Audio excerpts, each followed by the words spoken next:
Good day, good day. Welcome again to the closing argument. Today is Monday, September 30th, 2024, and we are live from Reading, Pennsylvania, from where I sit. We'll be joined by other panelists.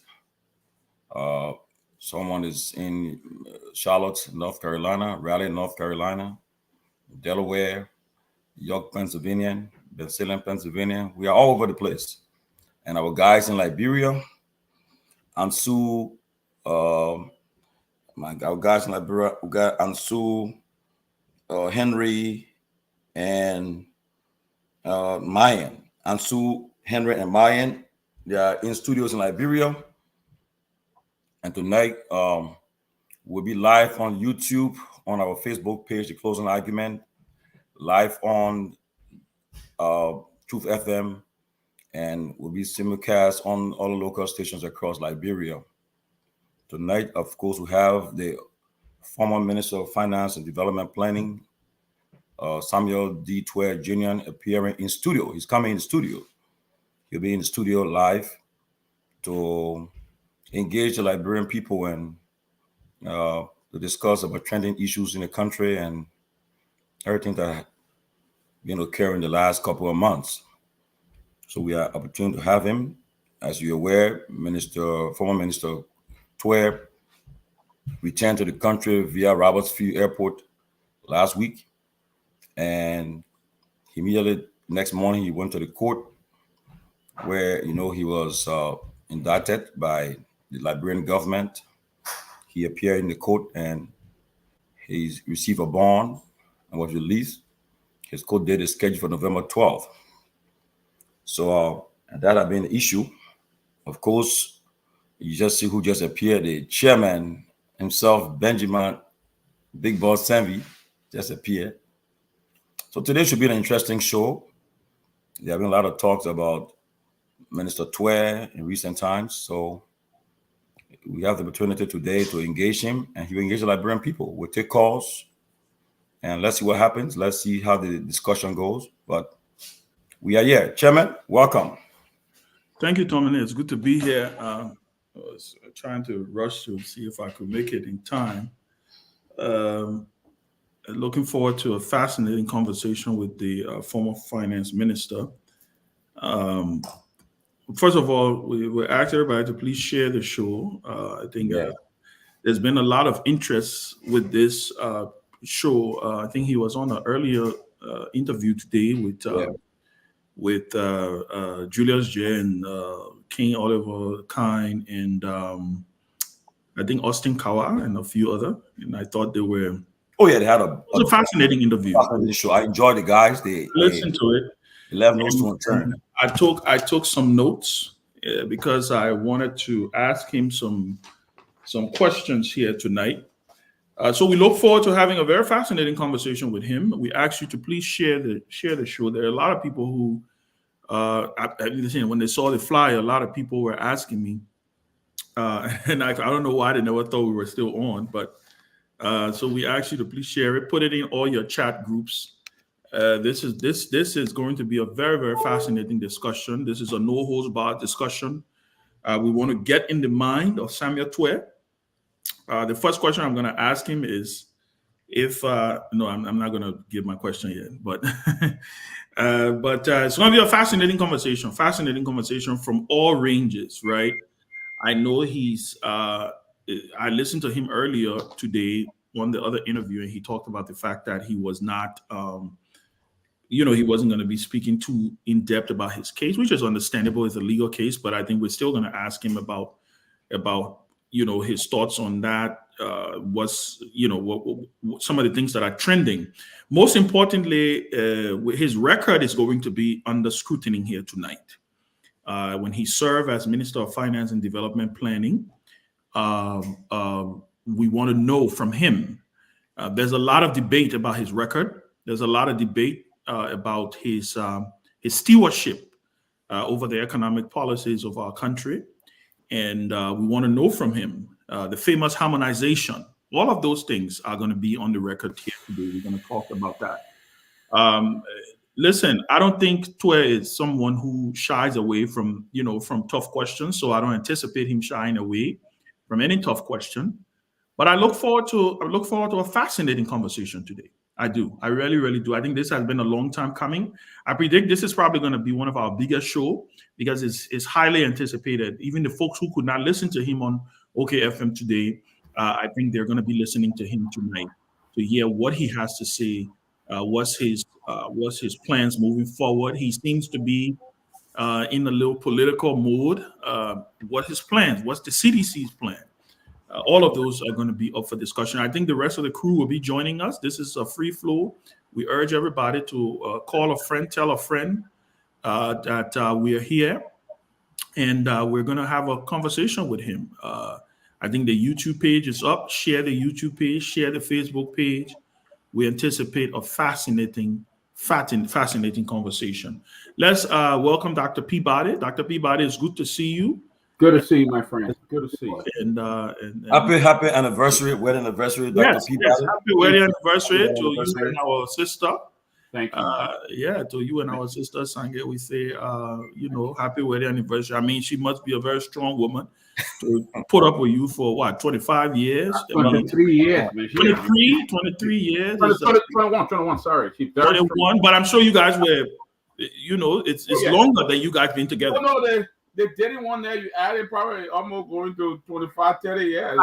So that's what I'm saying. When you think about the dating and all of that, so we send a shout out and a happy anniversary to you and your beautiful wife.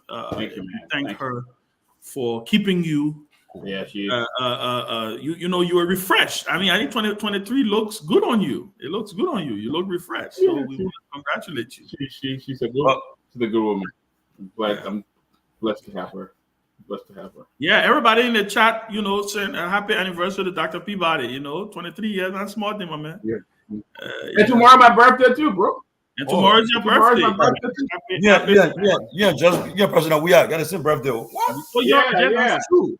That's true. Happy pre-birthday. Yeah. Tomorrow the 58th anniversary of former President George Manning. We are. He would be what, 58? 58. Wow. The West got more years, buddy. 58 years old. 58 years old. We say, listen. I think the former president is going to be watching this today.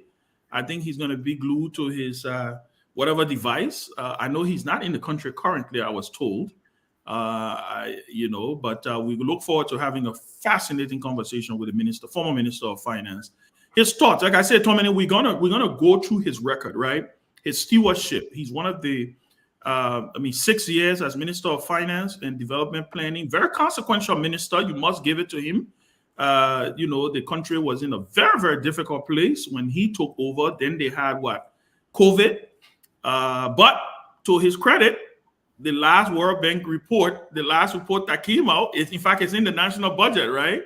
They admit that there was some growth in the last year, and there's a projection of growth going to the year. So we want to ask him, like I said, this harmonization thing, the off budget spending, the issue of central bank, all of these things. We're gonna bring all of that today.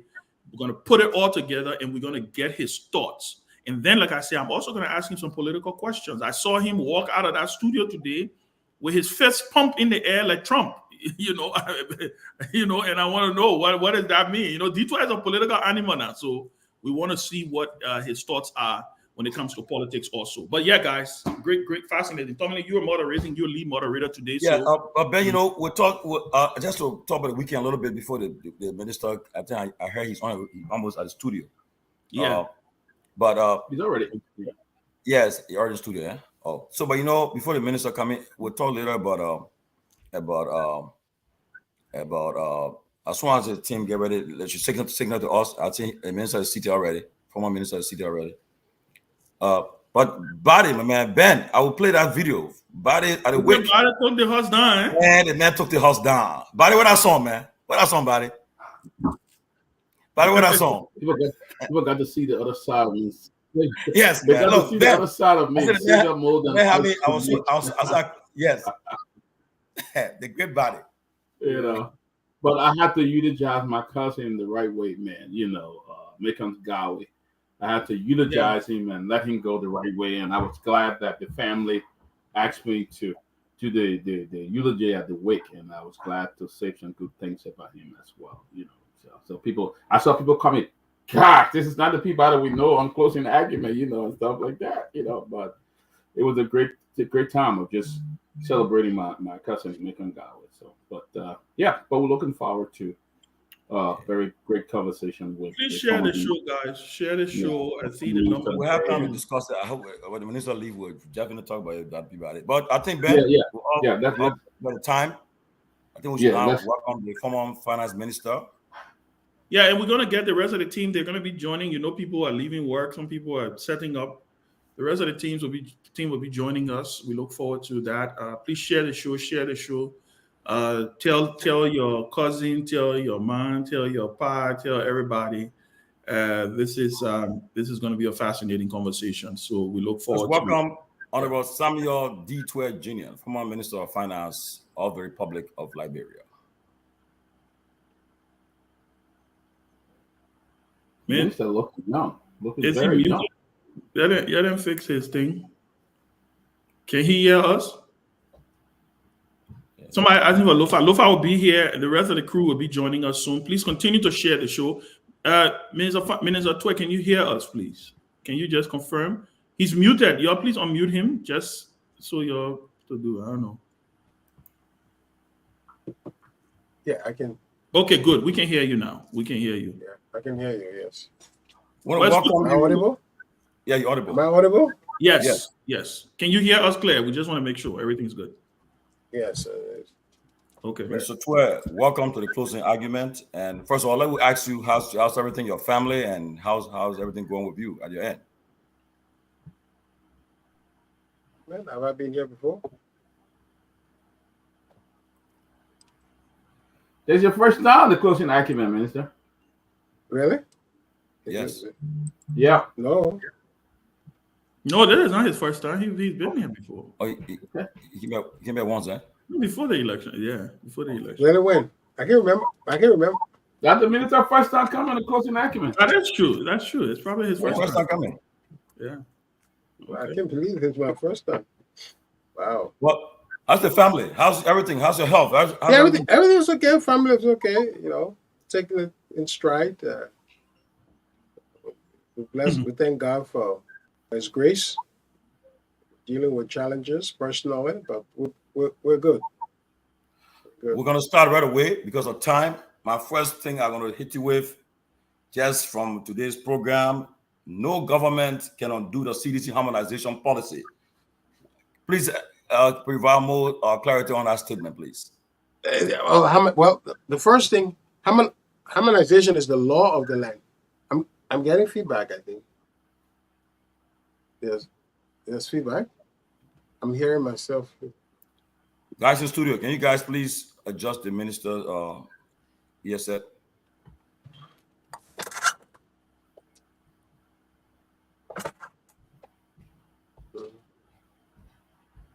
Hello? Yes, so harmonization is a law of the land. There was a National Remuneration Standardization Act passed by the national legislature. So harmonization is not just a flimsy policy. It was legislated. The goal is to ensure equity, transparency, and credibility in the country's wage system. A driver hired by the government should be paid an amount that is equivalent to another driver of commensurate qualification or experience.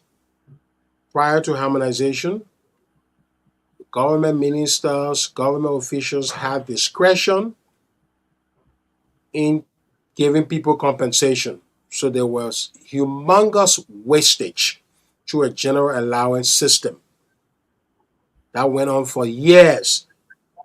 If I estimate the amount of waste in that discretion spending, you could probably be close to finishing the Lofa road.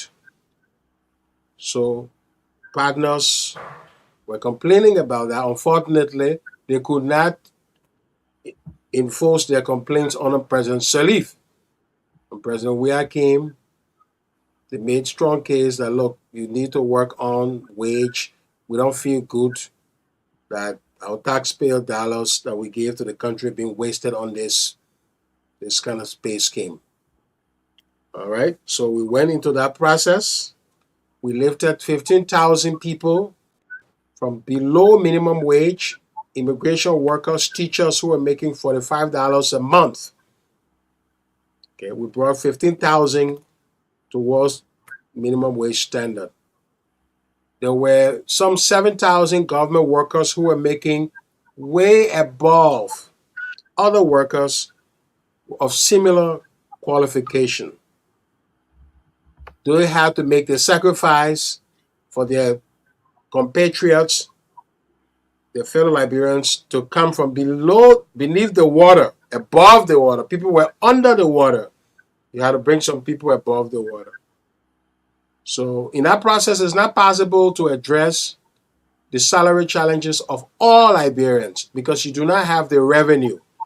It was not feasible. The economists would say it's not feasible. Yeah, you don't have that amount of resource. So we had to do what we had to do as a start. Was the reform process 100% perfected? No.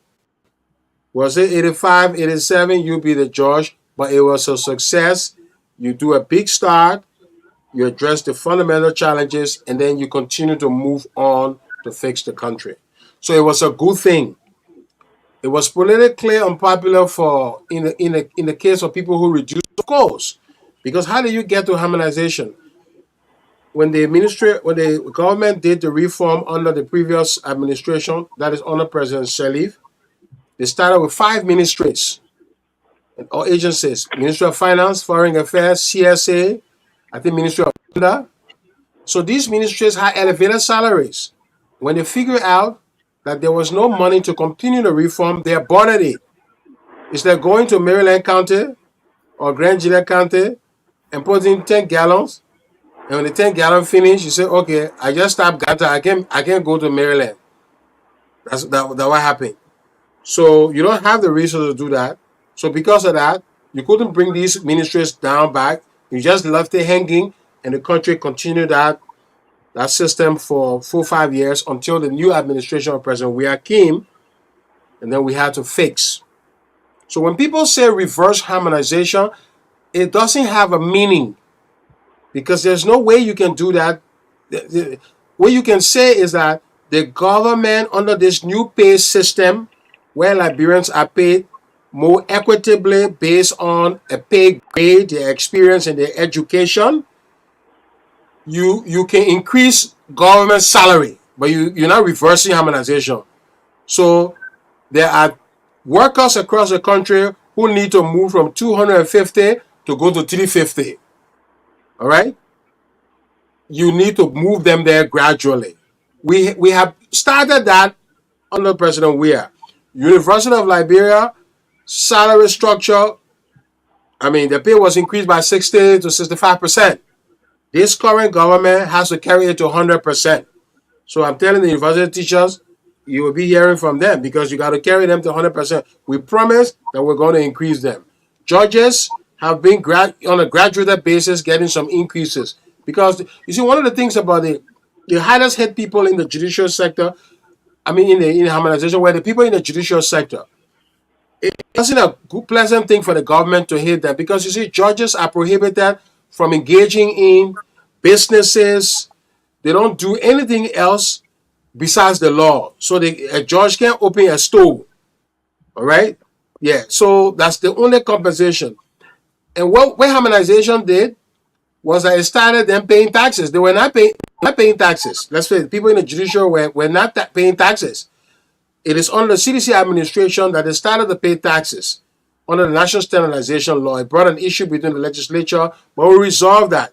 There are patriots and Liberians in the judicial sector, and so they decided, okay, we'll contribute our fair share, but let's fix it. But remember, we are the ones who can do nothing else.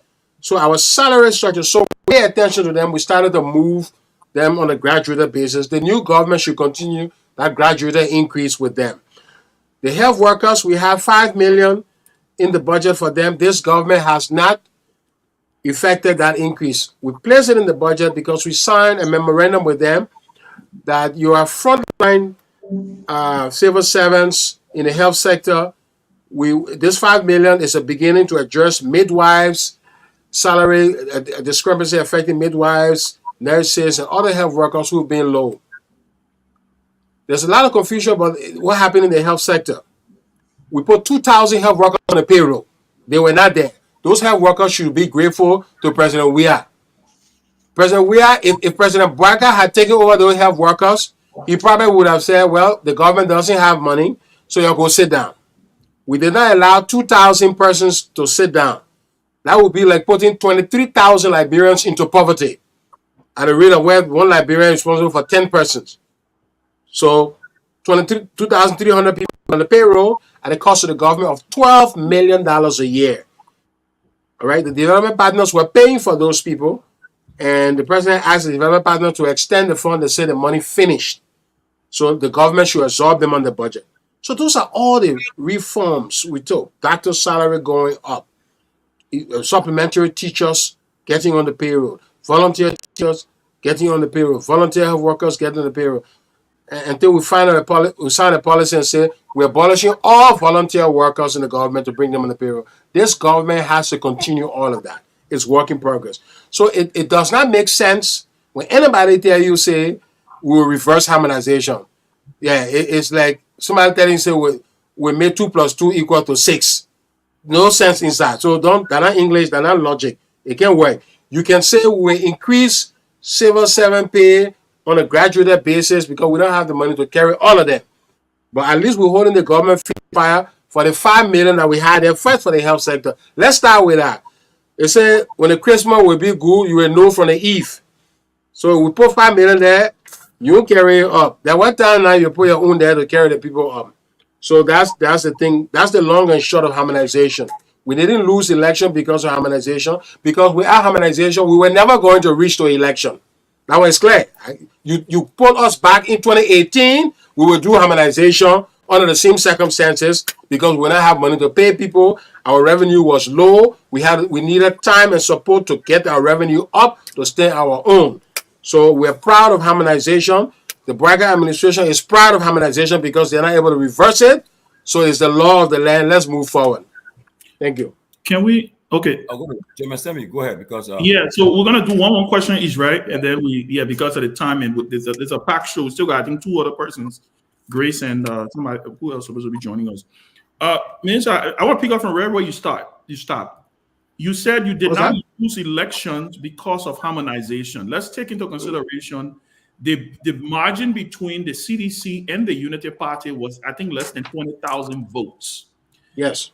We saw during the elections, there were campaign slogans. There were people saying, you harmonize our pay, we will harmonize your tenure, right? Or your presidency, meaning we will not elect you. How do you correlate the two? How do you say you didn't lose election? Well, the people who were harmonized were 7,000. Okay. The people who were not harmonized, the people who got an increase were 15,000. Okay. So the health workers who were among the health workers, so let's say that we put 2,000 health workers on the payroll. They were not on government payroll. 2,000 workers. They were not in the government system. We brought them in government system for 6 years. We gave them salary. We didn't harmonize them. We didn't reduce their salary. We brought them up. So those people who are harmonizing are not. There's no harmonization affected the health workers. So when people say you harmonize in the health sector, they're not adding up because we did not reduce salary in the health sector. We brought people on government payroll, and then we started working to see how we can move them up. So we didn't touch health workers. We protected teachers. The people who were affected by harmonization are people in the Ministry of Finance, Ministry of Gender, Ministry of Foreign Affairs, Civil Service Agency, people whose salary were elevated, as I said, from the 5 years that were part of the President Shelley reform, we brought those down. Don't they have workers? So that thing was politics. That's why I say, let's speak honestly to the Liberian people. Let's tell the Liberian people what is a lie. Let's tell them what is a truth. A lot of lies went to the Liberian people, and the whole Guar administration were buffeted by lies, affected by propaganda. Man, So you're saying the truth, just a people quick don't want to listen. Just a quick follow. Now people are in a position now to understand Detour, that this, people say that people say specifically you intellectualize poverty, right? People, how do you respond to that? That you specifically, as Minister of Finance, in charge of the government economic policy, right, driving the government economic policy, that you're trying to intellectualize policy, poverty. How do you respond to that charge? How? I don't know. Is it our government struggle with communication, especially not that we couldn't communicate, but to get the Liberian people to understand what it was just a noisy environment. So it's difficult. We had to do a lot of explaining of things. These things I'm explaining, you can find 1,000 clips over the last 6 years of me explaining the same thing that I'm explaining here today. The difference here is the timing. People may not have been receptive. People lost their jobs in 2015. They put it on President Weah. Unmail left. They put it on President Weah. They put everything on President Weah. Now, those people who lost a job in 2015, believing that an NGO was going to come in 9 months, they think they know an NGO not coming in 2 years, 3 years. They've come to the reality. Those landlords and landladies who lost tenants when Unmail left were blaming President Weah for the hardship. They now understand that we're in the post-Unmail economy. That's not intellectualism. It's explaining what are the honest, factual circumstances of a post-Unmail economy. I'm an economist. I understand these things. I have some communication skill. I'm able to put logic together and present it to the Liberian people as a minister. You call that intellectualizing? It's up to you. The World Bank report just came up saying we brought poverty down. When I said that during the campaign, they say intellectualizing. Okay. The evidence is. Let me stop you there. We're gonna go. We got a lot of people here. We're gonna go. Everybody's gonna do one question. We're gonna get everybody to get a few. We'll give you the chance to explain because you are the guest, right? So I just wanted to add that. We go to Peabody, then we go to Togar, Bealded, and then Lofa Julius, and then Johnny. Well, I think Pewee was here earlier, but Pewee, I don't know if I see him off the screen. But Peabody, come in with your one question, and then we go to Pewee. I'm still here. Minister, it's very good to see you, Minister Tweh. Very, very good to see you. And thank you for appearing on the closing argument. My question, I have one question to ask you. The issue of NSA, the government have accused the former administration that they were using NSA to dive money into NSA and for their own. I want to talk about that, Minister, because that's something that the former government kind of came about and say that you guys were doing, you were taking money from NSA and all of that. But we recently saw them dealing with NSA as well. So I want to talk about that. I want to talk on that. We're all going into the legal matter and stuff like that, but I want you to talk something about that. Law, I'm restricted from talking about national security matters. By law, I could go to prison. Okay. So I will not address national security issues on public radio. Okay, let me divert that question. Let me ask you another question. Let's talk about the current budget of this government. All right. They came in, they made the budget, they went a little. How will you compare when you are Minister of Finance as to that of now on the current budget? How will you compare that? Let me tell you the fundamental difference between a CDC budget and a Unity Party budget. Whether under President Salif 12 years and maybe even now. The one thing you need to know that differentiates those two. In a CDC budget, we minimize wasteful spending in the form of travel, scratch cards, cash slips. When I did the last analysis on the 12-year Unity Party rule,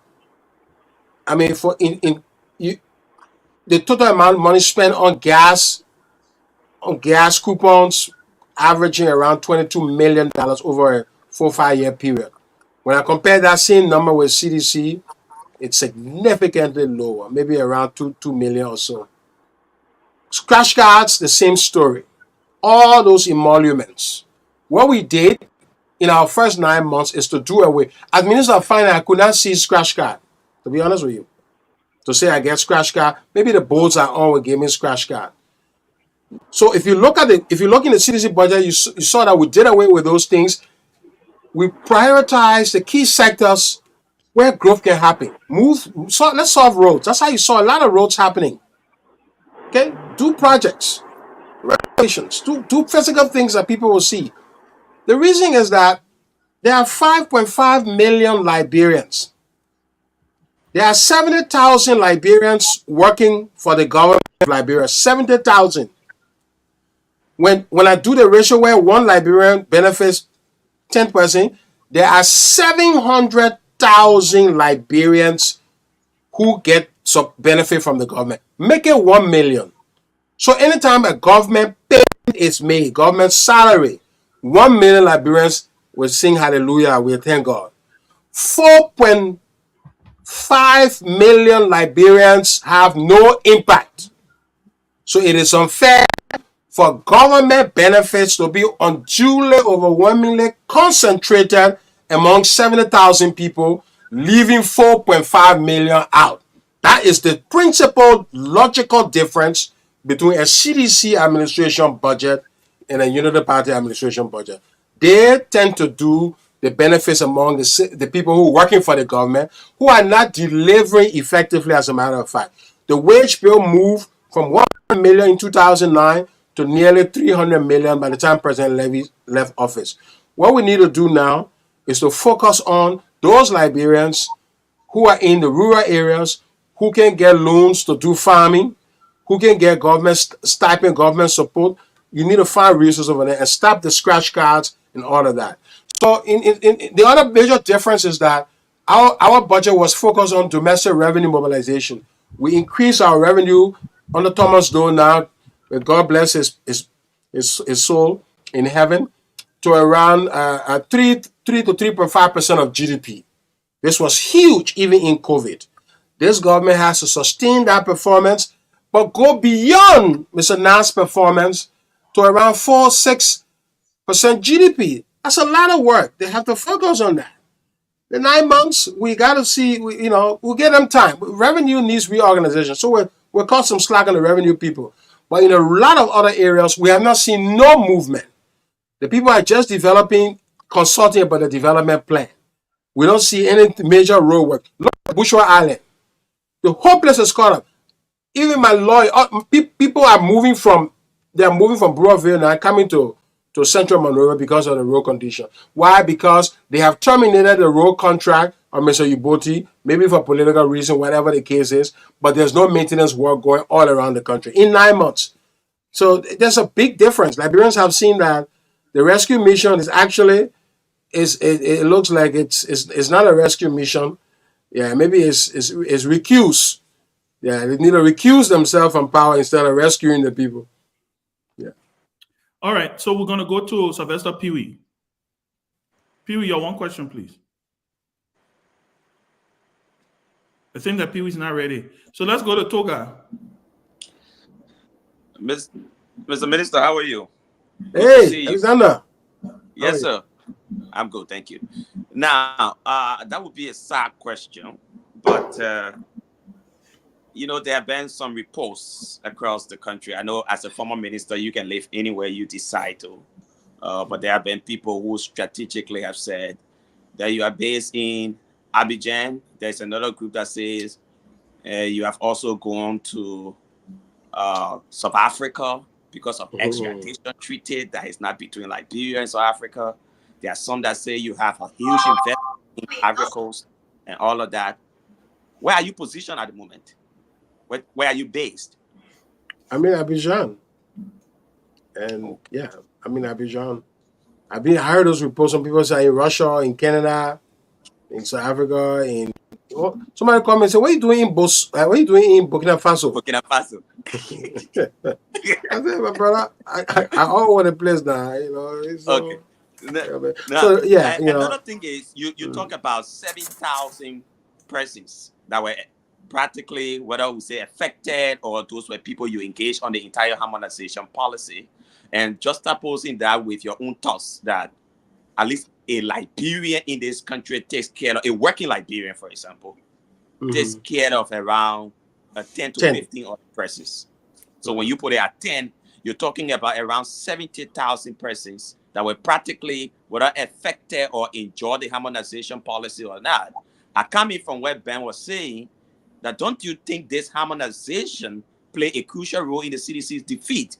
Because if you're talking about 20,000 flipping around the entire election results, and you're talking about harmonization practically affecting 70,000 persons, don't you put that number? No, I didn't say harmonization affected 70,000. I said government has 70,000 workers. No, you said 7,000 persons with the harmonization focused on around 7,000 persons. Yeah. And then, 7,000 and 15,000. No, I said 7,000 persons were brought down, 15,000 persons were brought up. So let's go with logic now. 70,000 persons were negatively affected, 150,000 were positively affected. Good. So those 7,000 people that amount to around 70,000 Liberians, using your numbers, you practically can say it was that number that shifted with the results. Don't you think so? So the 150,000 that were happy, what do you do about them? So you don't have the evidence. So you have to convince me that 150,000 is smaller than 70,000. 150 minus 70, that's about half. So there were more people who benefited, who got income. If somebody is making $45 and they start making $150, they can help other people to pay school fee. They can buy a bag of rice for an ente. Yeah. So thank you. So there's no evidence. The thing is just a political talk.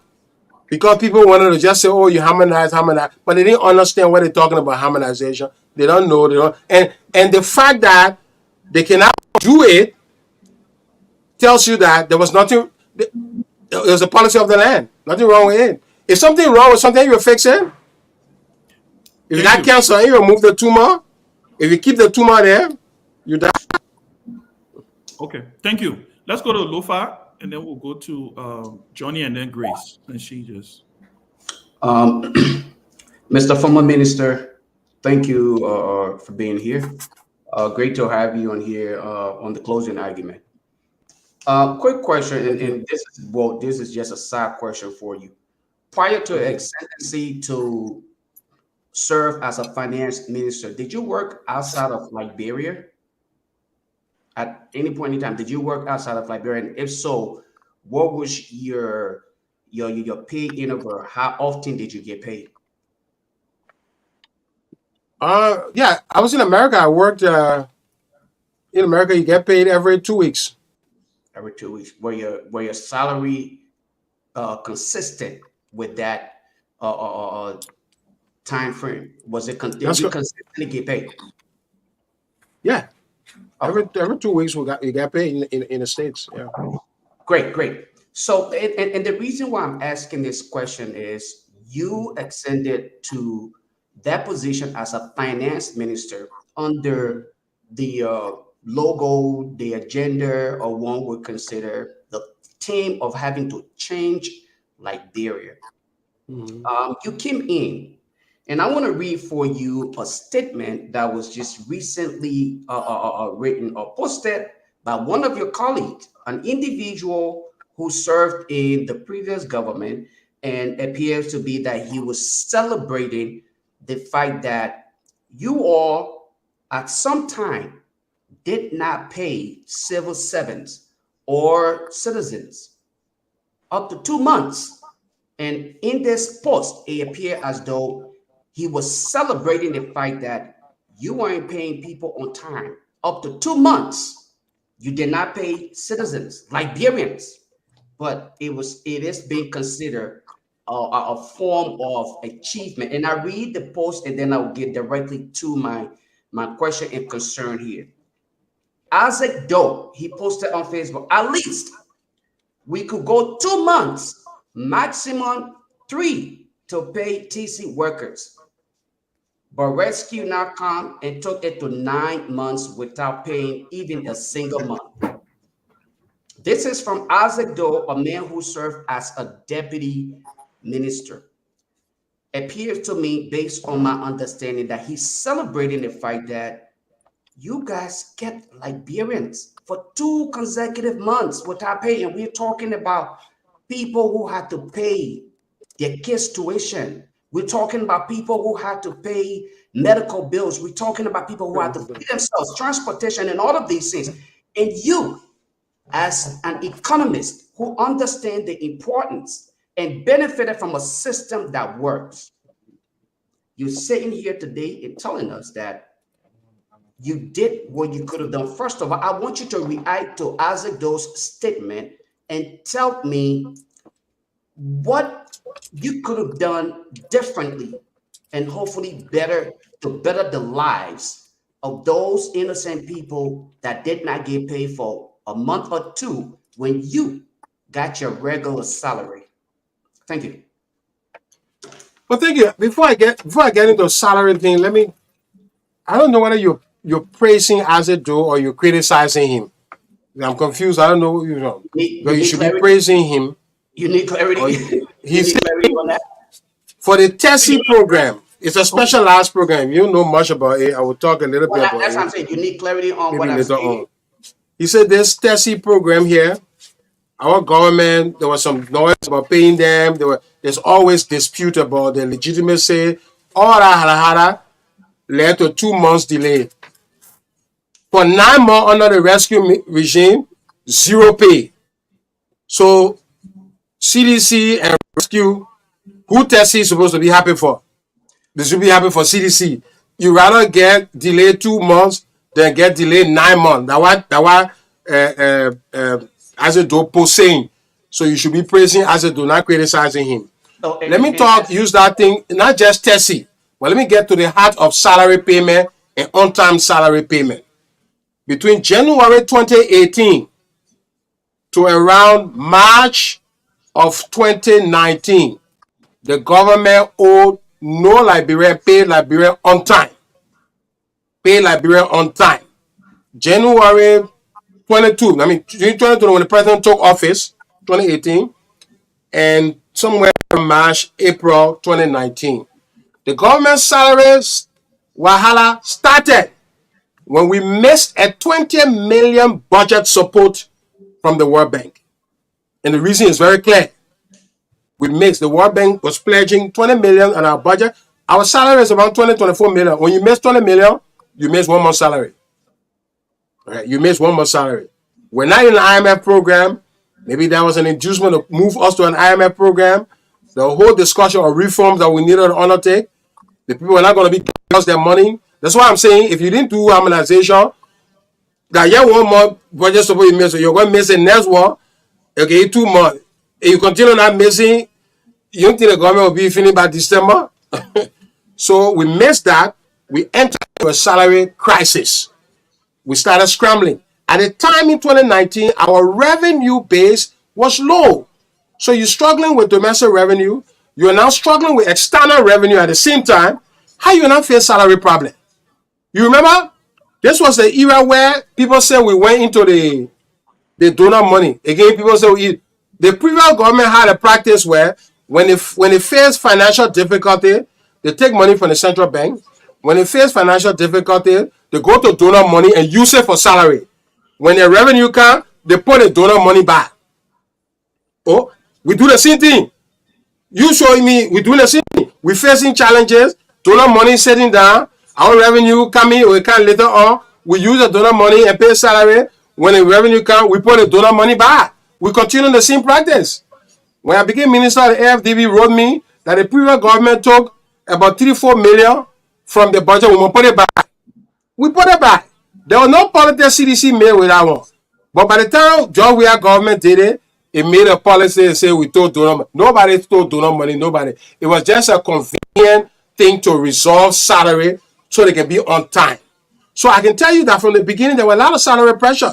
The reason why we were struggling to pay salary. So between April 2019 to around prior to around September, there were salary slippages. When we resolved all the harmonization, we resolved everything, we got back on course to paying Liberians by the 15th, by the 20th, for a long spell, with minor slippages here and there. So we respect the fact that when you work, you get paid. This is the month of September.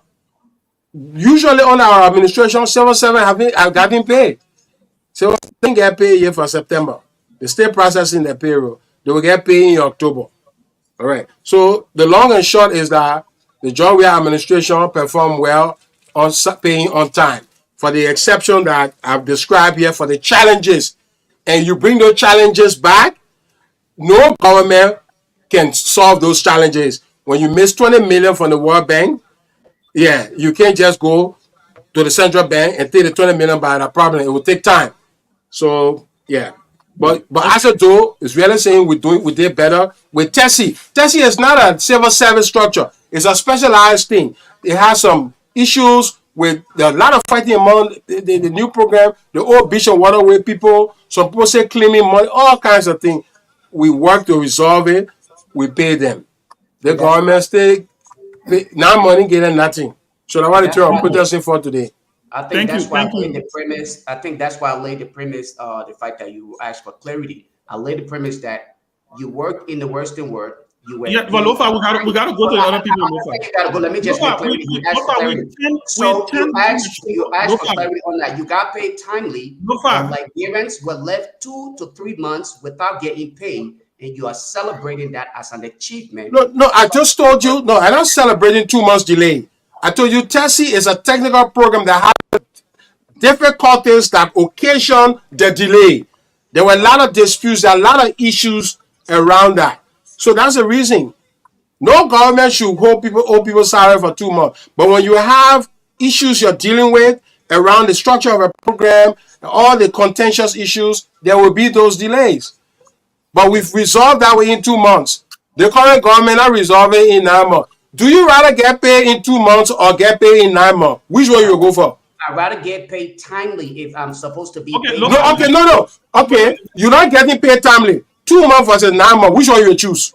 I prefer to get paid timely. Oh no, man, you're not ready. You're not ready here, man. Let's move forward. So let's go to Johnny, and then we'll go to Grace, and then Chuchu Jones. No, and then Chuchu Jones. Sorry. So we'll go to Johnny, Grace, Robert, and then Chuchu Jones. Johnny. Okay. Thank you, Ben, for moderating. And please, Johnny, before you come in, let's also state we want everybody to get, so I beg you, let's keep our one question. I know sometimes it's a little enticing to go back and forth, which is fine. We'll exercise that judgment. But Johnny, please go ahead. Also, one question, because Grace has to come. And then there will be times where we'll have to take people off the screen because there's only 10 persons per. So sometimes people may not be able to come on at the same time. So go ahead, Johnny. So thank you. Welcome, the minister. So I would like for you to tell the Liberian people, when you took over as Minister of Finance and Development Planning in 2018, I would like for you to give us a clear a report that you made on the ground. What was the status of the Ministry of Finance when you took over the government after the 12 years of the past regime? And what I want to know, what did you take over? What did you start from? And then maybe you will tell us now, did you achieve whatever you projected when you took over at 2018 up to 2024? Did I achieve what? I didn't get that. No, the question is that tell us exactly. Did you achieve? You said achieve something. No, tell us exactly, where did you start off from? What was the status and condition of the Ministry of Finance? No, I understand that one. You say, did you achieve? I didn't get the thing that came after they achieve. Whether you achieve your objective when you took over as minister, whatever was your proposed objective. Okay. Yes. The question is, give a sense of what kind of country, what kind of economy, what kind of finance ministry you inherited.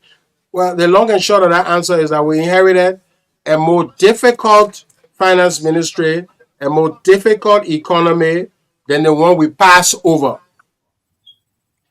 I remember when we took over, there were enormous pressures. I'm describing some of the pressures to you. In fact, let me tell you, There was large LEC arrears to the extent that, the Millennium Challenge program compelled the government, because we had to be in compliance for us to continue with the MCC program. We paid around 9 million in debt owed by the previous government. Yeah, that one, the evidence there. You can fact check it. You can call money. He was at MCC at the time. And we went to the president. MCC went to the president and said, listen, you can't be having arrears and be in good standing with a Millennium Compact program. I think about the previous government, anytime I complain about the previous government, the people can say, but the minister, you here now, do what you got to do. We forcibly went, we paid. The country's macroeconomy was like a quicksand. There was no macroeconomic framework. So by the time we took over, you saw inflation, you saw exchange instability, all of that mechanism we had to work to get to the sound system with the central bank people, the Ministry of Finance, the IMF that we have today. The whole wage system was broken. There was no pay structure. When the minister take a girlfriend and carry her, you pay her 3,500. The secretary in Ministry of Agriculture making 300 for the same qualification, wasting government money. 25,000 government workers were on something called general allowance. The rest of the 40,000 people were on civil service payroll. General allowance people were making US dollar. Just a whole mess. We had to work and clean all of that. Harmonization in that process there. Yeah. The whole business of the wasting of, scratch cards, all that thing, we have to clean all that one, set up a financial system to reduce the deficit, stop spending. The president said you can't borrow money from the central bank. When we came, the domestic debt structure was such that there was some $300 or more million hanging at the central bank or undercover, under the table. The IMF asked us, I've written about that extensively. They said, listen, you can't have a domestic debt in hiding. This is a situation under the previous government. We want you to recognize that debt. I said, well, but I don't know where the people spend the money on. They said, Mr. Minister, you can audit, but we can't go into the IMF program when we have around 300 million unrecognized money just sitting at the central bank, and you're not bringing it. As a precondition to enter the IMF program, that money has to come on the country's desktop. We negotiated it. I rejected 100 million. I said, I will not accept 100 million. I will accept the other one. We brought the 200. The 100 is still sitting down to be audited at the central bank. We don't know where the people use to spend that money. So I'm giving you all this story picture because there was no clear fiscal picture. There was, when we inherited. So that was the quicksand we went into, and we started sinking. We had to dig deep. Growth became negative. Inflation went to double digit, and we turned all of that around. Brought inflation down by within 18 months to single digit. Restore, reduce the deficit to a disproportionate level relative to West African region, and continue to stabilize. Let me tell you, it got difficult in the election year, but you got to look at our record from 2020, 2021, 2022, before 2023. Election year financing got difficult. We widened the deficit. I'll be honest, we widened the deficit a little, and you see that. But in those 3 years that the World Bank talked about, where we brought the poverty down, you see the fundamental macroeconomic fundamentalism under Weanomics. It worked well. In terms of whether I achieved my vision, I believe we basically achieved what we wanted to achieve in terms of macro stability. We did a lot of infrastructure financing on an accelerated rate. We moved the World Bank to increase its lending to Liberia. I can claim that under no president in the history of Liberia has the World Bank, the development partners, brought more resources in terms of the pipelining for projects and improving the execution cycle than under President Weah. Most of the things that you will see signing by the World Bank, just know that President Weah, by the thing that I signed, we have around 300 million that's coming under the government that we already work on. Secure. So you can't do much different with the World Bank right now. We did a lot of good work with our reform there. So I'm happy that those flows came in. I'm happy about, all the, we reformed the wage. We did all of that. What I'm not happy about is we didn't have the time because of COVID and all the challenges to really look into the private sector. The number one problem in Liberia today is the fact that somebody can't go to a bank with credible fundamentals, strong collateral, and easily walk away with $5,000, $10,000, $15,000 in loans, whether in Liberian dollar or US dollar. The banks are hesitant because non-performing loans are very high.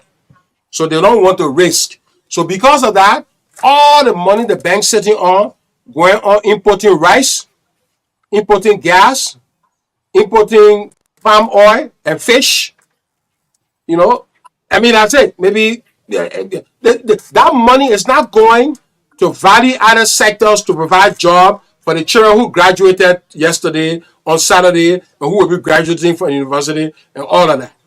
That is the biggest problem the country needs to challenge. Our second term, I told the development partners, was going to focus on private sector deepening, on going why banks are hesitant.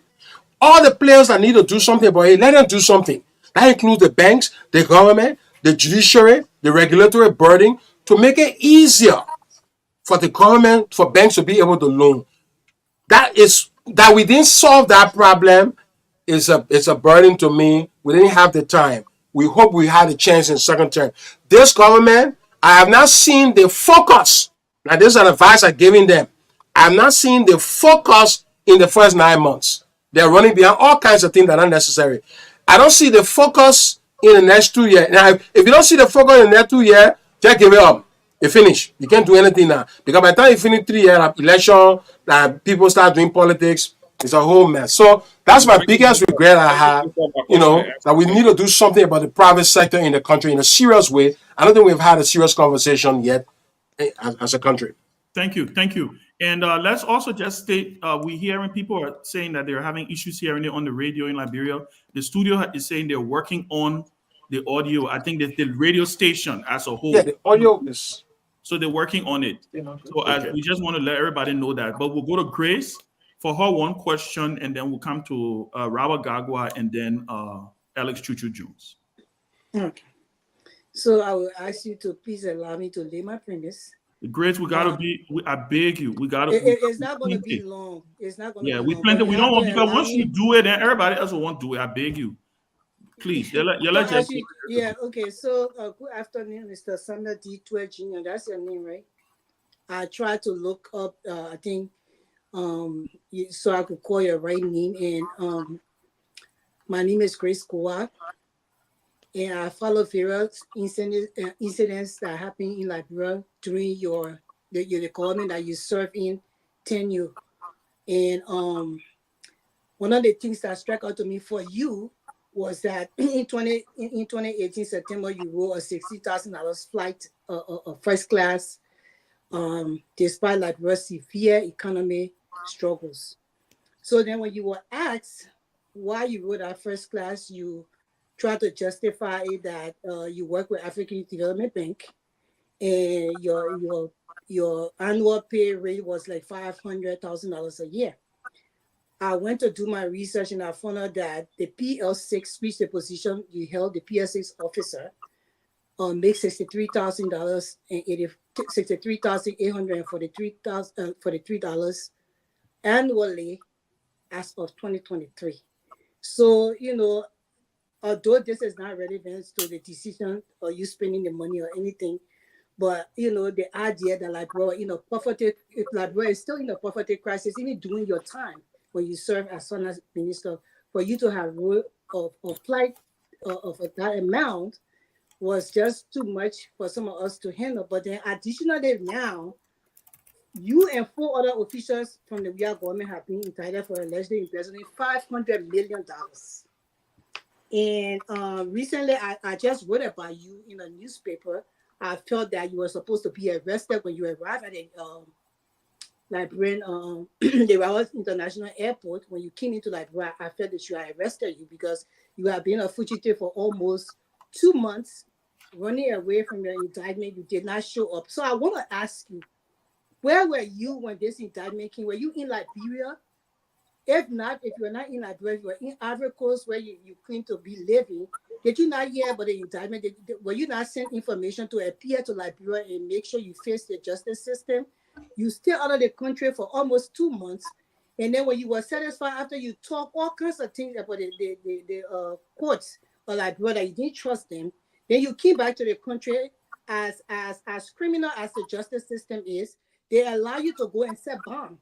And they free you on that bond, and you're walking around now, you're speaking to the Liberian people, while other people in prison that have less crime than you, they are not in prison because they have refused them to set bond. They're in prison until the time comes to go and face trial. Do you think that is right? So can you justify today, or can you tell us today on this platform that you, Samuel Tweh, knows that the Liberian justice system is a two-tier justice system? They are not fair to the rest of the Liberian people because you now sitting on this platform with me, who is a free citizen of Liberia and live in America, and you're talking everything about government or business, and you're supposed to be in prison behind bars for your indictment. That's my first question. It's for. Thank you very much for your questions.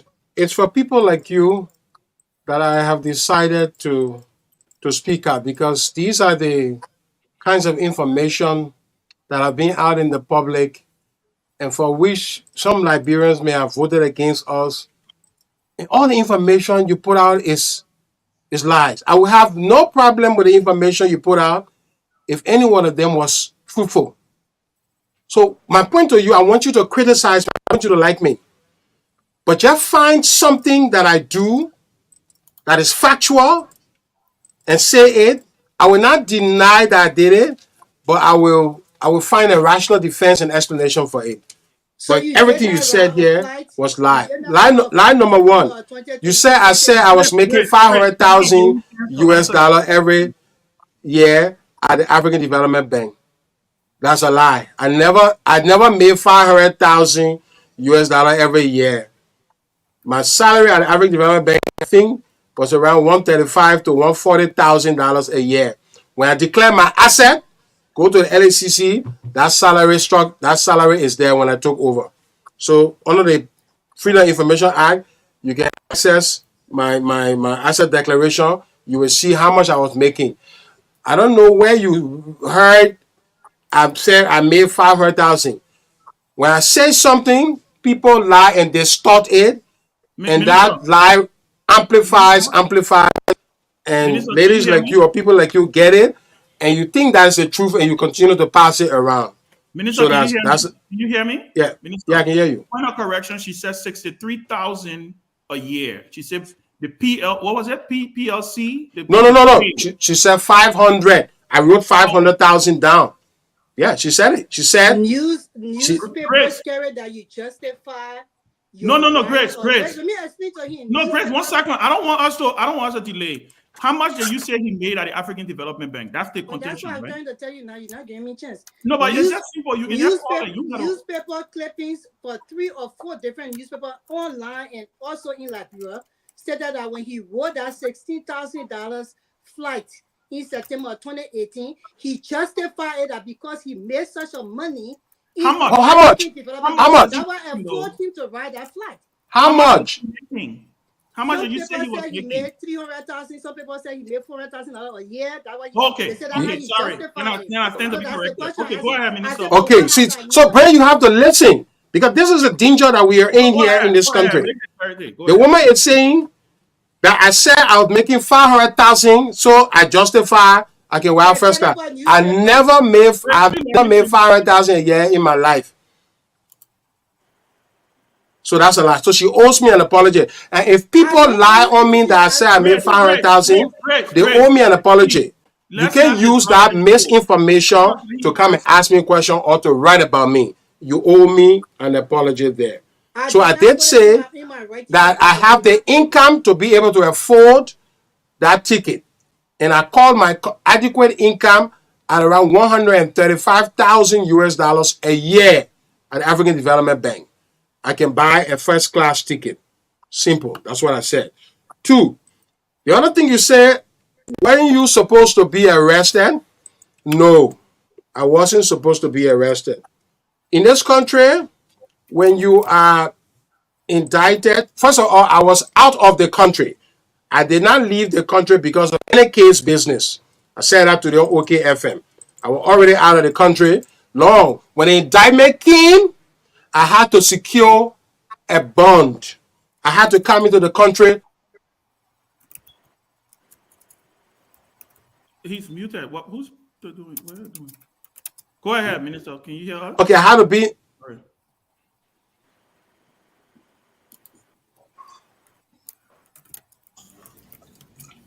They keep muting him. I don't know why they keep doing that. They keep muting him in the studio. Yeah, I'm not hearing myself again. Okay, we can hear you now. Go ahead. Yeah. Okay, good. This is very good now. So I had to be in the country.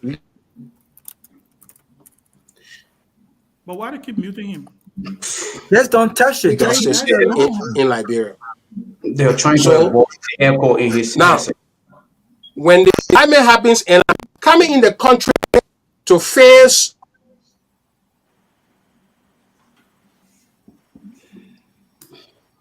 Wait, guys, let everybody mute and only the No, only the it's guests. not even that. They keep touching it. But what? Okay, hear him.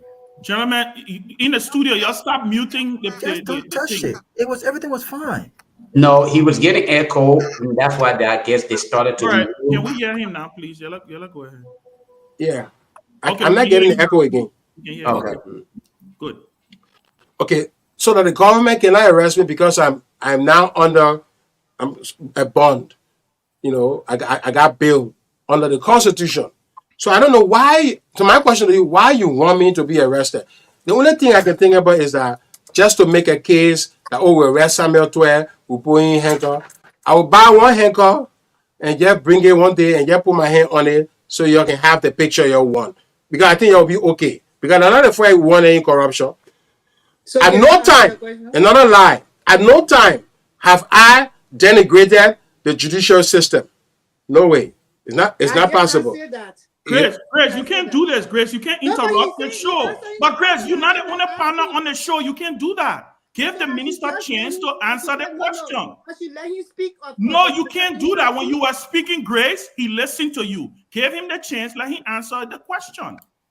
With 10 You said- he denigrated the judicial system. So then let him answer his question. Oh, that's what you said. No, You said I I said thought things against the judicial system. With this tape is on recording. If we Great. pause this tape and go back to your statement and you say it, Yeah, next time. will you agree to leave the closing argument on that? Can we take that bet? Because I wrote it down here. Talk things against the court. I just wrote it down. You said it. You said it. So I never said anything against the code. To your question, as to say whether I'm outside talking, the Constitution gave me the right to be on bail if we are accused. I can be on bail for money under the law. A judge can say you don't need any amount of money. Go come back for the trial on a specified date. That is a constitutional right I enjoy. All Liberians enjoy that right. Okay, I don't know any Liberian who has been denied that right and is suffering in jail, as you say, and I am outside. So everything you said here tonight is factually incorrect. It's based on propaganda. that's not true. But how not true now? I was not Arrest allowed my- to say that because Grace, you're not gonna. Grace, you will not I'm not- disrupt the yes, show. I don't- Grace, no, but Grace, you will not disrupt the show. You are being I'm not disrupted. disrupting the show. You are I'm not disrupting the show, responding to Grace. respond to him. No, you I'm don't have. No, responding. that's not how the show goes. There were many No, people when on the I'm show. influencing because I'm not There doing were equal many argument. people. There were many people on the show who he asked a question, who asked a question. They didn't go. There was not a back and forth. Other people got to ask. You can't do He that. asked me a question. I need to answer back. Grace, you know you're not going to do that. You will not do that. That is not the rule. You're not moderating. You Please got don't do rule that. on the show now.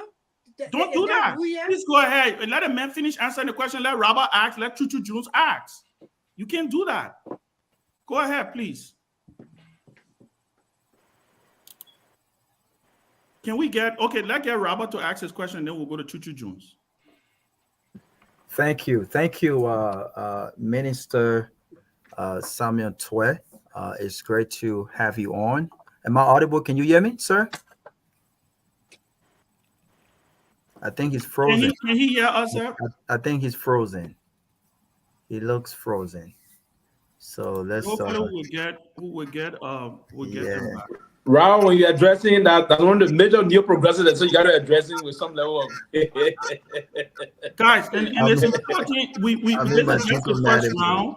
We'll go around the horn, and everybody will get a chance to interact and go. And because once we ask the first set of questions, the second round would be to be able to clarify what was said during the first round. That's the reason we are 10 on the show. Other people still waiting in the back. That's Yeah, are they coming on set? Yeah, but we'll call you to ask a question. You and I here. The minister is audible now. No, I think he's frozen. I think you got to get out and come back. Probably Yeah. be good. Guys in studio, can you guys work on it? It's Beno. It's not every time when you ask a question. Raul, you forget your question. No, but when we do my question. Okay, Minister, can you hear us, please? No, I think it's okay. I think it should be almost connected. We need guests in here for people to come suffer abuse. It's not going to happen. Mr. Minister. No, I don't think he can hear. I'm not speaking to you, my brother. But nobody always have another issue about abuse. If we cannot, let's do it behind the scene, guys. We can do this, man. Let's do this behind the scene. Exactly. We're live, guys. Come on, this is a professional. Really? Let's respect the moderator. As a guest, okay, I will make a special appeal for Grace to be given more time. Because it seems like Gail has a fountain of inaccurate information that I came on the show to clear. So let her ask more questions so I'm able to educate and clarify my name on many of the lies. So I may not remember some of the lies, but I'm impressed that she's able to remember the lies about me. I'm so happy that she asked these questions. I will ask for a little bit more time for Grace. Great. Just for information, everybody's coming back for the second round where we will be able to ask more questions. I just wanted everybody to get their first word in, and then we'll come back and everybody will get a chance to be able to rebut and do clarification. That's all. That's all I'm saying. Nobody's being held here. Nobody's being held back to ask any question they want to ask here. No, but right now, since we started the conversation, let her go another round. I beg the other panelists. It's very important because these things have destroyed some of us. Let me come in and then she can go another round. The second round would be Grace will be first. So Robert. Okay. Thank you, Mr. Minister Samuel Tweh. Welcome to the closing argument. It's actually great to have you on and to be interacting with you. I'll jump straight to the question. I know that you are a smart man, and I've said that publicly and many times. But I was one of those who called for your. Can you hear me? I can see you. Oh, Robert? Okay. Robert, yeah. Can you see me? Yeah, I can see you. Yeah. Okay, great. All right, so let me get to the question. So, look, there's no doubt that you are an intelligent man, and there are things that I do agree with you on. But when it came to the economy, I was one of those who called for a reshuffle, and I did not believe that your economic policy were actually yielding the kinds of results that was needed. Now, I'm not an economist. You probably know better than I do.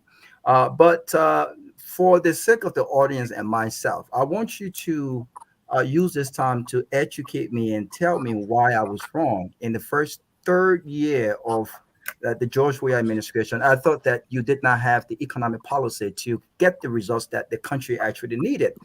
But when you look at the strength of the economy, we talked about steady GDP growth, right?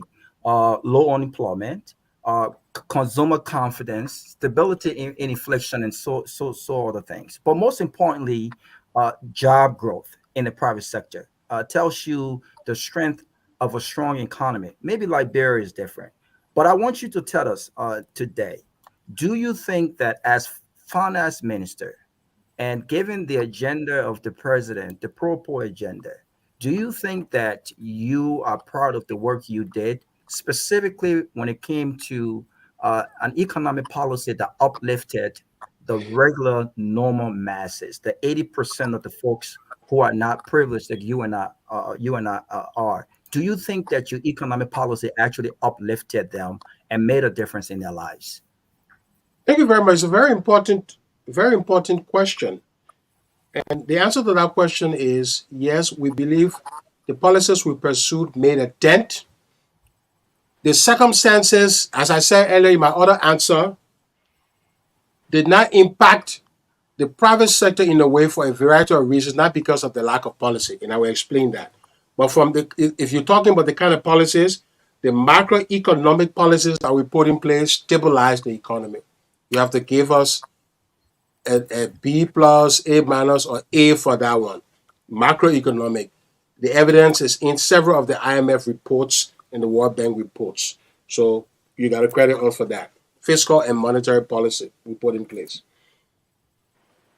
We put in place a program to address the country's infrastructure constraints, because the things that are holding the private sector back, one of the constraints is infrastructure, roads, electricity. So we did a lot of work to get the CLSG online, to get roads going. We push hard in urban roads. We spend a lot of resources on road. You got to give credit for that. All right. So on job growth, we talk about job. The real reason why the private sector is not growing is roads part of it, but it's that there are constraints that are holding the country back. I just talked about some of that. You have access to finance. You have the cost of doing business. All right? Access to finance and the cost of doing business. Cost of doing business means the cost of electricity.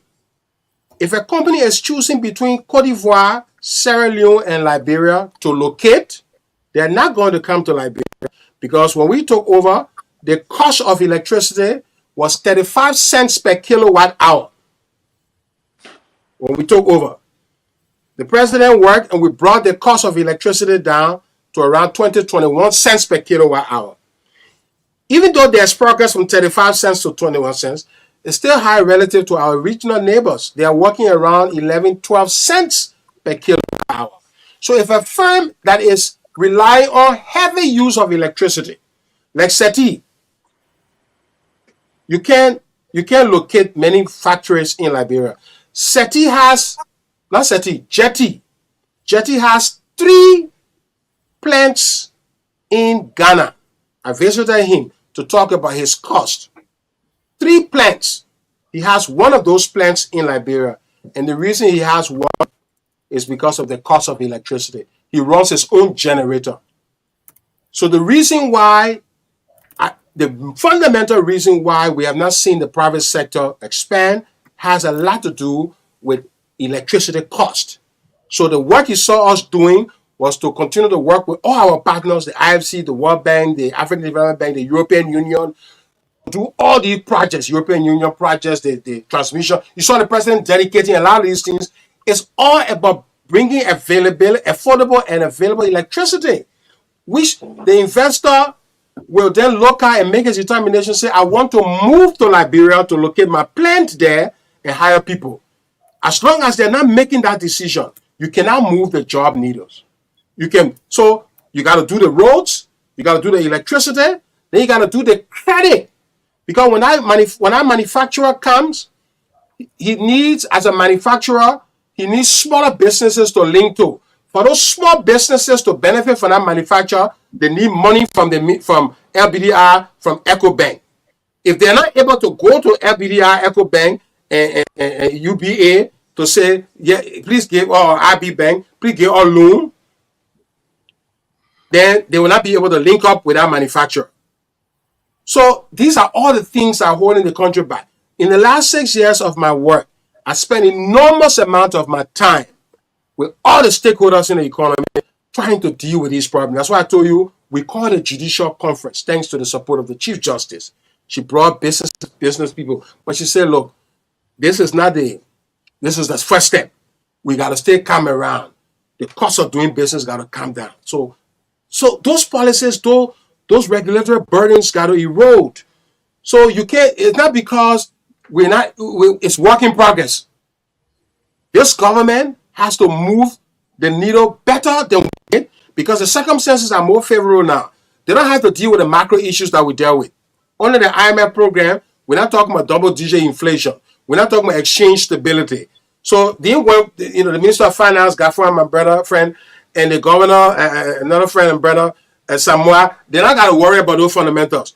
They got to worry about why LBDI EcoBank cannot move money to private firms and why a small business struggling to get loan. The measures that we didn't have the time to do because of COVID, revenue mobilization, they now have the time to do that. So you have to give me a passing grade for the work I did as Minister of Finance here.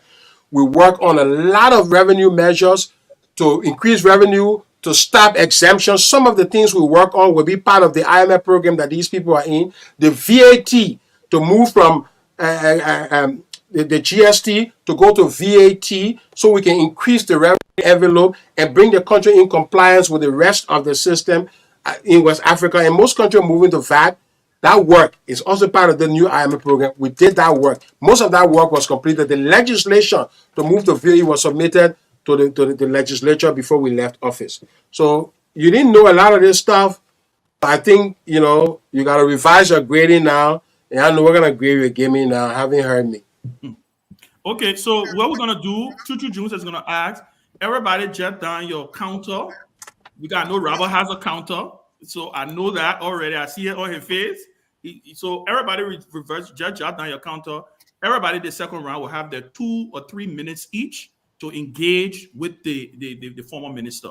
So Chuchu Jones, you can go ahead with your one question, and then from there we'll go to Grace, and then I will come Tomalin, Peabody, and then we'll go. No, I thought Chuchu Jones, I have to ask mine also. I'll be the last. Oh yeah, okay, yeah, but you were here. We will call you. You were not here. No, I had some technical. Progressive. There was some technical problem. Sorry, we'll get you. Great new pro. Yeah. Sorry. Go ahead, Chuchu, please. All right, guys. Thank you for joining the show, Minister Tweh. It's nice to have you finally to have a discussion about your work, because it seems you've been invading the public where you can discuss economic and financial issue with actual economic and financial professionals. So we've seen you on T-Max show, even though T-Max is not an economist, you wouldn't understand the language you're using. So I'm glad that you're able to come here today. I also hear you. In fact, you're a very good chess player. So I look forward to playing you in chess someday. Yeah, is he? I think I have at least. People, you're not moderating, please. Okay, so chill out. I have at least 2 minutes to ask the man question. Please go ahead, Chuchu. 30 seconds, okay? So I look forward someday to playing you. I know you're a great chess player. But here's my question. I listened to what you've said. I've written about you, and I've heard you over the last few minutes. My question and comments to you here about your performance, that you claim that you did a very good job. The issue with people not getting loan or growth and inflation and all that stuff, including what Grace said about the $500,000, which is in an article published on front page, and I just put that there. And it says Finance Minister to allow our salary at African Development Bank, and this article was written on September 12, 2018. And then everybody can go and read it. And here's what he said: I'm entitled to travel on business class, and the cost of my ticket was $12,700. So let me get the facts clear. I paid the who's speaking there? You speaking in quotation. No, not me speaking. I'm being quoted by a newspaper. There's a difference. They are quoting. Listen now. Suppose they don't see me right. Let me finish my question, Minister. That's the bottom line. You complain that people interrupting you there. I even asked my question. The minister kind of question that you Minister Tweh can defend himself. Yeah. We know they paid a few days. So we read it from a reputable. I share my pay with you. You Guys, must let's have not. gets under you. Guys, I'll move it to her on the show. No, but she said she Okay. gotta pay me now. So I share her. that's not my question, but I just wanted to clarify that Grace did not lie. It's published in a national newspaper. You never refuted it after that publication, and it said you said in our newspaper that you made 500,000. Like I just quoted the time, the newspaper article is right in the chat room here, and it was in September 2018. If you want it, you can go and read it, and then you can talk about it. But that's not a main question. But we are noted for coming out and and in this exasperated way, as if it's facts, and that's not true. You just lie. What Grace said was actually correct. You did say 500,000. You in quotation. So if you have a problem, then go to Front Page Africa. But let me ask you my question. You claim about the inflation, the macroeconomic stability in the country was improving under you. I have the statistics. Okay. When you took power in 2018, in 2017, the inflation rate was 13%.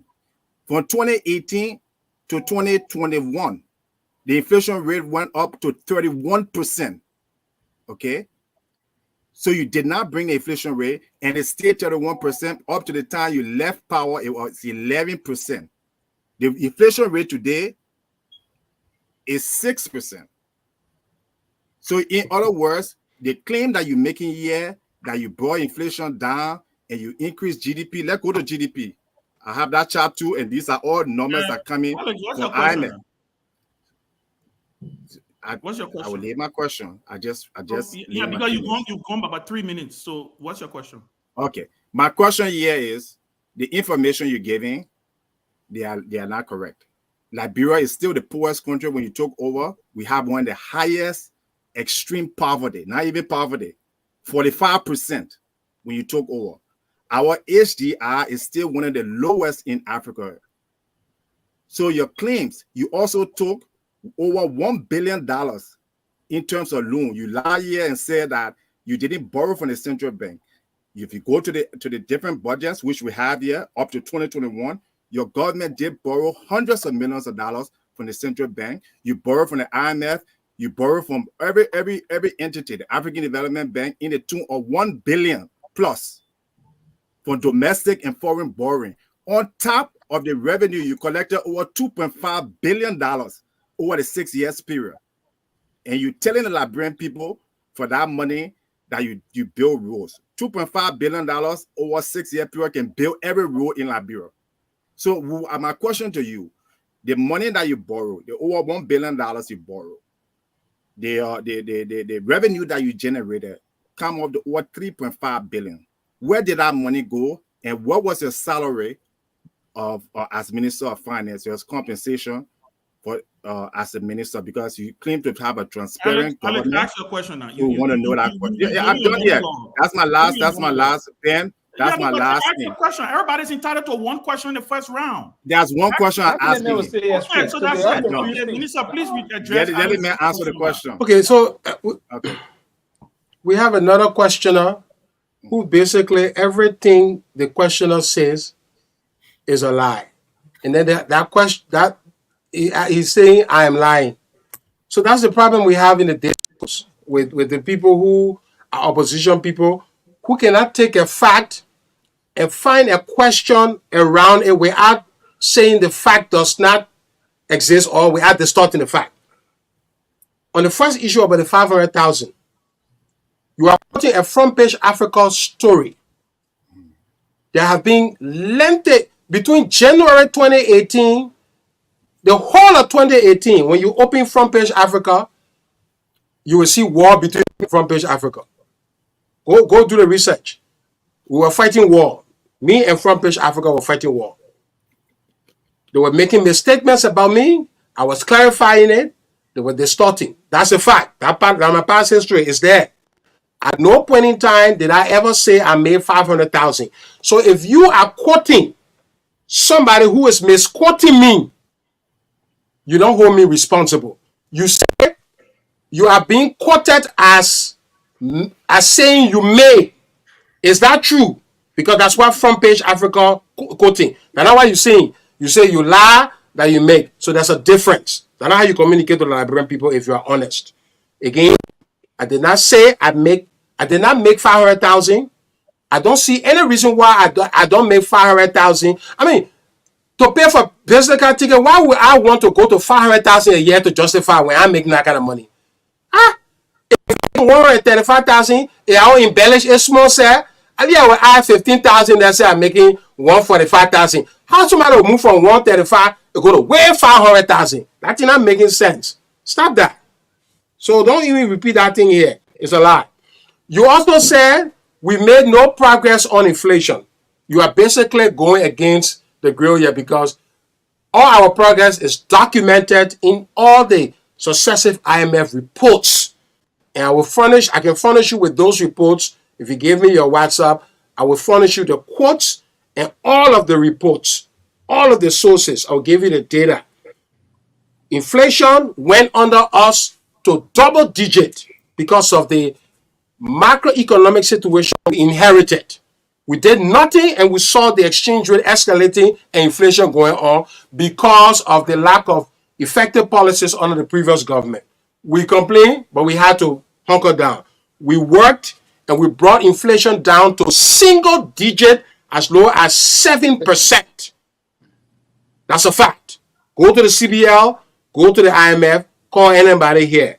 So you're wrong in that. We increased GDP growth. Ask the World Bank, go read the latest World Bank report. You see all the successive growth. For the last 3 years, we've had growth. Last year, growth is around 4.9%. Is that not an increase in GDP? You haven't seen that growth last year of 4.9% in the year before? You think how we're getting all the revenue increases? What are you talking about? So don't take my record, say, okay, last year growth was 4.9%, Mr. Minister, you agree. But the growth could have been 7.8%. Why? Then me and you arguing. But you can say, I'm doing 4.9%. Then how will we even argue when you're lying? So 3 lies right there. You say we took a loan as a government of 1 billion from our external partners. That's another lie. The total external debt of the Republic of Liberia right now is around 1.2 billion. Unity Party 12 year plus CDC 6 year, all the external borrowing right now on record, that around 1.2 billion. So it's a lie from the belly of the devil, a diabolical lie that CDC alone borrowed 1 billion. I don't know who feeding you this information, but I'm sorry, you're misleading the Liberian people. And on this show, if you got issues with economic facts, maybe I can provide a pro bono consultancy. Don't take it from me. I will send you information, look at it, and ask questions on that. Inflation trends, GDP growth trends. Then have those basic facts, and then you can ask questions. But you can't distort the facts. So we borrow 1 billion when the total borrowing for the last 15 years, 20 years, like 1.2 billion. It's totally wrong. My salary as a minister was 5,800. We brought salary from 7,800 and we cut it down to make room for poor Liberians to have a fairer share for our country. Thank you. All right. So now, everybody. Oh, Pewee, sorry. I almost forgetting you. Pewee, man. My man, next time don't to do. Go ahead with your question. One question. Can I finish rebut? Can I finish rebut? Can you please give me the time to come in? So the man just made some. No. You can't debug. No, you can't debug right now. We've got to go to the next person. Thank you, Ben. But yeah, but no one going to get him a chance to do that. Thank you, Ben. For me, on a most serious note, I listened to the minister a while ago, and I've been saying this to myself. I can recall I was on a flight coming from Liberia, and I started to reflect on this process. That it was the reason of negative propaganda that led to the defeat of the CDC government. And the minister said it very well, and it's some of the reasons that is being to amplify on this medium today. And I think it's not our responsibility moving forward. I'm not going to ask the minister any question. I respect this minister. I believe he's one of the youngest ministers in our country history that set the pace to change the macroeconomics of our country. When he served as Minister of Finance and Development Planning, when the portfolio of development planning came there, when he served as minister, the second Minister of Finance and Development Planning, in less than 1 year, there are a lot of major road connectivity, infrastructure movement that brought economic value to most of the community in our country. Under his stewardship as Minister of Finance. And as he's elaborated just now, and one of the reasons, and folks were saying the last time, and part of our responsibility moving forward for me is to begin the process of telling the story and saying the myth and disinformation. Chuchu is one of those that always say things that you see how disoriented that he was. Please don't attack. No, do not attack. I'm not attacking. I'm not attacking. Yeah, no, stay away from calling your panelists name. Okay. No. I'm not. I'm not. Ben, can you please allow the man to never No, I'm the moderator. I know what I'm doing. He's entitled to attack and say whatever he wants to say. Hey, man, guys, you're stopping, man. He's entitled to say his comments. I will defend him. Defend himself. Go ahead. I'm not defending. I'm just saying something, right? Now, the reason about this and disinformation is penetrating our society. It's enormous. So it behoves us to come and try to counteract some of those information as they unfold. And that's what I was saying. Now, but where the country stopped and basically where we saw our country move, in 9-10 months, there was extraordinary movement in the country in terms of road connectivity and other infrastructure development under the stewardship of this finance minister. And this man is the man that's left the Ministry of Finance, and there's different disinformation unfolding. Now, there were most of them recently coming up saying he has gone just a fugitive. How was someone that aligned himself before for other international institutions, work with the government, will be a fugitive? And we saw recently he came to the country and he went through the legal process. And one of the things I'm very proud of, and I said it last time, I said the mantra of the new progressive is to catapult the image of the Republic of Liberia. 30-second period. It's a progressive, right? So this process here, and I'm not going to ask any question. What I'm going to push on, I'm going to conclude soon. What I'm going to push on is for us to begin the process of telling the story. What the We administration conducted and performed in the country. That's what we have to tell. It's about telling and revealing those things that we have in the country. But the less than 17,000 vote difference, it was just negative propaganda. We have a situation in our country that most of our folks say the lies that is told, any rebuttal will be considered as true story. That's why in fact the We administration was not on the basis of malfeasance on the part of the administration. No, nothing whatsoever. And we're going to moving forward. We are not going to do this on the basis of intellectualism and protecting the defense, but we'll respect every other individual. But if you told last year, we'll debunk those lies and deflate your thought process about misinformation. Thank you, Sylvester Pewee. Thank you. Now we're going to the second round. This is going to be neo-progressive. This is going to be an interactive round, right? We're going to start with Grace. She's the female on the platform, the only female on the platform. She has her rebuttal. She has her counterpunch. She wants to counterpunch the former minister. You will get your 2 minutes, Grace. So if you have a question, you can ask a question. If you want to use it as a chance to interact with him, the same goes with the rest of the panel. Grace, you can go ahead. Thank you. So, Mr. Tweh, I don't have nothing against you. My fight is for Liberia. I want you to understand that. And I will continue to fight for Liberia until my last breath. So when I came to you asking about that question, I don't think you should get mad with Alex, because when Front Page Africa told that story, you did not rebuttal it. So you can't blame us. Once you don't rebuttal it as a government official, we have to Front Page Africa, the same people on this closing argument said that Front Page Africa is the best newspaper. This Pewee were talking. He told us the same thing that no attacking. That's not how he talk now. The terminology he used, that was just saying. He said, I don't know what he mean by cataclysm. I don't understand. So, but anyway, he told us Front Page Africa one of the best newspapers. So I was quoting Front Page Africa because I did my research on that.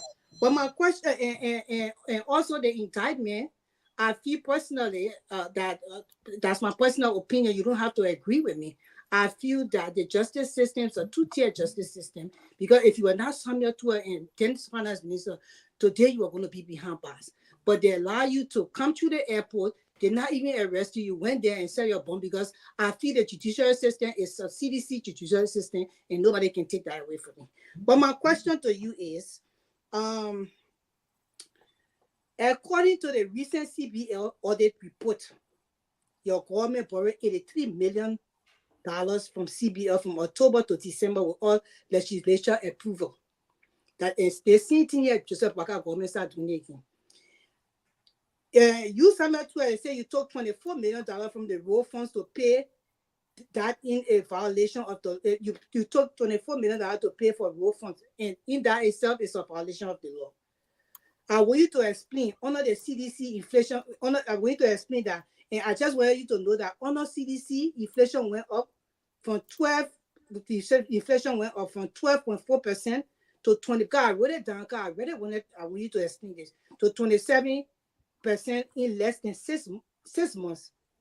So, and the national poverty went up from 50.4 in 2018 to 55.5 in 2019. So what do you explain about that? But you're still saying that your government was the best government and they did this and they did that. So I don't understand it. Okay, but let me say now. The World Bank latest report says CDC brought poverty down. Don't quote Samuel Tweh. Challenge the World Bank. Ben, have you guys seen the World Bank report here on the show? I have. Have you discussed the World Bank report? Because if you discuss the World Bank report, your partners should have the information and ask the World Bank why they're drawing their conclusions. And I'm fine with me. So why is she saying I'm saying national poverty and not the World Bank saying? But the other report showing that No, I'm coming there. I'm just saying, agree first of all, yes, the World Bank say poverty came down. I will ask the World Bank. Then you say it. But you can't say that me say it. So I'm not lying on that one. Okay. So I just wanted to note that one for the record. Did not rebut. I rebutted. That particular thing, I remember it, that people were saying I said 500,000. I went on EFBC. I clarified everything. But that's the problem with the country. When people want to believe a lie about you, they believe a lie about you because they have other motives. That thing was clarified. I would never ever state a salary that I am not making. It's not possible. From 135,000 to more than 300. I will inflate my salary like that. For what?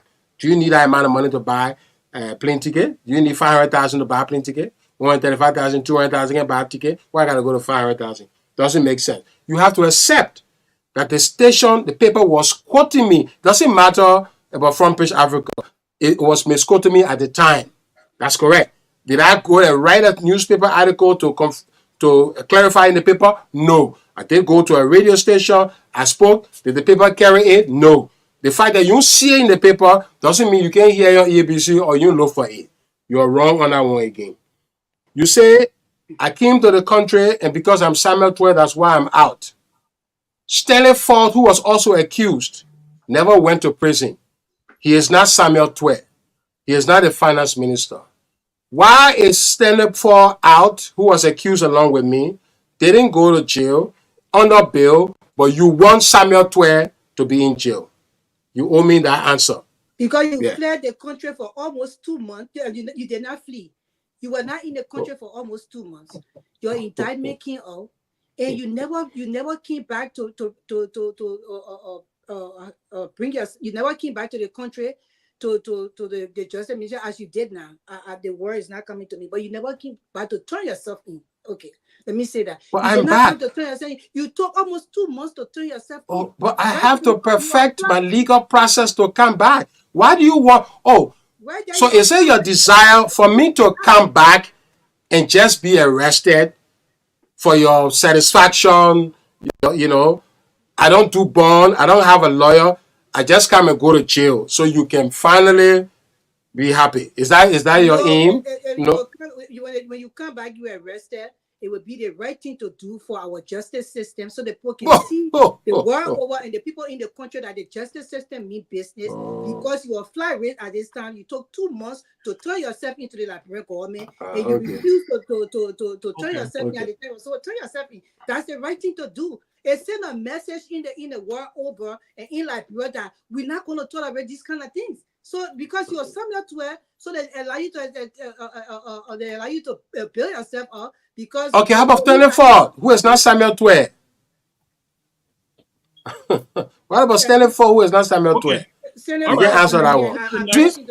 And I also want to ask you quickly, when you wrote out $10,000, when you wrote out first class, Were you on government business or on your private business, number one? Did you go to do your private work or you went to go do government work? You think it was right as a finance minister in a poor country like Liberia? We were one of the poorest country in the world for you to be riding a first class flight and flying up and down in front of people who can't even find clean water to drink? Okay, that's the last question from Grace. And Minister respond, and then we'll go to Tomalin George, and then we'll go around the home. Okay, the last question was on road fund. The national legislature revised the appropriation of the road fund. The monies that were supposed to come under the road fund, they took it from the budget, and so it was not Samuel Tweh. The evidence is there. Go to the national legislature and find that out. I've been on this show for more than an hour now. You have basically said nothing factual in all your questions to me. Grace, you finished? So, please. Grace. It's amazing to me. Grace, you finished. We're not doing that, please, Grace. We got to go to the next person. Well, I've answered all your questions. Why you want me to answer your questions again? All your questions. So let's go to Tomalin George. Tomalin George, please go ahead. Taking in violation. How can you answer to that? You were finance minister of the country. It was taking in violation. Then you wonder why they put in indictment for all that money that they say you took. These are some of the discrepancies in your report. It doesn't add up. Grace, thank you. So what we're going to do is we're going to move, because there are other panelists in the back, so we're going to move some people and then bring them in. So Tomalin George, please ask your question while we to do. Grace, we'll move you a little bit for Kehleboe to come in, and then we'll bring you back. You can go ahead. All right, go ahead. But Kehleboe not even here today. So, okay, he's not here. Go ahead, Tomalin George, so she can stay. Okay, Mr. Minister, recently I listened to one of the present Deputy Minister of Finance, somebody, said that in 2023, the CDC government took money from its spending entities, and they were approved. And they said this money was put towards NSA and Ministry of Finance and so forth. Can you please clarify that on that issue? I posted on that today because I knew I was coming to this to talk about off-budget. Okay. Off-budget spending has been a regular feature of Liberia public finance. The notion that off-budget is necessarily corruption is not correct. I did share an audit report from 2015-2016 that shows an off-budget spending of the previous government, the party under President Salif, of $128 million. I did say off-budget amounted to $97 million. So it's not an anomaly. I did also say in previous posts on audits of the consolidated, our government has never been disclaimed by the GAC. The Unity Party government has had disclaimers. Can we work to improve our budget expenditure? That is correct. The current government continues the pattern, but it's not something that you politicize. We have to prepare the three branches of government to sit down so that we minimize off-budget expenditure. The legislature, the executive have to work honestly, and that is possible. But it doesn't necessarily mean when you spend budget off. We gave National Election Commission $3 more million than the need for the election. Then it means our corruption money. That notion is wrong. It pollutes the public discourse. Doesn't also mean that it's not corruption. You have to go into the specifics of the situation. Yeah, that's what I'll say about that. I already posted on that. Okay, all right, that's it. So, Peabody, 1 second, please. 1 second. I'm trying to see. Okay, so nobody knew one. Okay, so Peabody, you go ahead with your one question or interaction. Yeah, let me begin with interaction. Let me say, Mr. Tweh, really commend you for going back home. It's not really common among a lot of African politicians that would be in another country and return after a government having somehow indicted them. I think I commend you for taking that bold step. You took a very brave step. I don't know if I could do it, to be honest. You took a very brave step. But let me ask you, Mr. Tweh, what is one thing that you have hoped to do for Liberia? And let me say, what is your major regret? Something that you wanted to do and did not happen for you? I think I've already answered that second question already. But let me go back to this first question. why you think you would not have come back to Liberia. And it's very important that the Liberians who are listening understand this question today. Because when Grace says she wants me arrested, Grace believes we're in 1980. Or she believes we're under rebel governance in the 1990s where there's not a rule of law. The fears of the trauma have not left some Liberians to believe that we have not departed from those things. So they do not have faith in the quality of democratic governance we enjoy, where no president has the singular power to put somebody in jail without the writ or consent of a certain judge. Before, a president could just look at the army, the police, and say, y'all go bring somebody to the airport in jail. You're not even going to court. Let me assure you, Peabody, the confidence I have in the country called Liberia today is that we have a democracy that has limited to a significant extent the powers of the executive to abuse the rights of Liberians. We saw that happening under President Sirleaf. We saw that under President. There were small things here, invasion of CDC headquarters, things that happened under President, but largely we are under the dispensation of the rule of law, not the arbitrary enforcement of the whims and caprice of any sitting legislator or president or judge. So that is the faith I have in the country for which I can come to the country. If they were seen in the 1980s, I would not come to the country. If we were in the 1990s, I will not come to the country because I will be afraid for my life. Not just the thing I'm talking about, say I want the people to make image of me. I will not have that concern in the 1980s. I will be having whether I will be on the ground. You see the issue? So, I'm not afraid of democratically elected governments in Liberia from this year going forward into eternity. So you will have to come. You just have to come on it. But let me tell you something. When I was coming, I believe there were people in the executive who wanted to arrest me. But also there were people in the executive who know that we are not in the dispensation of the 1980s. So there's a clash. So I'm having this debate because some people think we stay in the 1980s. Some people believe we have moved from the 1980s. The people who knew that I cannot be arrested when I'm coming to justice probably prevail. Because it will be like you are witch hunting the man. He's coming to justice. You're just making him popular. You're going illegally arresting. We don't want that. The president is out in America on the day where he's supposed to be speaking. You're trying to arrest somebody. Why you want to do that? Let him go to court. You'll go prosecute him. If he's guilty, we will put him in jail.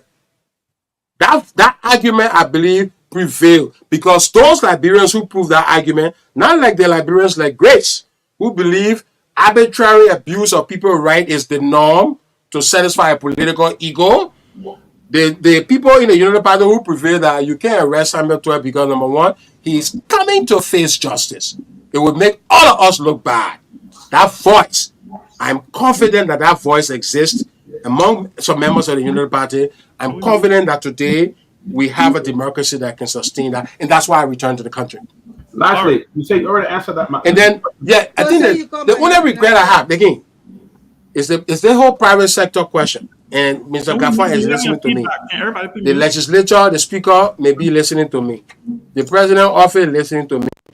To solve poverty, to solve job creation, we have to solve why banks are sitting on gazillion millions of United States dollars, and that money is not going to productive sectors, but only importing rice, importing fuel oil, and fuel and those kind of fish, that kind of stuff. Why is it that it's not going to the mom and pop small shops that are hiring 10 Liberians? Let's address that problem. We start the turnaround for sustained growth in the country. We're going to do that. The new minister and the new government are challenged to do that. If they don't do that, they're going to be in problem because that's the only needle that people are looking at right now. Yeah. Thank you. Okay, so we're going to go to Lofa next, but I want to give my one question. It's not. Can you give me your minute because Tweh called my name. I need to respond to Mr. Tweh. Grace, I beg you. I beg you, girl. I beg you. Ben, I beg you. You ask for it. Go ahead. I beg you, Ben. You so give me 2 minutes. Seriously. Let me respond to Mr. Tweh. Mr. Tweh. I don't remember with the 1980s. I know there was a coup and everything. I don't remember much. I think I said was kind of young. So it happened there. I understand what you're saying. In the real world, today is the 21st century. I don't want you to kind of sit here and start to mislead that grandpa and say, oh, this and that. There are multi-millionaires in America that were indicted. He went to the courts, and the court made sure that he was put back behind bars because the level of his indictment. And that's my point to you. You cannot come tell us here that the judicial system argue and this and that, and you were not supposed. The justice system is your people. Your CDC people make sure you kept them in that place so you can be able to save yourself. And that's just the truth. But I want to make a correction with you. A former Solicitor General Tweh, the former National Security Advisor Jefferson Camo, were indicted, arrested, and denied bond because they could not make bail. They didn't have the luxury for 2 months to be passing around and decide, okay, I feel it now, and I enjoy myself. Now I feel it coming now for them to arrest me or for them to give me bond for me to be free, passing around from radio station so I can clear my name. They did not have that luxury. So you can't come to us here. The average African will not even have that other luxury that you have. So you cannot come and tell us here and say, oh, other people they did the same thing and they're allowing to go free. No. They allow you to go free. You are on the platform here with me today, so I have to ask you the question. So you can't continue becoming, like I doing any kind of bad thing because Liberia don't have the rule of law, doesn't work in Liberia. And y'all know when y'all are living power, y'all set it up that way so it can benefit you because y'all know what was coming for you after. So that's just it. Okay. You see, very listen. I just listened to somebody commenting saying Nyanti Tweh could not make bail. You see how misinformation is dangerous? Based on what she just said, somebody is posting where maybe they could not make bail and Mr. Tweh could make. That is not true, Mr. Commenter, because it's a lie. Nyanti Tweh will never deny bond. What happens is that if they indict you, the executive can come to you and put you in jail while you go to the court to secure your bond. When you get your bond, they will release you in 24 hours, in 48 hours, in 72 hours. So it's not that they were denied bond. They did not have the time to move to the court process. They were in jail. If I was in Liberia, I would have gone to jail the same way. You understand that? The judge explained that when in a ruling. I was not in Liberia. If I was in Liberia, the police would have come to my house, and it's legal because they have the legal right to do that while you process bail. Nyanti Tweh is now outside under bail. That's why he was released. When they presented the bill, so the other people were released. Stanford did not report himself. When he reported himself finally, he got released. He didn't go to jail. And I came in. So thank you. The power of misinformation is so damaging. That when you say something like they were denied bond. Grace, you can't do that. You can't do that. Okay, so I will tell commenters, when people on the show say something, fact check it before you comment or believe it. The woman said denied bond. That's not true. The government, you're spoiling your government name. Your government didn't deny the people bond. Your government just used the opportunity that as an executive, they had the right to put them in jail while they search for the bond. That I seen 1 hour and 1 day, 2 day thing they won't do with Samuel Tweh. But when I'm in the country, I came now. The problem now is that when I'm coming to go get my bond and you arrest me, I will give you my hand. Because I'm coming for the bond. So you can't make morale on me now. Thank you. Yeah. So let me ask that. No, the other thing she said in America, that a judge, Donald Trump was indicted in America. They put him in jail. Are you running for president?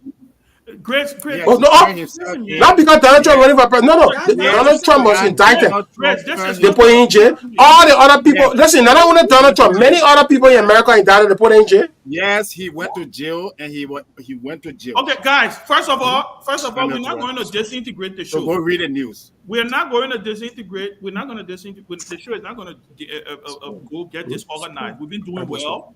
Let's move forward. Let's welcome Professor Kennedy. Mr. Tweh, ask a question. No, but Grace, you're not the only panelist on the show. Let's turn I've this been to more than accommodating here. There are 10 people on the show. Ben, just 1 second. Jones. Alex, please wait. Alex, listen to what I'm saying. I want to leave the show. Alex, you are not the moderator, and please respect. I'm telling you, I want to leave. I have to leave, so I want to just ask my question. But then, Alex, then take your exit. Okay. Let me just jump in here a second. I know you want me to leave, so I can leave your man Sanvee to about. So Ben, you said, okay, is it my time to ask? Not classroom. It's been a while. Guys, we have a moderator. Let the moderator speak. I'm going to say this. Anybody who interrupt the show, I will move them. Yeah, let the man speak. When you're talking, he will call you. I don't know what is this. We need to stop. People are listening. Thousands of people are listening to us. Let's move forward. Professor Kennedy, we want to welcome you to the show. Mr. Tweh, I have a quick question for you, and then we'll go to Lofa, and then we'll let Professor Kennedy chime in. He just come in, and then we'll go to the rest of the folks to come in. My question to you has to do with the CBL. There was an accusation, or I think in the indictment, or even, I know the other report that talk about the habit of people receiving cash when they go to the CBL, large sums of cash being taken at the CBL counter in the tunes of millions of dollars. When did this practice start? If it is true, because it is in the other report, and there is something that continue under your stewardship, and why did you not? Is there now a better way that we can do our transaction when it comes to money, when it comes to the government, the circulation of money, when it comes to government? A lot of those over-the-cash transactions have to do with security agencies. A lot of it. The security agencies are protected by law to operate the way they operate. You have to change the law today to change that. So I read in the other report, I think there were checks going around NSA that checks. NSA deals in cash. Security people are not into check writing, all of that. So the act protect them. So a lot of those things you see in the audit talking about, they're not auditing NSA, but those are the cash flow, those are the transaction processes. They're dealing with emergency situations in the field. They have to deal with cash like that. They don't want traceability. They're protected by law. So all of the cash transactions were done under security. Is that what you're saying? Well, I mean, a large chunk of it. I imagine, because the other entities that are not covered by such law should technically be doing the PFM system. So I would imagine a large chunk of that will be security, and it's happening right now as we speak today. That's a system they have. It hasn't changed under Madam Sely. It didn't change under WIA. It also has not changed under President Boyka. Thank you. Let's go to Professor Kennedy. Let's go to Professor Kennedy. Lofa, let me just chime in, and then we'll go to Lofa, and then we'll come to the rest of the Johnny, Robert, and then everybody else. Yeah. Go ahead, Professor Kennedy. Minister Tweh, nice to see you again. It's been a long time since we chatted. So just want to get a sense of how things operate in Liberia and just your feedback in terms of where the current administration is heading. We know that in 2007, 2008, the financial crisis hit. The world was impacted as a whole. Liberia experienced a long downturn in economic performance. That was followed immediately when all the countries came out of the financial crisis. Immediately, like in December of 2013, Ebola hit. And we saw that, again, that was right after the election. Ebola hit. The same administration, they had a second financial meltdown because of Ebola. Fast forward, as soon as the CDC came in, not long after that, COVID hit. And we saw the administration going through a lot of turmoil, right? So looking historically, one can expect that this current administration it's highly possible they're going to run into some sort of a global financial crisis. Do you think this administration is kind of prepared based on what you've seen so far in the first 8 months to handle any type of downturn? Because every time we have a financial crisis, unemployment goes up, the GDP, the total production of the country goes down, and the people tend to suffer. So I just mentioned 3 instances during the administration lifetime where people suffer because of a global financial crisis. Do you think this administration is prepared if we were to have one, which I think is more than likely going to happen? What are your thoughts? I kind of want to get a sense of where you think this administration is headed. I think they have the fundamentals in place to deal with a major crisis that we didn't have, that Madame Sirleaf probably didn't have. So we learned from Madame Sirleaf Ebola. We learned from our macro. We had 2 crises. We had a macro crisis, and then we had COVID. So we learned from all those set of experiences and put in place structures that will enable the country to cope with any financial contagion. Now, not to say if a financial crisis happens, they are not going to be affected, but they are in a much better position than we were, than the former president, Madame Sirleaf, was, because we have all this knowledge now. We have all this stuff in place about macro, our systems to control inflation, all of that, better plan to do that. Will they be able to do that? That's a question I will not there. But the fundamentals are right for them to deal with any spillover from a global impact here. Revenue base is higher, right? That's why you see our budgets now in 700. If you go back to all the old budget, you see budget in 500, 600, 500. Now all the budget are in 700 because the revenue base is higher. So they're in a much better situation to deal with. I mean, I know you're asking, for example, there's this flare up in Israel. Right. The knowledge about, the Middle East could get caught up. Rice. The big challenge now they have to be thinking about is that how do you get rice in the country? Right. If everybody holding and ships can pass the Middle East. So we should be thinking now about large stocks. Our stocks should be triple the size they were under us because of their potential. So I'm saying the framework is there. If are they able to access that framework, utilize it to avert any deleterious impact of a global contagion, I mean that the jury is out on that one. But I would be surprised if they don't move fast. Yeah, on the crisis. Yeah, you got the point, because you see what's going up in Gaza, you see what took place over the hitting Yemen, you see what's happening with Hezbollah over in Lebanon, you see all these issues. And every time the poor, the underdeveloped or the developing countries, the people always tend to suffer when these things tend to happen. So I always have been interested in understanding the government in place. What are their strategies to make sure they can avert this? And you mentioned, having a large cache of like rice or, double or tripling it, kind of thinking in advance. Let me ask this other question real quick before I pass the mic over. Yeah. I noticed that I think it was December of 2019, you wrote the director of the IMF, Christina, I can never pronounce her last name, and you mentioned some of the issues. Right. And you mentioned some of the issues that were taking place in the country. And I think that led to the government entering the extended credit facility program.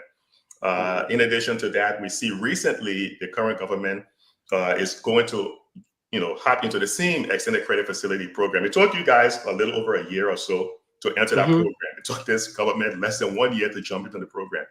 Can you think of an instance, a country, anything you can come up with, that have utilized the IMF ECF program to get the country into like a middle income state? Has the IMF programs ever worked to successfully take people out of poverty? Because why we keep using the same strategy that doesn't seem to work? And I totally agree with you, with someone who worked in the banking sector for 40 years, no country has ever developed without building your financial sector. So you need a way to get money from people who are saving it to people who want to use it for business. So you got to get the money from the banks into the entrepreneurs. Can you think of any country you think that have been successful in using the IMF loans to get the people out of poverty? Because why we keep using that strategy? What are your thoughts on that, Chief? I see a thinly veiled criticism. No, man. Of You the know, if I- I want to criticize, I would criticize. no. A thinly veiled criticism of the IMF there, but it's a good question. You know, the way I see the IMF in my Okay, you're right. I'm understanding. not a big fan of the IMF. I would admit that. Okay, that's why I say I see where you're going with your line of questioning. You know, the IMF is like this. You see your neighbor. Your neighbor son should be in school. Every time you look out the window, let's say you take a vacation for 1 month, you're staying home, you're not going to work. But you notice the labor doesn't go to school. You also notice that he's not being careful, but you also notice he got money. It will concern you. You probably will go say, but I mean, I see you, you're drinking, you're doing plenty of things, but this child is supposed to be in school. Why is it that you're not using your income to send your son to school to get him good food, the way other children who even poorer than you doing? Why are you treating the boy like this? That's what the IMF doing to countries. The IMF is basically saying, don't borrow, you're making $300, don't go take a loan for $2,000. When you take a loan for $2,000 and you're making only $300, how you pay back? The people could garnish and you could suffer. So they say, borrow according to your income. It's just a set of measures. I think it's over politicized because of many of the things that have happened, the way the programs are structured. And let me tell you, the criticism I have of the Bretton Woods system is not that their programs may not work and all of that. It's logically designed, but it's a self-fulfilling prophecy. It seems to be like, if you're not in the program, then, you may not make it.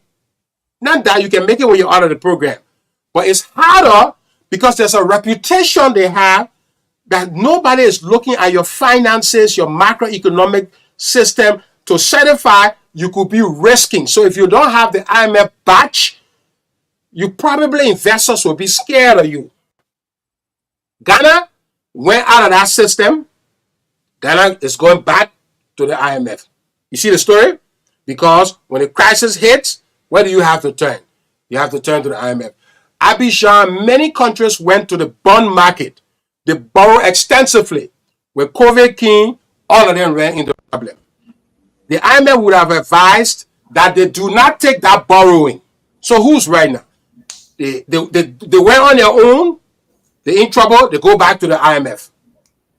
If the IMF have advised them, they would not have gone to market. It's a balancing act. You can't discredit the IMF. They're playing a fundamental role in guiding countries toward fiscal consolidation, fiscal prudence. Don't take too much debt. Like right now in Liberia, we need $1 billion, let's say, to do all our roads. Our GDP is 3-point-something billion. If you take $1 billion, our debt right now is $2 billion total debt. If somebody give us $1 billion loan, our debt is $3 billion. We are at debt to GDP of 90%. You almost borrow your entire GDP. If a crisis hits, we are in crisis. So this is what the IMF is trying to avoid. Cut your clothes according to your measurement, as we say in Liberia. Take a spoon. Don't take a large bite that you can swallow. Do it gradually. So there are countries. Most of the countries you're talking about had IMF programs. The programs structure them on a financial path to then move to sustainability in the private sector. But it's not that the IMF didn't advise them. Ben, I'm sorry, but just this last tiny itty bit question, because the minister just mentioned something. The two countries you mentioned, Ivory Coast and Ghana, you talk about them going to the sovereign debt market to borrow using That's bonds. correct.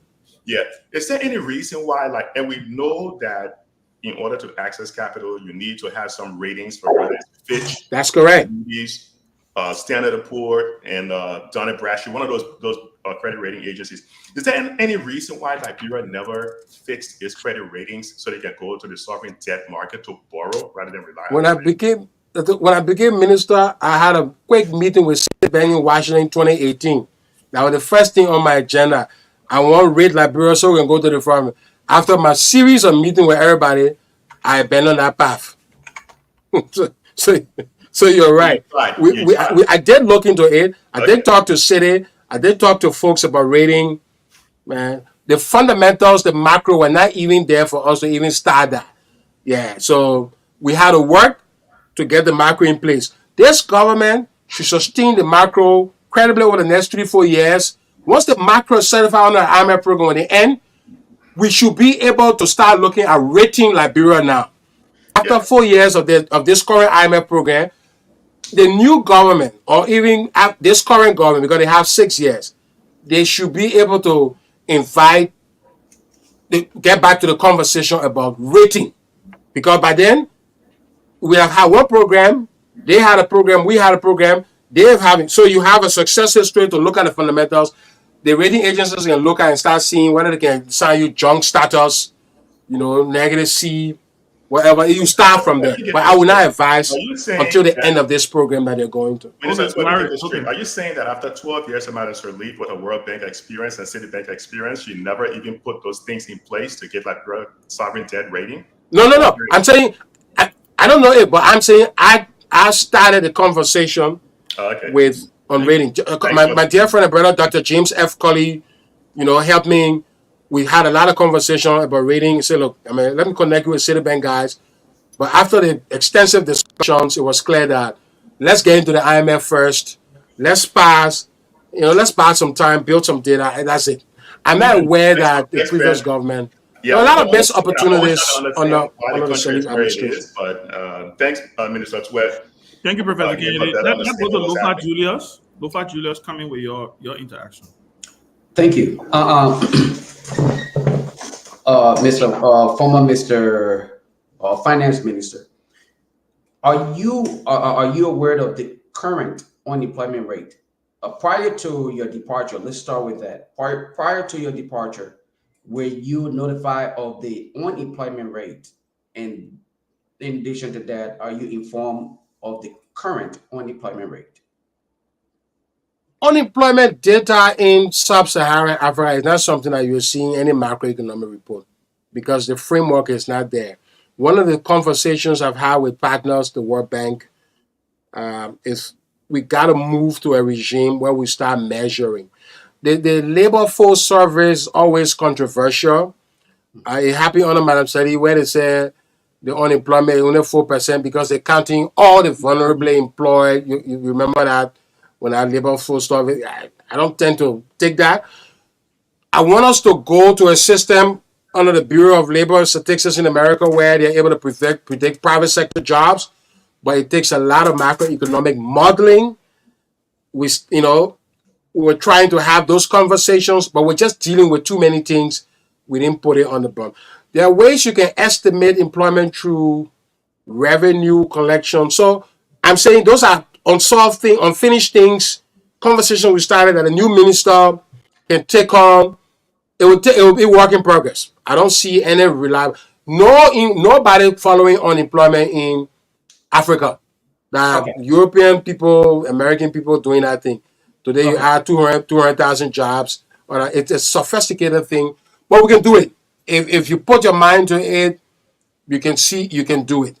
It's possible. It's a challenge to the current government to do so. Considering the fact that, again, you came to that position from an economic background, and one will consider you, correct me if I'm wrong, an economist, all right? You will think that you probably have an idea of what mechanism to put in place to address some of that concern. I agree that it is, in the continent of Africa, that is a major concern.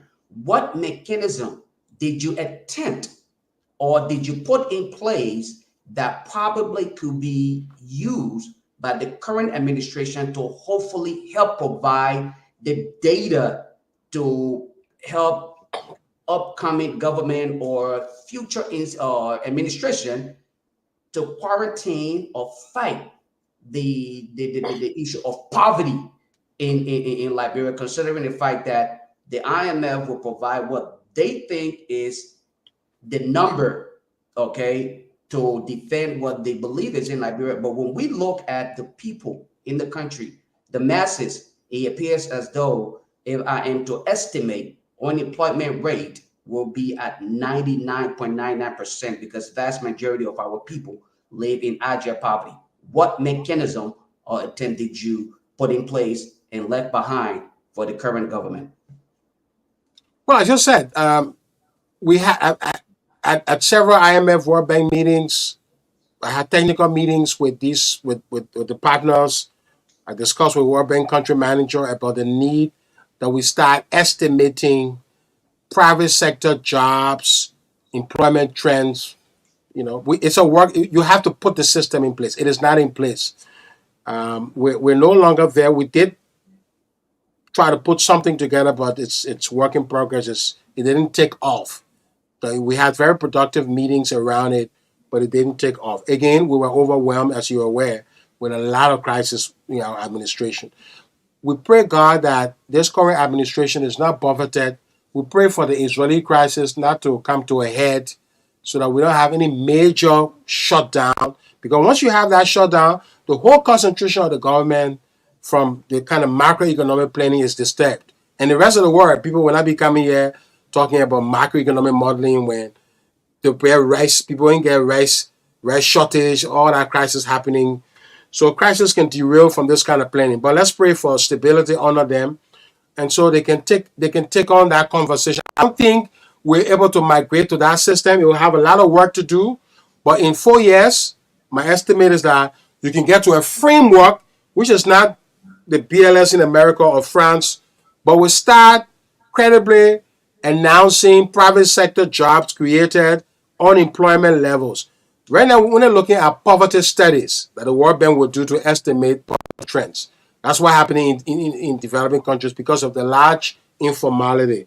But the new minister can definitely take on this challenge, and Thank you. He can make progress. And I close on this note. So, just for the sake of clarity, you are not aware of the current unemployment rate because I will not wager any number. I will not. I will be. I've said that. When I was finance minister, I never provided any number because I'm an honest man. I'm honest. I don't like to lie. I don't like to deceive. And I appreciate that. I appreciate that. You don't like to lie. That's a good thing. Hopefully, you make it to heaven. Like I will. But in all honesty, you can't provide that information. And secondly, you agree with me that you did not put in place any mechanism. Well, I said that. Yeah, I agree. I just, again, as I stated earlier, for the sake of clarity for our listening audience, you did not do as much as expected to hopefully address some of this issue when it comes to implementing. I didn't do what nobody doing in the region, so you agree me like that. I told you most African countries are not estimating job. So the complexity of that should tell you is a difficult challenge. You think my Minister of Finance performance will be based on that indicator? If that's the indicator you want to judge me by? All right. No, thank you, guys. Then most finance ministers are already failed. Let's go to Can I land, please? Oh, I thought you were done.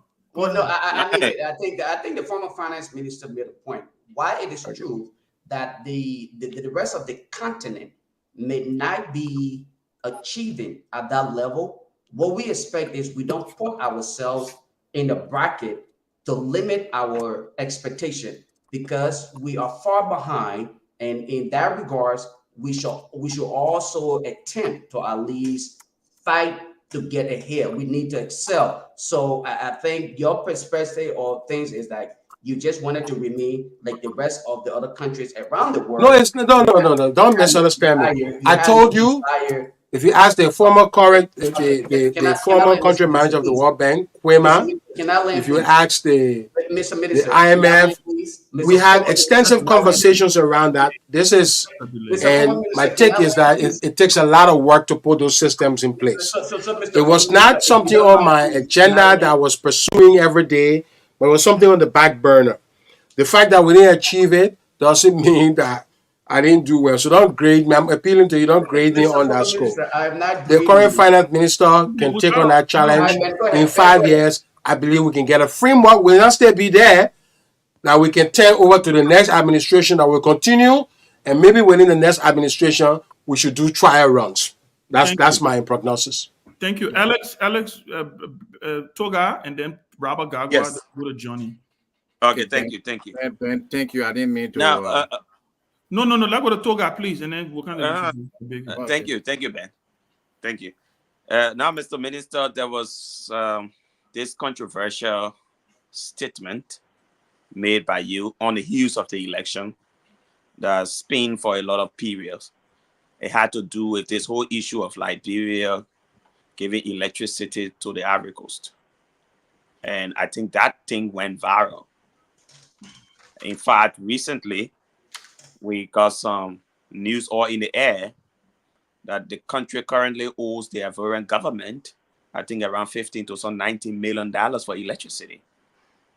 I don't know, how do you just oppose that?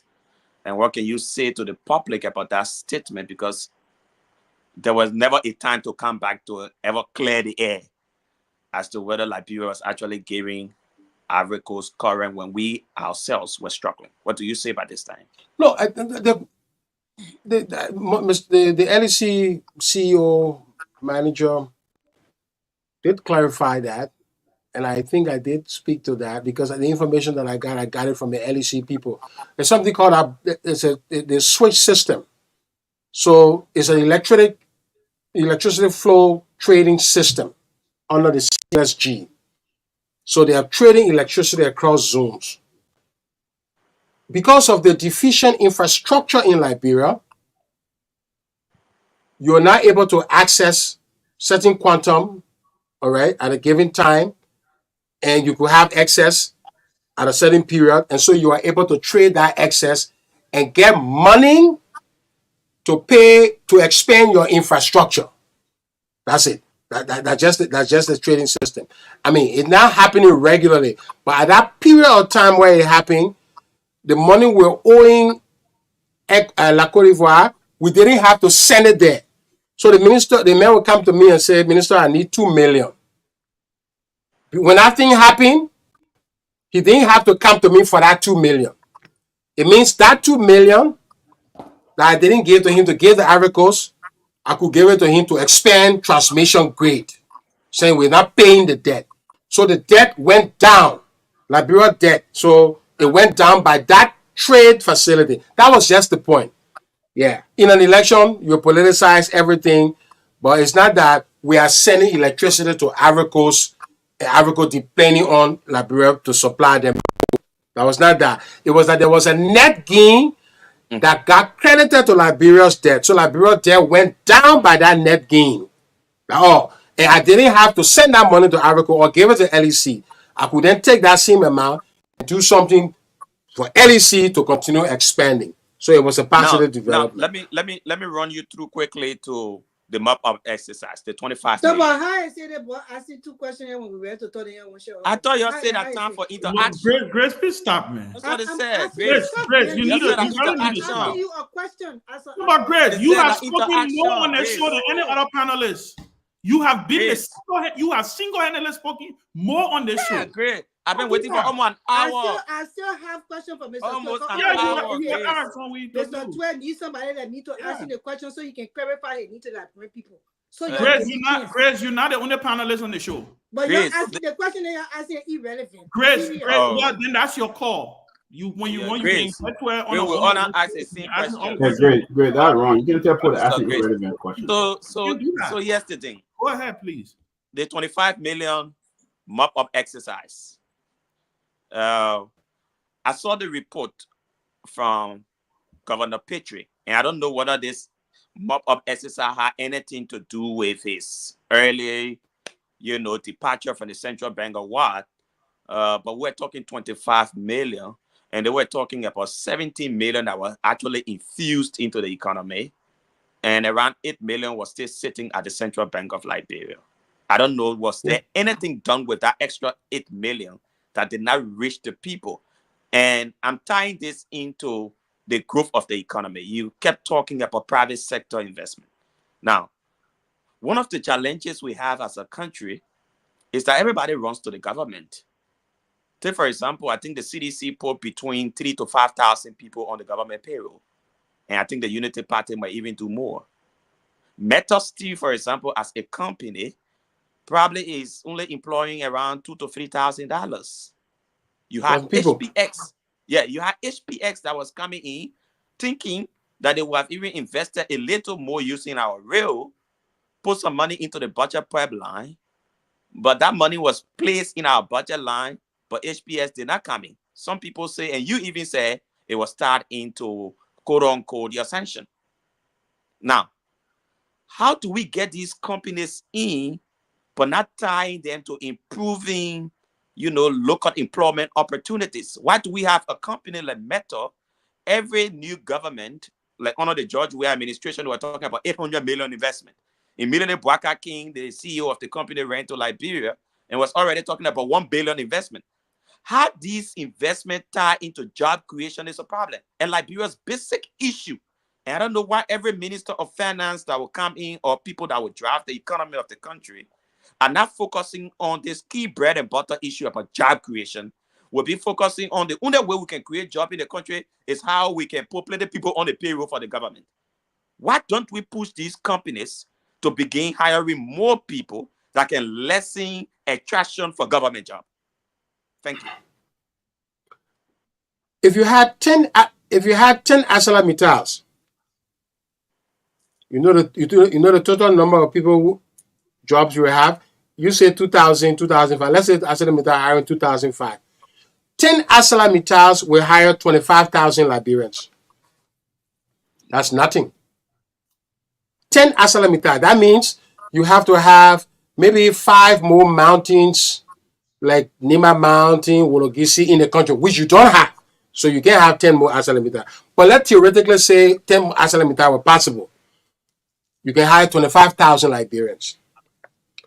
If you ran a shop, a small restaurant that say it was hiring 25 Liberians, and you needed only 35 or 50,000 US dollars to set up that shop, and if there were 1,000 you setting up that shop, you will hire 25,000 Liberians. So that's to tell you that you don't need 10 ArcelorMittals. The real jobs in any economy are not going to be provided by these large multinationals. No. Yes, they will come, they will help the country with revenue, they will help with our infrastructure, they will hire 2,000, 3,000 people. The jobs that I'm talking about, for which I say the current minister has to focus, and as a country, and which you rightly say, is to get small businesses to get loan so they can open a shop, they can link to a manufacturer, they can do some processing, and they can hire more people. They need access to finance. For that to also happen, we need to bring the cost of electricity down so that their costs can also come down. Those are the bread and butter nitty-gritty that will have to happen.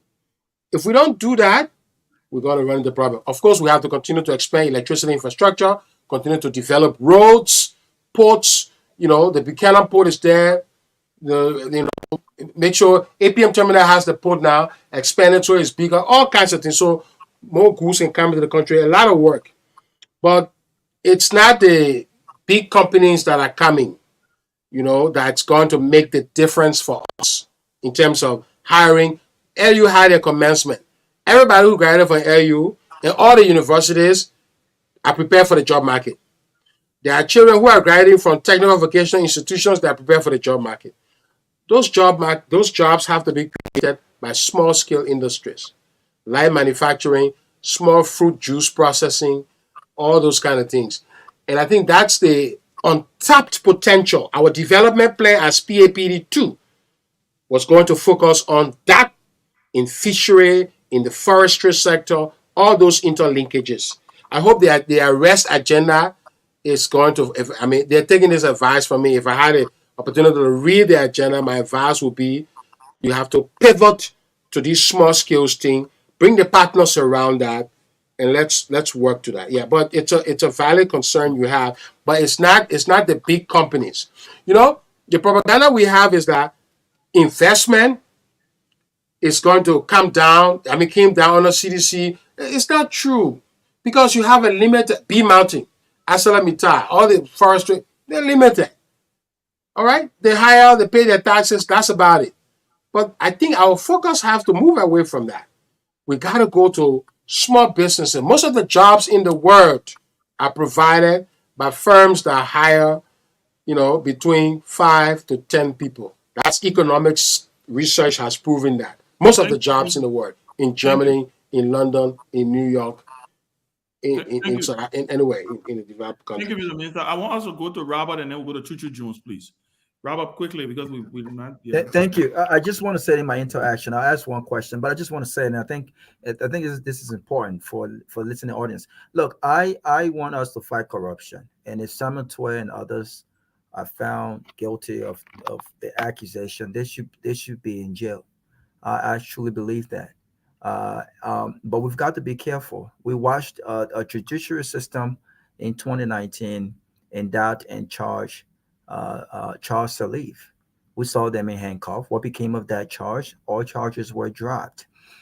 We also saw a judiciary system prosecute and found guilty Gloria Scott. At the time, those who were in opposition did not trust the judiciary system. They said that it was witch hunting. Well, she was found guilty, and the first Supreme Court recently overturned that verdict, and Gloria Scott today is free, right? And we've seen these things play out. I think that anyone who is accused of a crime in our country have the right to defend him or herself, and we should assume that they're innocent until proven guilty. In my own opinion, I've said this and I'll say this again because I know the country is watching. I think this is all bluff. I don't think the government has the proof or the facts to adequately prosecute Simon Tweh and others. I think this was another headline spectacle, right? Get him in handcuff, make the headlines, and then as time goes by, we drop the cases against him. This is wrong. We cannot continue to waste taxpayer dollars to make or score political points. We saw what happened with Alice Cummings during the election. We've got to stop that. If we must fight corruption, if we must have a judiciary system that is independent, that is at the level to function at an independent level, we must invest in them, we must support them, but we cannot continue these political points and these witch hunts. If you have the facts, put the facts out. The public must know the facts. What is the government waiting for to put the facts out? So I will say, Simon Tweh, if he found guilty, anyone else found guilty, I'm not a big fan of these guys. They should rot in jail because our country deserves better. But I'm not going to indulge or entertain all these political bluff. You have no facts. Don't waste taxpayer dollars. Focus on what the bread and butter issue here for our people and stop all of this nonsense. But look, let me ask you this question, Simon Tweh.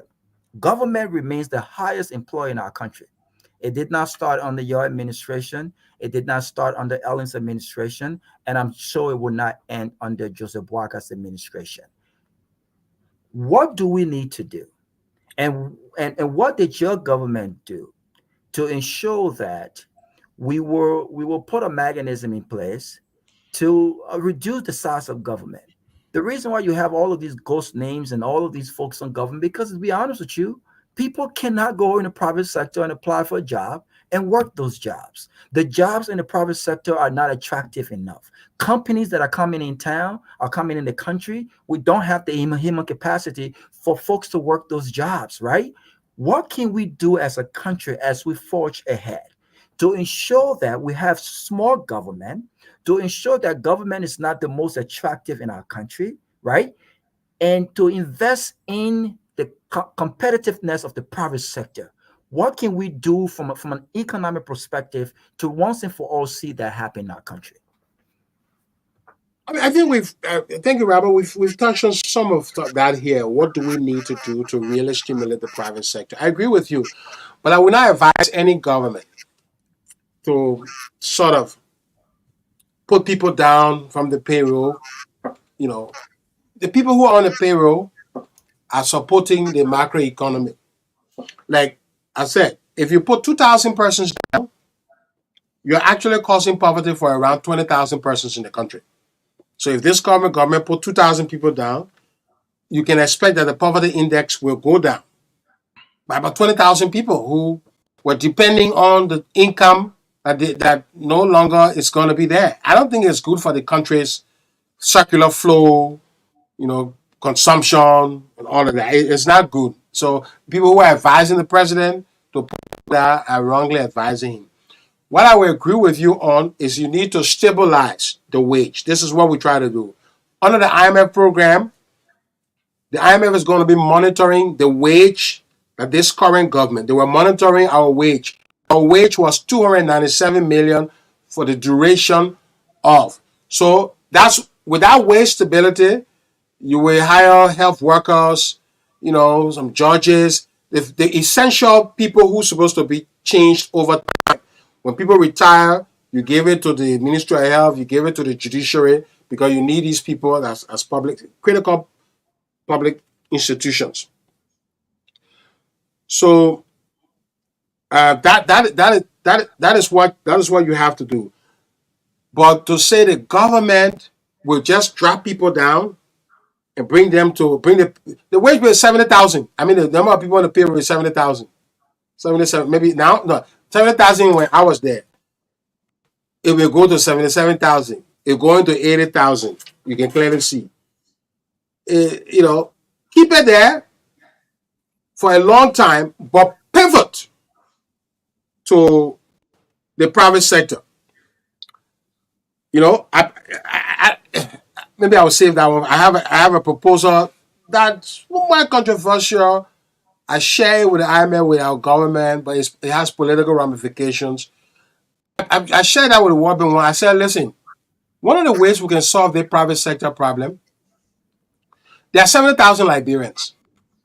Some of them making $150. And in the next 10 years, if you're making $200, that's about 200 times 10 or 2,000. So like about maybe 24,000 you're making, right? Okay. If you're making like 2,000, not 24,000, but 2,500, somebody making 2,500 a whole year. Somebody making 3,000 a whole year. Imagine that, man. If you look at him and say, you got 10 years to work in the government. Over the 10 years period, we're prepared to give you $40,000. So you move into a productive enterprise. You free the government payroll. We asked the World Bank, we asked the IMF for a $300 million loan facility, reduce the wage from 70,000 Liberians and bring it to 35,000 Liberians. I'm just following the line of your thinking. So the wage is down. The $300 million, use it to invest it in the private sector. I floated that idea. Some of our people said, listen, the people will eat that money and come back to the government to get back on the government payroll. I said, but how? We set up a system where that will help them to manage the money. Because they may getting $300 every month for 10 months at 3,500 a whole year. Why you can take the 40,000, go into small scale farming, the agency help them provide job, and they turn that 30,000 to 60,000. They say we don't have that experience. The people eat all that money and come protest. So the former protester, Mr. Minister, when we finish with the election, you bring that proposal, we can look at it. But you're not going to do it for the election. The people can protest so we can lose the election. I'm just floating that out because this is serious. The wage bill is high. Private sector is not growing. That's where people should go. We don't have the money to turn the private sector around. Money sitting with banks. Banks not lending anybody besides trade, rice, in tradables, rice, fuel, agriculture sitting there. Small scale processing sitting. They can't get the money they need to do. They have wonderful investment plans when you go to banks, but no banks will touch it with a 10-foot pole because they say the non-performing loan is high, the risk is high. You solve that problem, you solve Liberia's problem. I keep refraining it. I keep repeating, and for me, that's the focus of the government. Should be of the government of the country. So, and I get that, and the stability of the wage bill, that's awesome, right? But I don't think that you have to focus on that if you had reduce the size of government. And I think that in order to reduce the size of government, you've got to have quality jobs and more paying jobs in the private sector. Let me just say this, and maybe you can close on this, right? Was there a reason why you guys did not, from an economic perspective, was there a reason why you guys did not identify areas where we could start rebuilding the private sector? Areas like tourism. We got more entertainment spots. We got more hotels in the country than we have universities, right?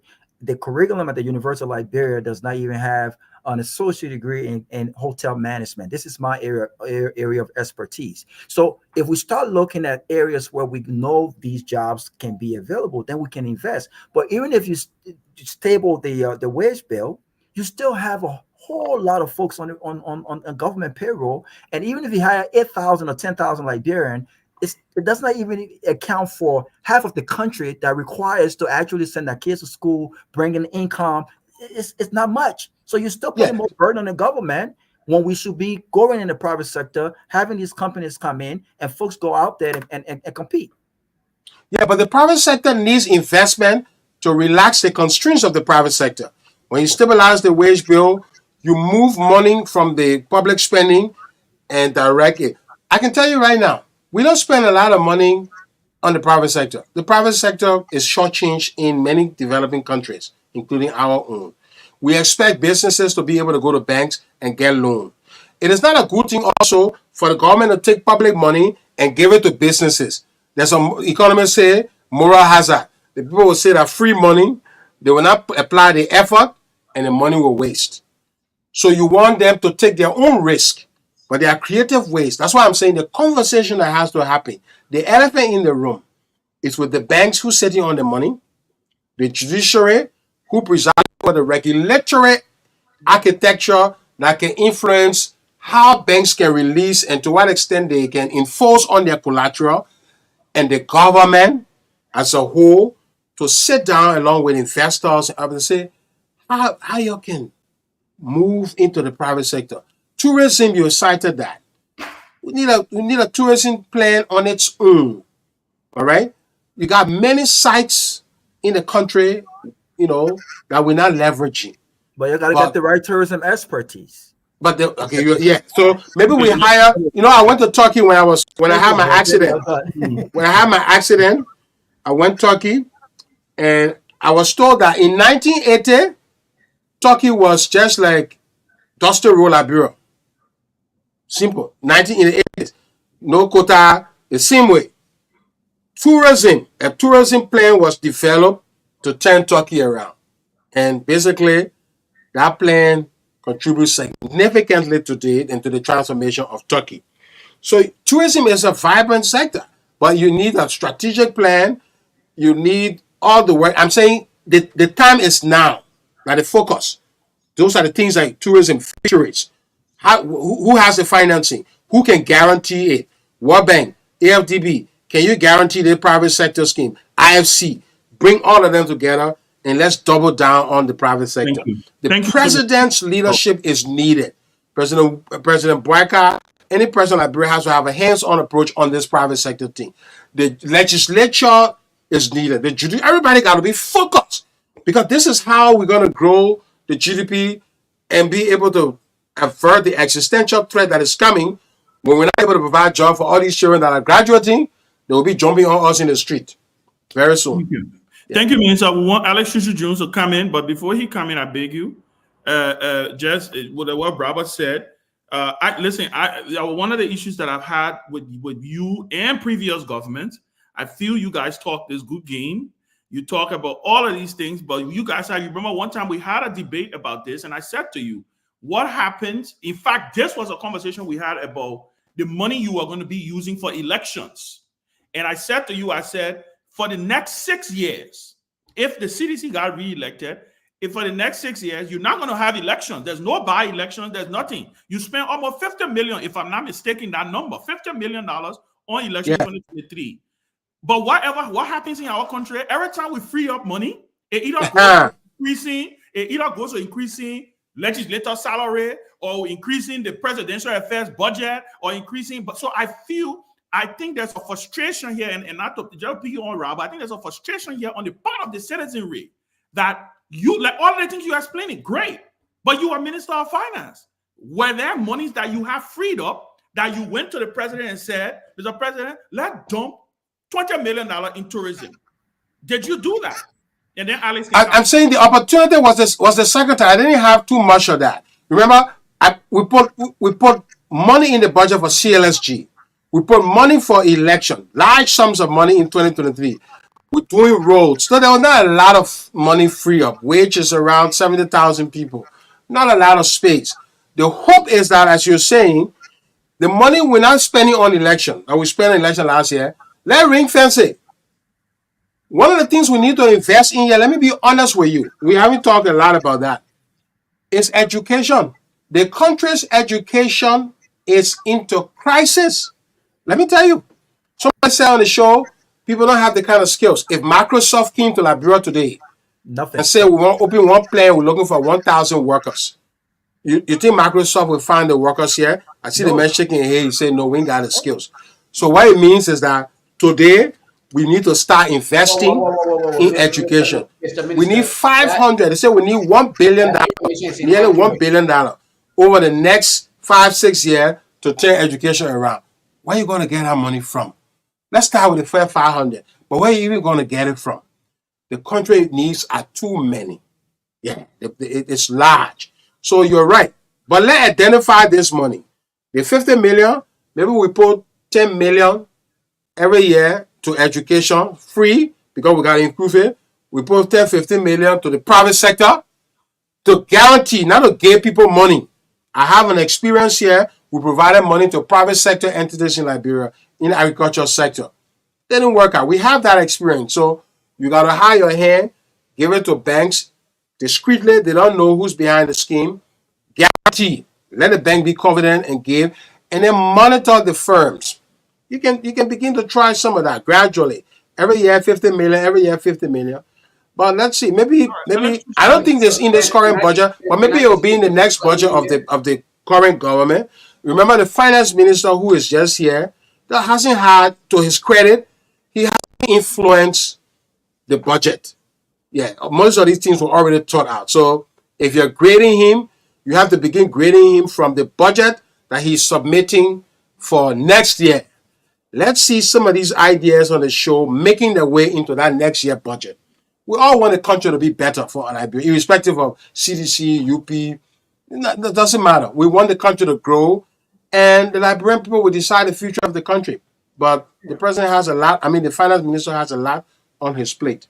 So Ben, I'm begging you, please let me just make quick clarity here. The former minister made a statement about if Microsoft is to come to Liberia today and ask for 1,000 employees, can we do that? Can we make them available? Now, a tech industry does not necessarily mean everyone who works at that institution should be technical, because we can have people with finance background who may be able to obtain a job. You can have custodians who may be able to obtain jobs. That's fine. You have a variety of areas that you can make available to be able to obtain jobs. So yes, I would say we have the ability to provide if we can invest in capacity building. So let us not dismiss the possibility. But that's what I'm saying. Let's invest. Yeah, I think that's what I'm saying.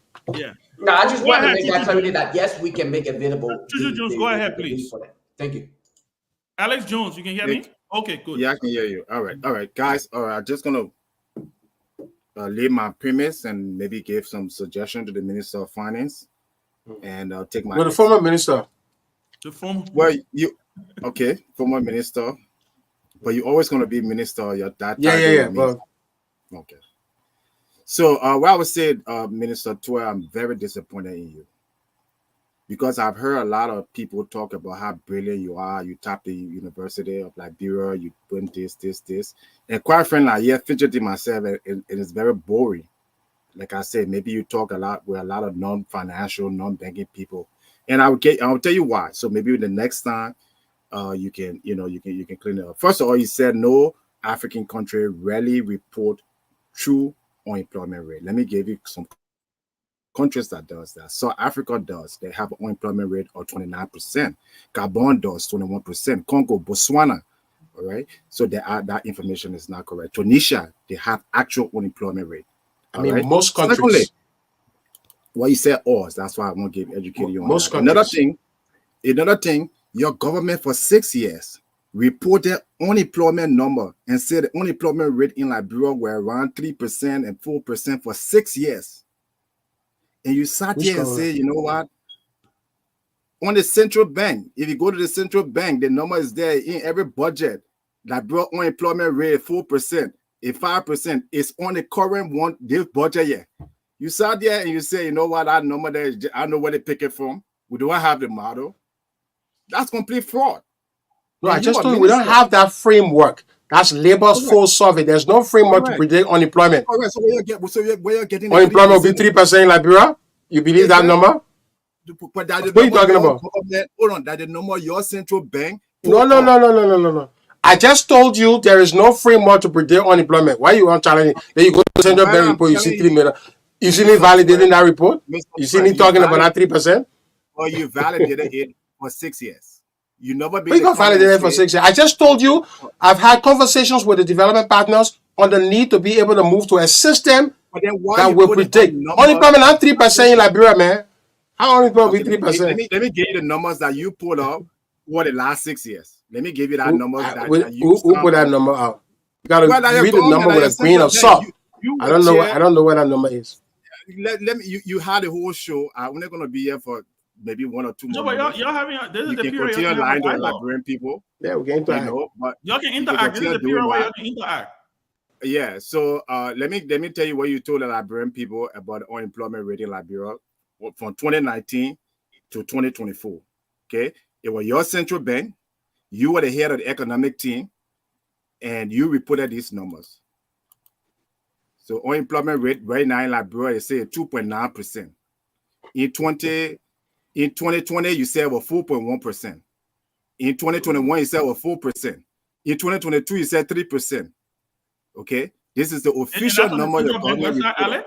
Alex, you said central bank. I give you it right now. Yeah, okay. Everything I've been talking here, I put it right in the chat room so everybody can go read it. Okay, that the number you get to IMF. So I want to know your pick number from anywhere and just put it there and say that I want unemployment rate. I don't get it. I did not announce any number to you on the show. Coming from your government, it right there. Go read it. I put it in the statement for 2019. So the reason why I say I'm disappointed in you because if as the people claim, if you're finance minister and you know you don't have the metrics to Alex, just a point of correction. Your website says trading economies. Yeah, it collects it, but look where the source coming from. That the source. Okay, thank you. The source there, World Bank. The source says World Bank. The source says World Bank. Correct. All right. So Ben Leo order here. Secondly, but that's central bank. Are you quoting a report says central bank?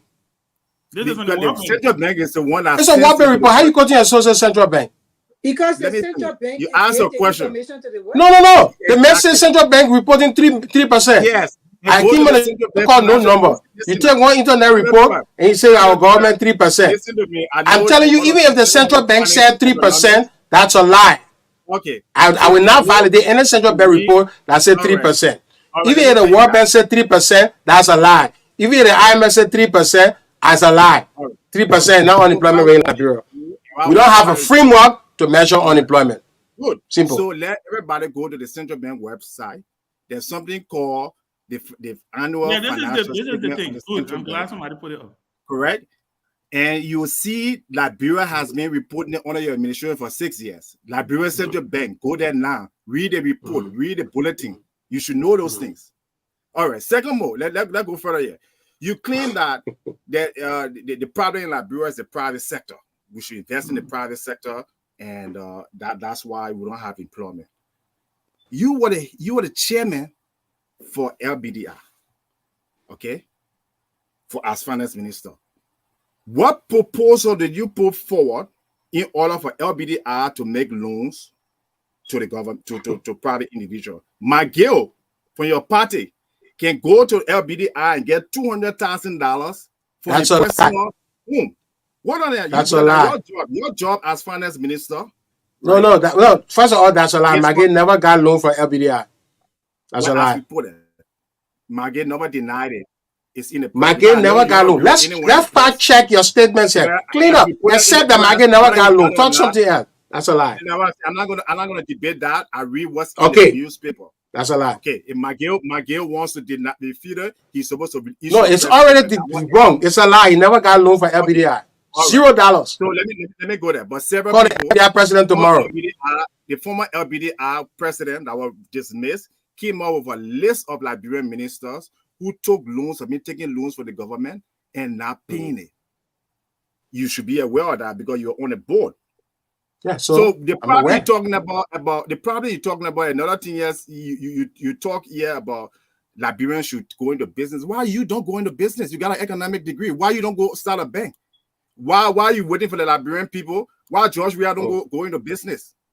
So the things you're asking the Liberian people, y'all like got the money. You pay 5,000. The Irish Liberian person making $60 a month. But you see now the Irish Liberian person will go into business, will go and borrow. Why you, finance minister, former finance minister, usually get good jobs. They go and work internationally in the bank. Your whole career you be in government. And you won't come back in government under the CDC. But you won't kind of lecture all year that the problem. You talk about during the crisis from 2019 to 2024, the world economic thing. Complete nonsense, because most of the time when the world has an economic problem, it's an opportunity for African nations because iron ore prices go up as it's now. You're just lying to people. And unfortunately, our moderators and our journalists, instead of bringing people who understand economics to put what is a lie now? You're not saying anything to say. But Alex, are you on the show? Everything you're talking here? I'm correcting you. I don't know what you're talking about. I'm saying everything. I'm gonna go make business. We're talking about the private sector expansion of Liberia. Yeah, we're talking about economic policies that will stimulate the private sector. Then you say I'm gonna go open bank. I'm gonna go open business. That is solution. That is idea you have.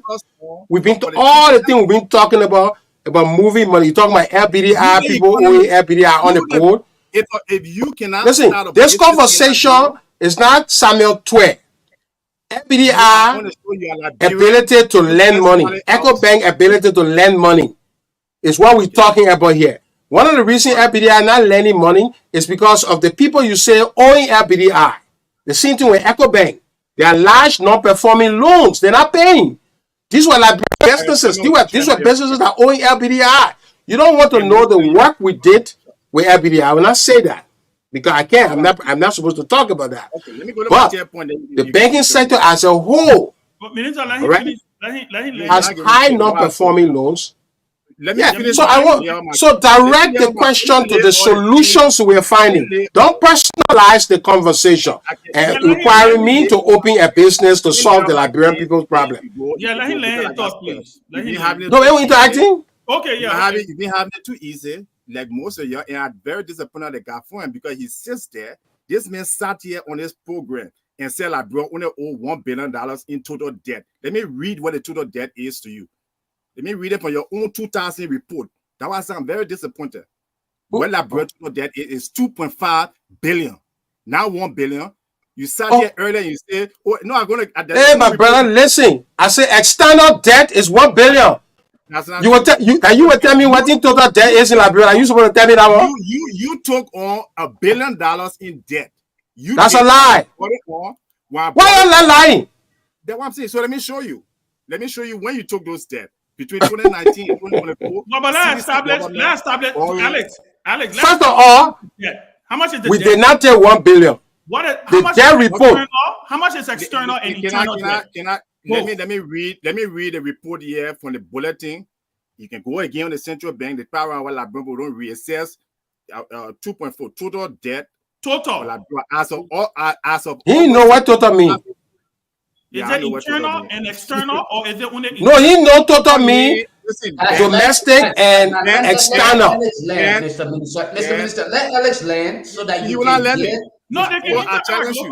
Let it interact. Okay. I mean. The stock of Liberia total debt marginally grew by 0.7% to 2.2 billion. This is in 2023.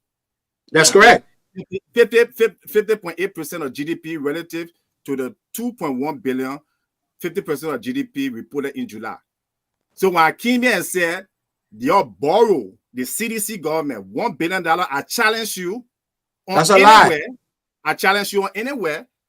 You will have a show, and I will give you $1,000. What you going to show for? I'm on the show right now. I said CDC borrow $1 billion. What you lying for?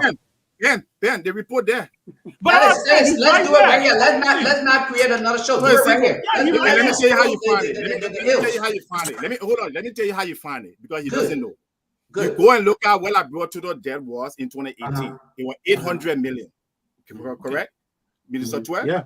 Okay. Yeah. So if in 2023 is 2.2 billion, who borrowed the money between 2018 and 2023?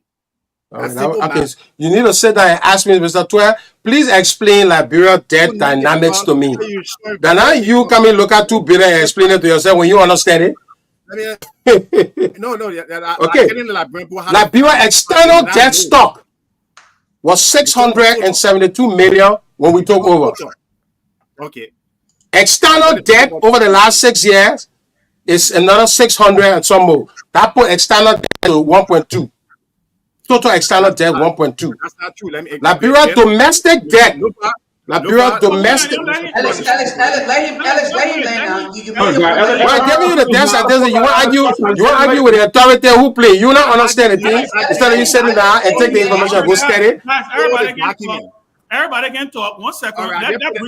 You want me? You want to say borrowing, external borrowing, and let me tell you what external borrowing is. If you don't know what external borrowing is, external borrowing are the monies that we get from multilateral banks, our development partners, as concessional loans through the financing system. External monies don't come on the budget. No Minister of Finance has control over external monies. Those monies stay within the MDB system. Locally, they execute roads and other development projects. It is not part of the national budget. It does not come to the consolidated account. Because your IMF money, your IMF credit facility is considered to be external debt. Correct? IMF monies are reserved. Yeah, but it comes when the IMF gave us loan, it goes to our reserve. It is not. So that's still. It is not. Alex, you want land or you want argue? Alex, let the man speak and you can speak. All right, guys, y'all wait. Y'all stop. Right? Guys, y'all. You want challenge? You want challenge my authority? To challenge my authority, you gotta be knowledgeable, and you're not knowledgeable. Guys, so you're looking for internet sources or people supplying you things. You're not a guy to stand before me to argue. Y'all bring it in context. Alex, 1 second. Alex, you. I don't understand why people with CDC borrow $1 billion. Guys. Why you want to take this lie to be true? That's my frustration. Why you can't find something that is truthful and criticize the CDC on? Mr. Sylvester Pewee, total external debt 672 million under the CDC. How you got it 672 million? What me and you will have the argument? Why you want to carry it to 1 billion when you're not 1 billion? Why you can say, let's talk about the 672, Mr. Sylvester Pewee. Where the money came from? All right. Why we can have that conversation? Why you want to say it is not 672, it is 1 billion? Mr. Tweh, 1 second. Alex, 1 second, please. 1 second. 1 second. There's a lot of people listening. You gotta bring it back to context. Yeah. How much is Liberia total debt? How much? Alex Jones, I'm asking you. How much, from what you are reading, how much is the number, just the number? How much is Liberia total debt? From what you're reading, Alex? The total debt in 2023 is 2.1 billion. Okay. Second question. Hold on, yeah. 1 second. Alex, 1 second. Alex, you got a flow. Trust me. All of that 2.3 or 2.2, the number you call Jenna. 2.2, they're running up. 2.2, right? 2.2. That total debt stock comprises of external and internal. How much is that is external? How much is that is internal? From what you are reading. Well, I'm reading here. Hold on now. I don't have the exact on this chart, but the total includes the internal and the external debt. All right, how much you borrowing from banks? I can get it to you. Hold on, I can get it. Just that, like I said, that's not the context of my argument. Argument here was the government borrowed this money and they can't show anything for it. It's Look in at the that. budget. Your current budget has it. Well, So okay, what I okay, want, that's what I another want here, debate, instead of though. making noise, what I want here is I put a number. We educated people here. When you say something, you have sources. I didn't write that. That information is coming from a Liberian government document. If you go to the top of Yeah, that but document, nobody denied that. But yeah, that's what I'm saying. I don't think there's a contention here of denial. Okay. There's no way you will find that CDC borrowed $1 billion. So the whole scene. So what Ben said, stay with 2.1 million. Subtract. Listen now. Say you don't know. Subtract 2.1 million. External borrowing in 2017 ending. Can we zoom in? 700 million, 720 million. We get the right number, right? Okay, 670, 720, one of them. Take it from that 2.1 million. Then take another 670 million from there. The rest is domestic debt. So 600 plus 600, that 1.2 million external debt. But this is not a debt. Is this a debt? Another thing. So how will CDC borrow 1 billion when the Unity Party government borrowed about 700 million before CDC came? All the way down. How? Go, yeah, keep going up. Go down. Yeah, keep Go going. down. Okay. You say debt. Okay.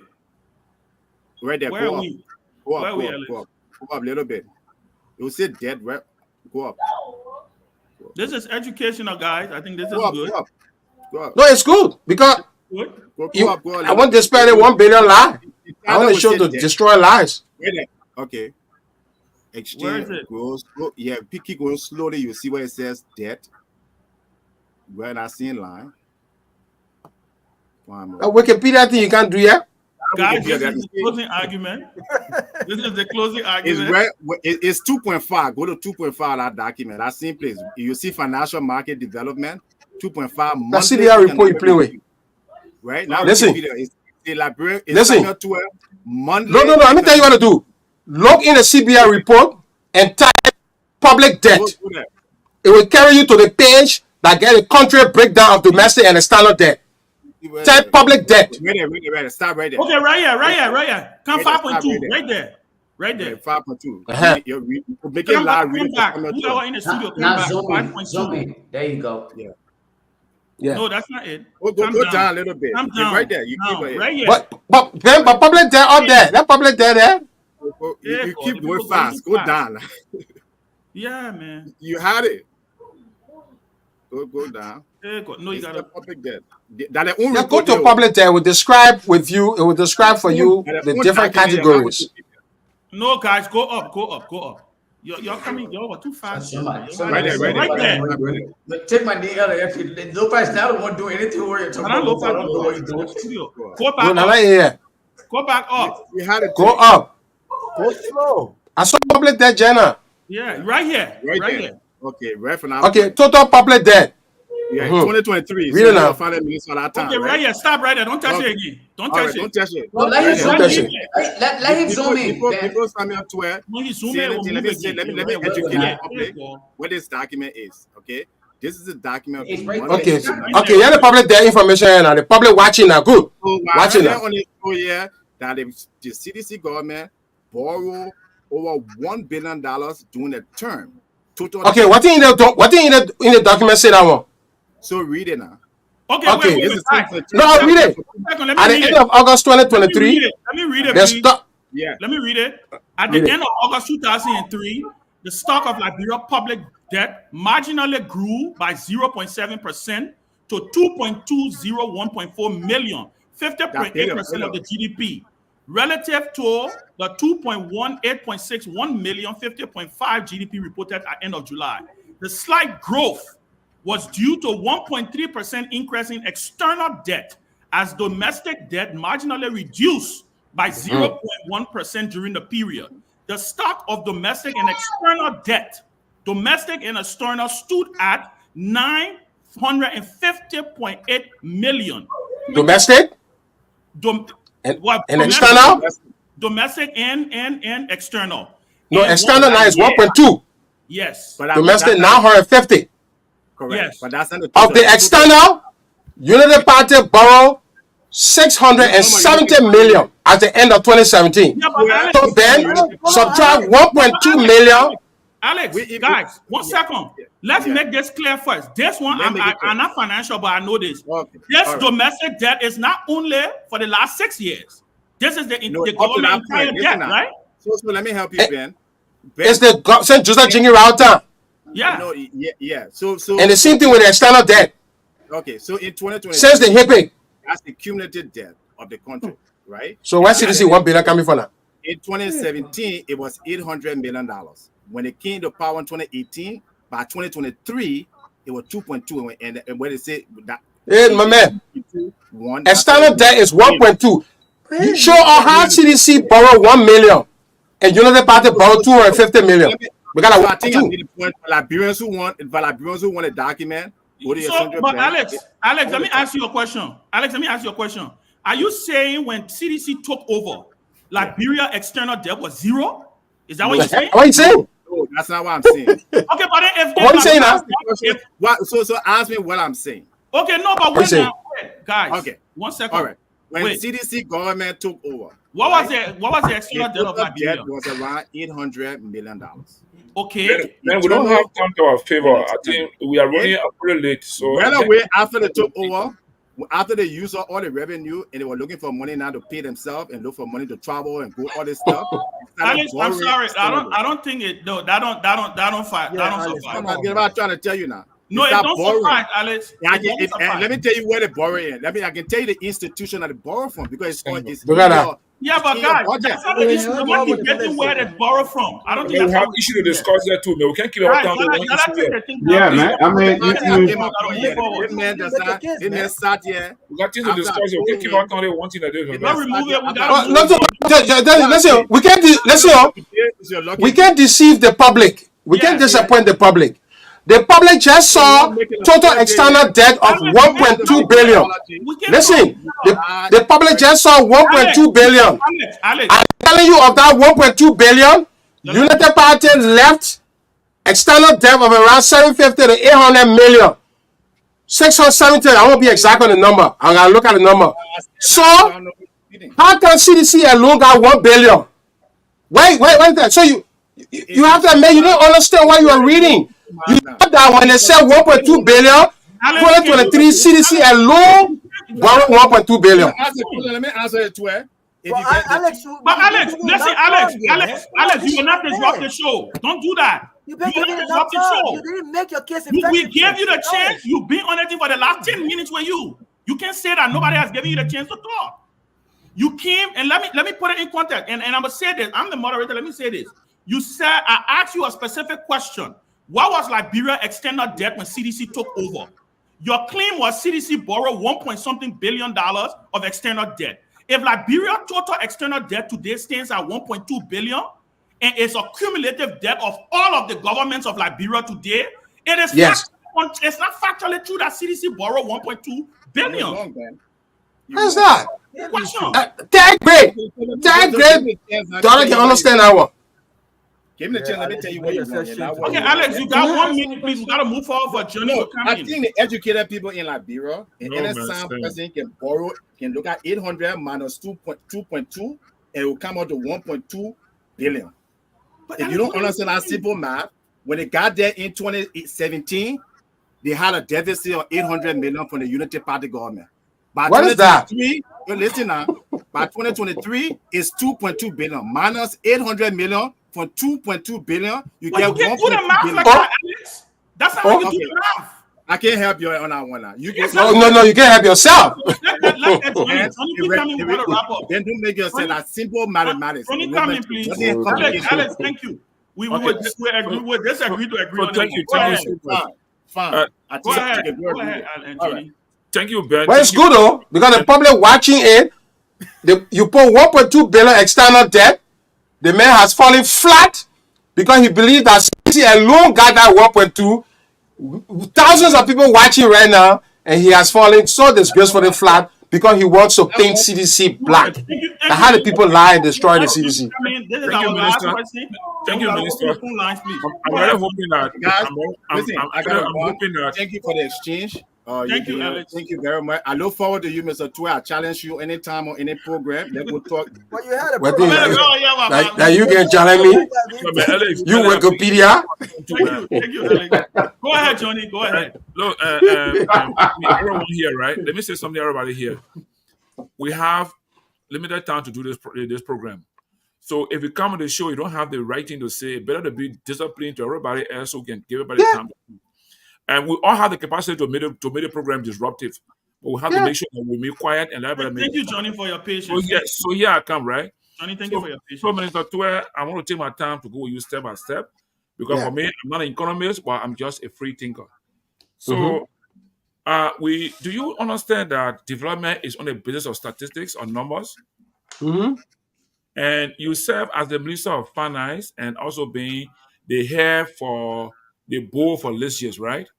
Okay, so how did the CDC implement its development agenda with regards to the budget and looking at numbers and doing number distribution in terms of age group, sex, gender, everything else?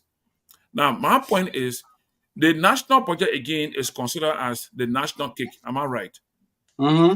So if the national budget is a national cake, I realize that the entire 6 years, and even before your time, the national budget always carry around maybe 80-90% of recurring cost. So why is it that the national budget always look at recurring costs and suggesting that the budget was not service oriented, which it did not provide, allotment that will go towards basically people benefiting from its national cake, basically taking care of only paying salaries, taking care of operation costs for government. Whereas government ministries and agencies, specifically Ministry of Agriculture, should be more program oriented so that the national economy can be supported through the agricultural sector. And you can agree with me that everyone else have said in the last 30, 40 years in Liberia that the agricultural sector is key to our growth and development as a country. So how can you I want to just take your time to relate numbers, statistic-wise, from you being the head of finance minister and be the chair for the board of legislation and looking at our national budget every year, allocating around 80-90% to recurring costs. So that's my first point of discussion. From this point, we can keep the exchange now back and forth between me and you. And I really hope that no one will interrupt this. Let someone try myself discuss so that our public can understand the point of which I'm coming from.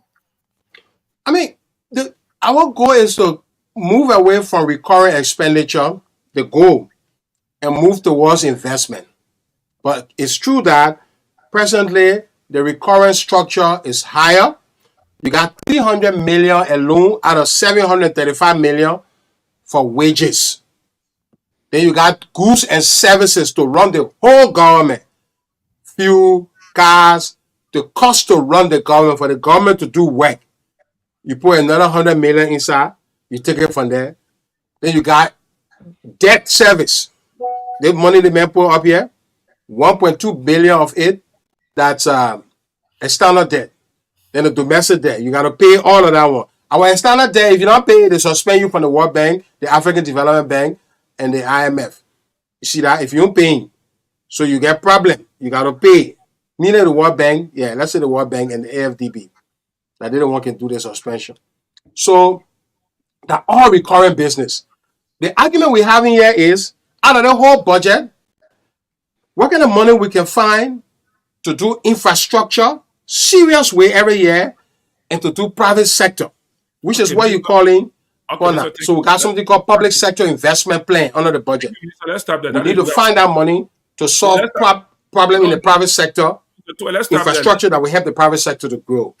So, the budget should not be all recurrent. Let's reduce the recurrent and let's move more to investment, to infrastructure, to education, investment, infrastructure. That's the kind of thing. But I agree with you. And normally, statistics, we look at the population, all the latest reports, we analyze all of that. And when they're preparing the budget, they do all the estimations. So some of the latest reports feed into the things that help to prepare the budget. Usually the budget is prepared on a year-on-year basis. So last year budget becomes a basis. One of the challenges we have is that we rely too much on that historical pattern. At some point, we need to cut it. Yeah. Because wage is 301 million. I have reason to believe that it's going to go higher. But I won't put that one outside there. Me, I say I won't be factual. When the wage number come, we're low inside. See where it is. But I think with the recast submission, we're looking around 301 million. Yeah, Mr. Tweh, please. Yeah, that's Yeah. one Mr. Tweh. My issue is not lecturing or what to do. I'm saying you serve as Minister of Finance for 6 years, development planning for 6 years. And continuously we have the same budget coming with between 80 and 90% with current. And knowing that the PD and the PD is only came about on the pro-poor agenda, why didn't we drive more of the budget towards service-oriented so that we can improve? No, we did so. We reduced, under CDC government, we reduced recurrent expenditure. But it's not reduced at the level desired. That's what I'm saying. CDC, PSIPs were huge. That's how we did all the roads. Let's go back, Mr. The slip, scratch cards were eliminated, were significantly reduced. So what you're looking for is a budget that takes recurring under CDC versus recurring under UP. I can produce that graph for you. You will see that CDC recurring is smaller. CDC recurring is smaller than UP recurring. I can produce that graph for you. And Minister, that is the problem we have with the country. We want to compare CDC and UP, and that's not my concern. My issue here is, listen to me 1 minute. My issue here is you just served for 6 years. And we all have agreed that agricultural sector is a sector that will boom our economy. Do you agree with me? I agree. Okay. So now, in your budget, why didn't you consider putting more money into agriculture where we know that majority of the population in the country, we are agrarians? You go to Grand Chile, you go to Nimba, you go to Bong, everywhere we are making farm. So why didn't we put money into the agriculture sector so that our local population can now produce more food and do more to feed ourselves, and then even reduce the importation of rice even by 30 or 40%. But instead of that, we kept our current cost, even though you are saying your current cost was less than UP, but that doesn't matter to me. I'm looking at you. You served me for 6 years. You would have done better than UP to the extent that today would have been, you would have, even to the point that you would not have lost election. But to the point that you spend more money on yourselves than spending money on the people. That's my point in your budget. No. We spend more money on the people. You got to look at the evidence. We put all the roads we did. The people areas. You see, one of the things about agriculture that you talk about is that there's a lot of money in agriculture. One of the reasons why agriculture can be low in the budget is that the development partners have a lot of money going in agriculture. So someone else must feed your children. You can't feed we got to work. We got to work to make that money work. So for that reason, agriculture money then tend to be much smaller. Even in the current budget, it's because when you look at all the development program going agriculture, money there. So we and the partner got to agree on how to use that money in agriculture so it can help the country. So agriculture is not underfunded, but the partners are funding it. The government funding is small. The government funding the administrative costs, but the investment costs are largely coming from the partner. That money, whether it's coming from partner, it's coming from government, that's still money in the sector. Okay. And we're working there. So it's not true that agriculture doesn't have money. Minister, Mr. Tweh, can I ask you one more Minister, question? you serve as Minister of Finance. I beg you. Minister, you serve as Minister of I have Finance. one more question for Excuse you. me, please. Let's go to the phone line. Give me chance, please. Donnie is finishing his question. You interrupting him too. Please, give me one chance. So, Minister, you serve as Minister of Finance and Development Planning. I don't get, what is the point you want to make to me? You got to make your point clearly. What point are you making to me to answer? Give me a chance. I like the conversation we're having. So, Minister of Finance and Development Planning, did you succeed in improving the agricultural sector in your development plan? Agriculture remains a challenge. I explained to you here that our government was dealing with a lot of macroeconomic challenges that we had to stabilize along with COVID. Most of the work plan in private sector development were affected by these crises. Okay, I did explain that. Granted. The work to be done in agriculture, the work to be done in manufacturing, the work to be done in the private sector My last question, It's a Minister. work that has to We gotta really go be through done. my last Because in the question. last 6 years, My last the question. macro stability affected that. Okay, my last COVID-19 affected that. Ukraine war affected that. And so it left little time to do structural transformation. Minister, my last I've said question. that repeatedly here. Minister, The my new last government, our Minister, plan my was last a second term. We were Minister, my doubling down on Let- private sector transformation. That's Thank what I you. said. Thank my you, guys. last question. Ronnie, My last Yeah. question. Ronnie, we gotta go. My last Peabody question. No, giving you gentlemen, you allowed you to talk here for He more might than 10 even minutes. get 1 minute before he My giving last you. question. My Okay, last you question, make a Minister. Minister, between you, Amara Kone, Gafuan, and Boman Kamara, who do you think was the best finance minister for Liberia? But we're gonna My man, question that. my man, ask me a question. Ask me, question, man. Ask me better question, man. Yeah, Henry. I said, Grace, please ask me. Let me clarify something. Yeah, Henry, you gonna gotta wrap up. Yeah, please get Grace chair. Let me clarify about. You ask him a great question again. It will take another 10 I'm minutes. looking for a way to clarify about. I'm looking for a way to clarify. I want to use my time wisely here. You know, Minister Tweh is having fun here. He feel like, okay, I'm just, this is glamorous. He's like, this is glamorous for me. Okay, I'm gonna use this opportunity to just shine. Okay. All right, so that's it. Who asking now? Let's go. Mr. Tweh asked me to ask, so I will. Okay, Grace. Well, let me ask the minister one question. Minister, Minister, what's the challenge? What's the challenge for the Peabody, you cannot success? What's the challenge? you cannot your way. You can't do that. No, Huh? we can't do that, Yeah, guys. but you guys just taking it out there. I didn't No, ask we my can't question. do that. We can't do that. We got time. Yeah. We got time No, to man, speak. what are you talking? I have a question. What are you talking? Yeah, you don't do that. Let me ask Minister you. Tweh. You can clarify your name. People they can ask you some kind of question that everybody can answer you. Guys, 2 minutes. Yes. Prince, I just beg you the question you come here ask here, man, I be lie. Yeah, I appreciate it. Let me be fact, man. I want to bet on you small, but I won't be lie, yeah. Grace, can you give me a time to ask question? No, Kehleboe. No, absolutely no. Wow. You come on the show at the end of the show. You think you come in to bamboozle the show and say, Ben, you have done that before. You can't do that. You have done Yeah, that. let's go to the phone line. No more questions. You have done that before, Ben. That I can. We can No, go back guys, to. we need I order. will start moving everybody who are dropped in the show. That's what I will do now. I'm just moving everybody. Go ahead, Ansu. Phone calls. Also, so Mr. Tweh is not allowed to. Phone calls, please. Ansu, take your phone call. 077285961. In the morning now? Are the numbers for you to call and be out this morning? That's a 12. Somebody on 285961. And I know you've been finding out the discussion tonight on closing argument. So let's get to the line, pick up our first caller. Good morning.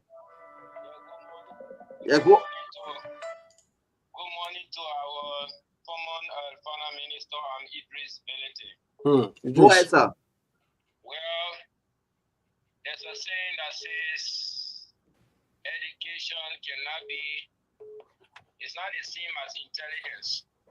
You can be as educated as you are, as you claim to be, but you can also be an idiot. I listened to one of your panelists who from the onset presented himself as an economist, saying that Mr. Tweh can go to Hott, 50-50 and argue because Timas is not an economist. But now he has come before the economist, and when he said that, I expected that he would have brought something substantial. But unfortunately, he has proven less than Tima would have performed. To have come on the stage and just present whole lot of lies. And then what besides? You are a panelist, your guest must be respected.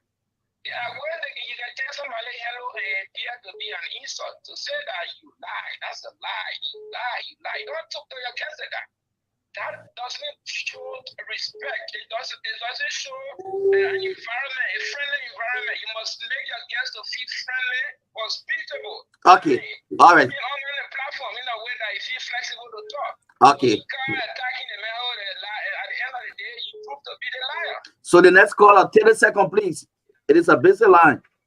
Go ahead. Good morning. Yeah, good morning to Honorable Minister Sylvester Pewee. Good morning to his panel and County. And this is Manuel Tusia. I joined the unique conversation this morning for this Christian.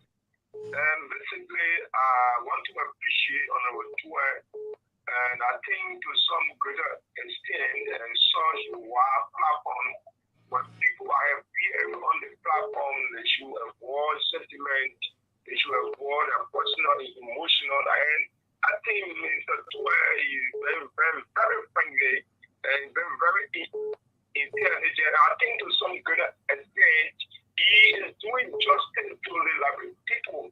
So, and there is difference between propaganda and governance. Okay. So let me go to the next caller right there. Please, 30 seconds, please. The line is very busy. Thank you very much, brother. How are you, sir? Go ahead. Thank you. I want to thank the panelists and thank the ever-potent revolutionary Congress, Samuel D. Tweh. Bagu. Well, speaking to you, I'm you, Devil Friend. Mr. Tweh, I want to thank you very much for giving the rightful information. And our people, they tread on lies. That's the problem I have with most of our international partners, especially those that use the media. You go on social media and then you want to base your reliance. You want to bring it to the argument. It's wrong. Try and get the fact. And so I want to thank First Grade. For First Grade, you need to do due diligence. When people who are knowledgeable, like Mr. Tweh, he's not a little boy. That's a man who came out with magna cum laude. And so when you come on the show, you come with facts. But Ben, a minute talk. Get a put talk. Okay, don't do it. Let's hold you there and pick up the next caller. Good morning, you're alive.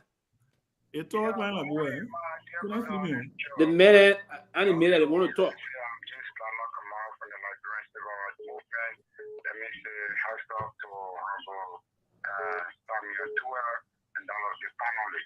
How the phone low? Put the phone up. And when the indictment was done by the government, GMA government against him, that they needed to take him to court for prostitution. Where were him? Because we understand that in your outside the country, people sacked. It was in Africa where I was seeing at the time.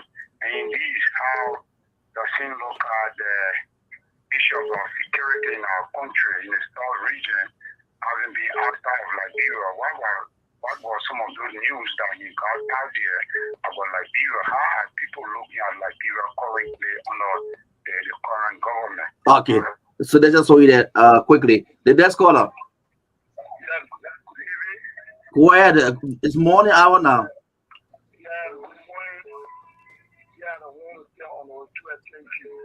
You see all the panelists, and when you come into the platform, we all want to learn. We want to listen. Take that time. I want to go to listen, to learn. Do not come, there is not politics to win. When you come, you take an experience, no fun. You say you share on the platform, your own panelists try to say, no. Now you're going, now you're going. See what you say yourself. It's not good. This lie you got in life today, one thing you don't win against to the past. Why the phone so low?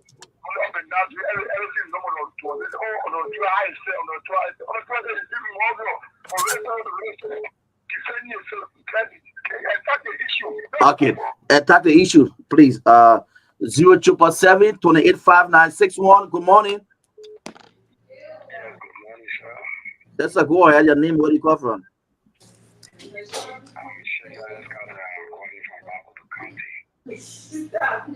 Let's say go ahead. Everybody mute, please.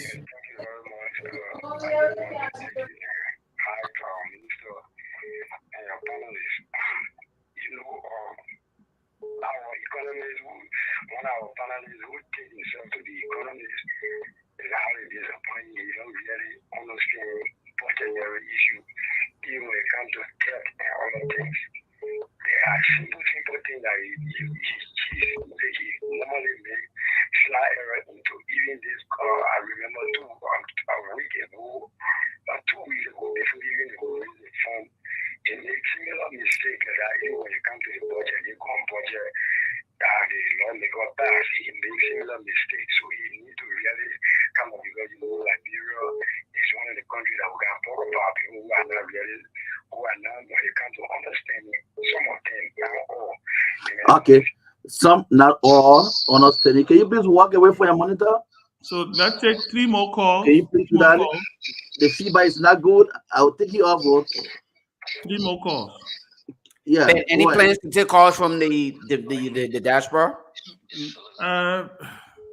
Yeah, maybe. Yeah, go ahead. Yeah, let's take at least about 6 or 7 calls. No, we can take 6 or 7 calls over. No, we don't have time. That's a more call from the country, the Moroland. Where the people No. We will take at least guys. Okay, guys, y'all wrap the thing For up. the sake of fairness, to call in, like what you want more calls.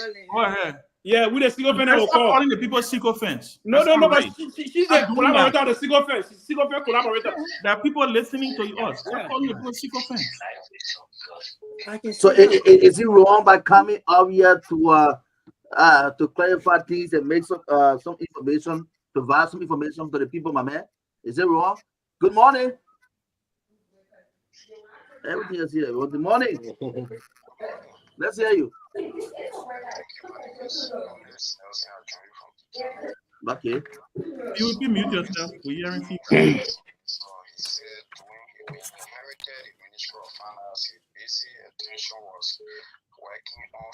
But dear, is that called the minister? What dear?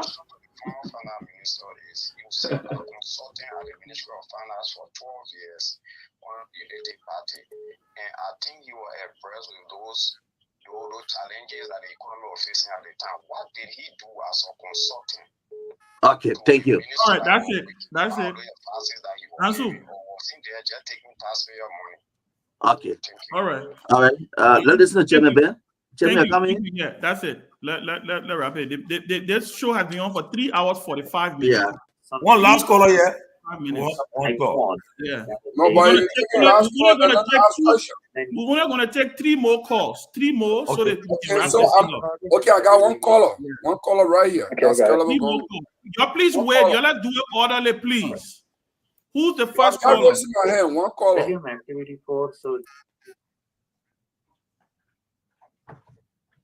We can't hear the caller. Tomalin, we can't hear nobody. Let me call. Go ahead, caller. Go ahead, caller. And it's very low. Tola na. Oh. All right, Lofa, can we go to you, Tomalin? We can't hear your caller. I can hear you. I can hear you. Go ahead. Anybody calling in? We got to wrap this. And when calls come through, I'll let you guys know. Nobody. Let me just do a closing, man. I got a call to you. Let Kehleboe do his call, guys. Kehleboe do his call, please? Okay, Kehleboe do your call now. All right. Minister Tweh, how are you? Kehleboe, you not. Look, Minister, please do your closing. Thank you. So I'm not going to ask you a question. No, let a man do a closing, please. Because the thing you're doing today. Kehleboe, you're going to ask your question or no? Go ahead, Minister, please. Let a man do a closing. Thank you. So we're not supposed to speak. Kehleboe, you are muted. Mr. Minister, please do your closing. Let's wrap the show up, please. Okay, in closing, let me answer a few questions. And then I just close quickly. Yeah, we've been here for more than 3 hours. Appreciate it. Let me say I appreciate the show, because it has afforded me the opportunity to be confronted with lies that I've been trying to debunk over the last 6 years. And I look forward to engaging with Grace more, because it seems Grace has more of the lies that I have forgotten about to clarify. So as I talk to her more, I will get more information to clarify on my Facebook page and things like that. Somebody asked me where I was. I was in Abidjan. I was not in South Africa. I was not in Russia. I was not in Burkina Faso. Liberia has a good reputation, regionally. We are a democracy. Many of the countries, having coup d'etat, we are a free democracy. No president can stay more than 2 terms. So we're pretty respected. We like to think we are fragile, but we are not as fragile. There's no unmill here. We are protecting ourselves. We have our own security forces. Under President, we are unmill left, and he was the first president. President Baraka is keeping the peace now. So you know, we can look up. We just have our issues structurally that we're solving. Somebody said I served the government for 12 years. No, I did not serve the UP government for 12 years. I served less than that. I started working with the UP government, I think, in 2011, up to 2016. So I don't think that's 12 years. When I work as an economist. I costed the poverty reduction strategy document of the UP, meaning I put dollars and cents along with a team that included Jeremiah Soken, who is now the representative in Grand Judah, Seme Eko, many other members. Maurice Krumah worked with me, and we costed the agenda for transformation. I did other consultation work for Minister Amara Kone as minister. And then I went to the MCC. Then I worked, I led the writing of constraints analysis, a 212-page document that led to Liberia getting the first compact under President Salif. So I've done my work there for the former government. I became minister and did a lot of work, as I've explained on the show. So I don't know the direction he was going with this question, but I think that was that. So in concluding, let me say some important things. It's important for us to be honest, truthful to the Liberian people, and we'll try our best to always do so. I personally, I just have had to deal with too many lies. The frustration is that if somebody is lying and you correct them, distorting, then you say, okay, I accept the fact. Let's go to the truth. But they don't want to do it. This information about CDC borrowing $1 billion has been floating around. It is a lie. I posted on my Facebook page on that. I don't know where I heard that from a deputy minister who's saying that. I don't know how you say that. We just showed the public 1.2 billion total external debt. Since 2006, when they waived Liberia debt to today, the total external debt is 1.2 billion. It's going to go up because some of the debt's coming up.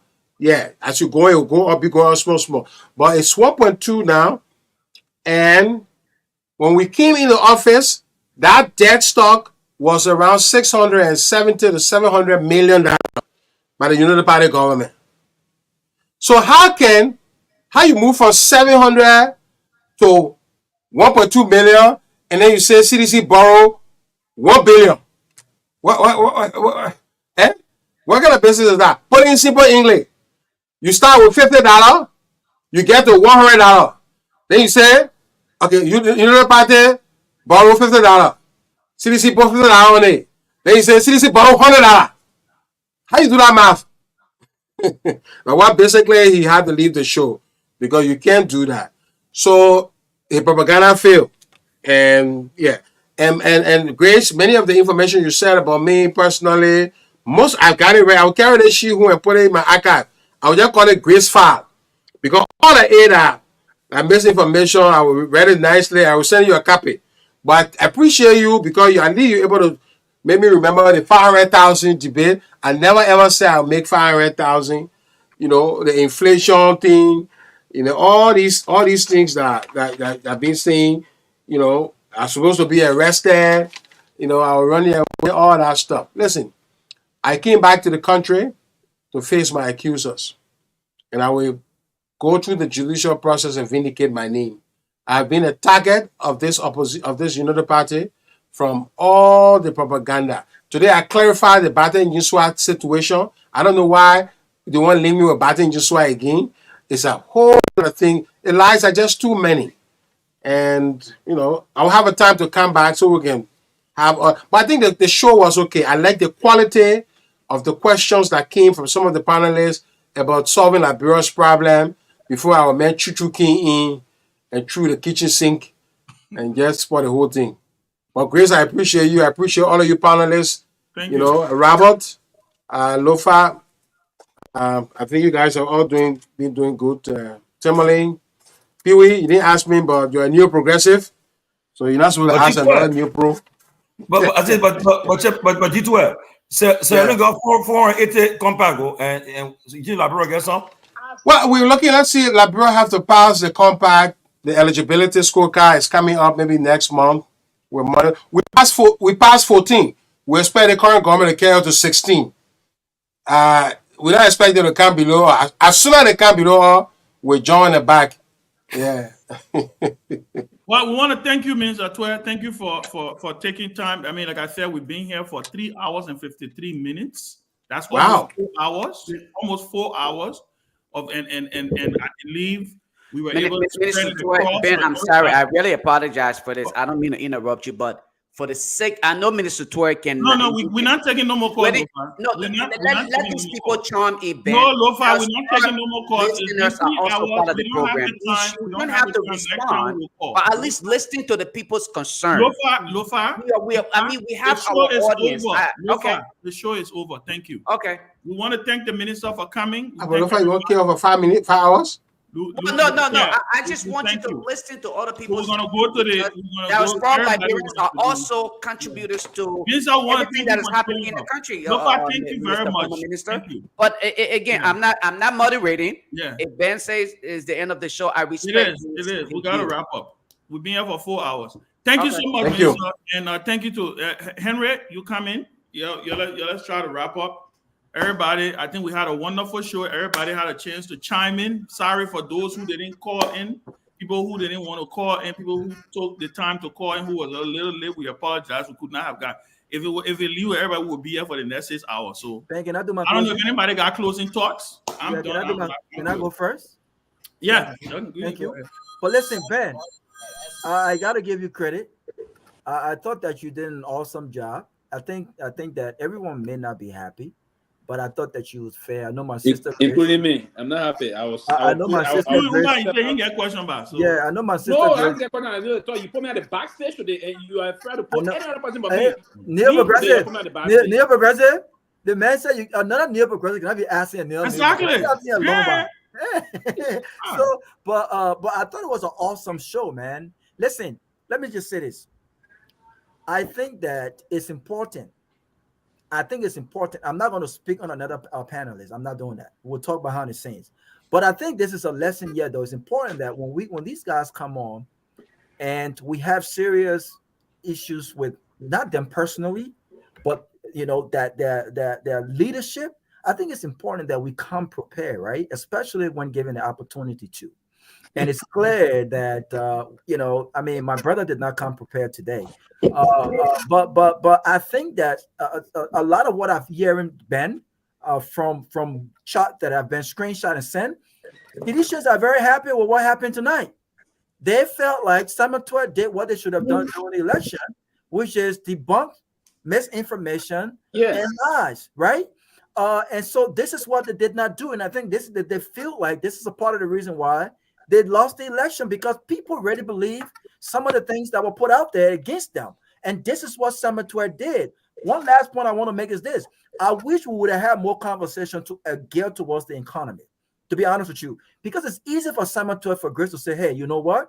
You said you made $500,000. Who are they? From Prince Africa. Well, guess what? I'm the source now. I'm telling you, I did not make $500,000. It's an easy debunk. But when you talk about the economic, when you talk about his record, we talk about the investment in the tourism sector, the private sector. These are things that the minister will have to explain. Why did he not do that more? Why did the government not do that more? I think you have a more substantive conversation. But look, the show was phenomenal. I'm getting a lot of great feedback. And again, I have to say, Ben, you did. Everybody may not be happy with you, but you did an awesome job, especially in the engagement piece and the second round. Each person was given 10 minutes to engage. I think my brother Alex, he didn't take advantage of his opportunity. I think he made me shame today. I have to say. Can I do my closing? Yes, please. Well, Robert talking is water waste on dog's back. We don't care about what you're saying, but I think it's better we ask the economy. Samuel Tweh was in the government. He did not do the things that you were claiming here, or this and that, but the economy, he should have done those things when he was part of the government. We're not here to kind of ask him what happened, the failure of we are 6 years. We don't want to know that. We want to know his record and what's going on now, presently in the country. So, Mr. Tweh, if you listen to me, please put this in my file. The grace file that you come to keep. The we are administration we ended in January 2024 was marked for allegation of corruption and financial mismanagement. So in December, you Tweh, along with 2 senators, were sanctioned by the U.S. for abusing public position through bribery. Why is it, Mr. Tweh, please, you must please come by and answer me. Why is it repeatedly your need is linked to corruption scandal over and over again? As they say in Guar, what people say, they say where smoke comes from, fire also there. So please put that in your file so when you come by, you can answer me. That's my closing statement. Thank you, Grace. All right. So can I go now? Close to that. Ben, I want close. I close by. Oh, Ben, I thought, man, who thought on the video? You don't mean I told me. I don't want to. In closing, to be honest with you, I think the former minister came prepared. He might have heard all of the gossip out there. So it appears to me that he came prepared to address some of these things. But what I saw from his deliberation is the fact that he was very weak on implementation when it comes to result-driven ideals. He lacked almost everything. When I push on the issue of the understanding of the current the unemployment rate, he then blamed it on the fact that all of Africa cannot provide such information, so he shouldn't be held liable. When I asked him of mechanisms put in place to counter some of the concern, job creation, the issue of some of these things, he again responded that they had other issues of concern that they were tackled with or they were focused on. So unfortunately, he couldn't do it. Now, in the position of finance, okay, the position that he served in, one would say that it is not his responsibility to track employment or unemployment rate. That is false. And I want people to go with this, because if we are thinking of the growth of the economy, you will also consider employment and unemployment rate. So you will keep yourself far-sighted. You want to know what is happening with the job growth in the private sector or in the public sector. Unfortunately, this is a finance minister who only been out of office for less than 9 months, who cannot give you any data to substantiate his claim to say, we worked towards this. Unfortunately, we fell short of implementing what we wanted. Outside of that, the propaganda aspect of things, he understands, like one will often say, the propaganda, and he knew how to address it, because that is the dynamic of Liberia politics. They do it wholly on the propaganda and not the substantial issue. They data to actually substantiate their claims. So if you're to push, you listen to Professor Larry Kennedy ask the foreign finance minister a couple questions, and he stuttered a couple times when it came to responding to those questions, because again, he could not provide adequate response to those questions. And this is where we find ourselves as well. And so to see that the UP government is performing in a much more dismal direction, and it just makes him to feel emboldened to say, look, these guys are going to underperform, so I can go to any radio station now and actually brag about my performance, because considering how they started and how they will end, Liberians will consider me far better off than what they're doing. And so I will be seen as a hero. So that made him to appear as though he understands the issue and he can actually implement. Unfortunately, that is not the reality and that is not the truth. But again, he represented his institution as expected, based on propaganda, not based on factual information, based on the data that we have observed. But I think he did his thing. Let me close. You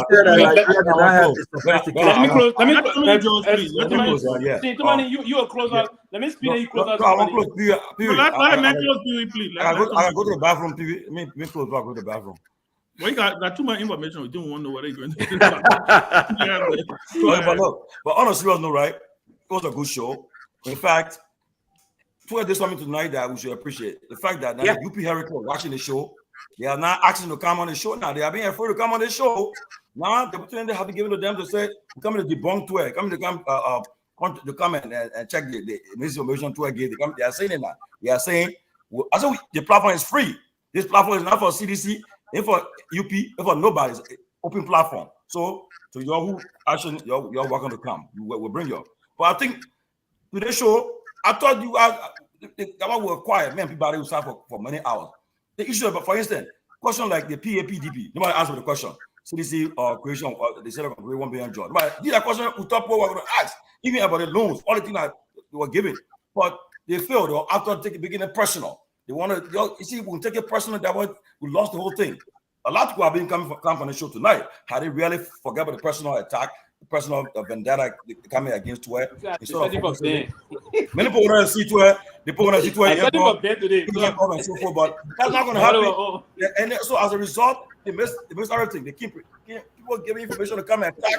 It won't work. Tweh is a smart man. Take it or leave it. This guy can hold his own turf. He's a brilliant man. I've been knowing this guy for many years. So what you want to say? This guy held his turf.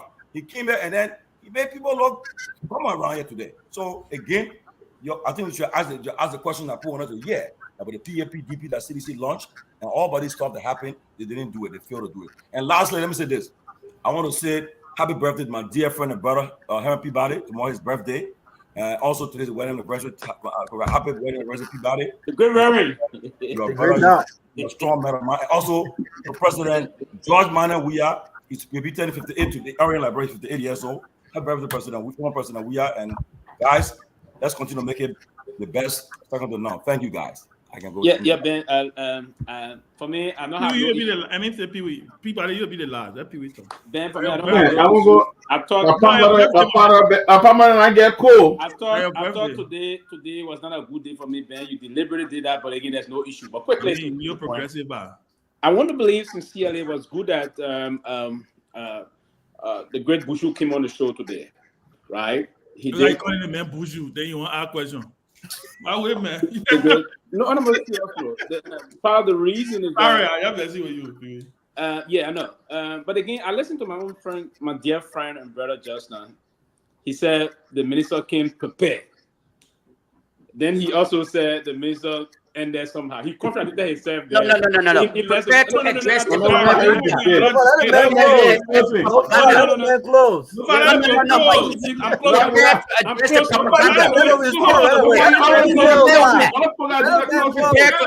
propaganda. Of implementation.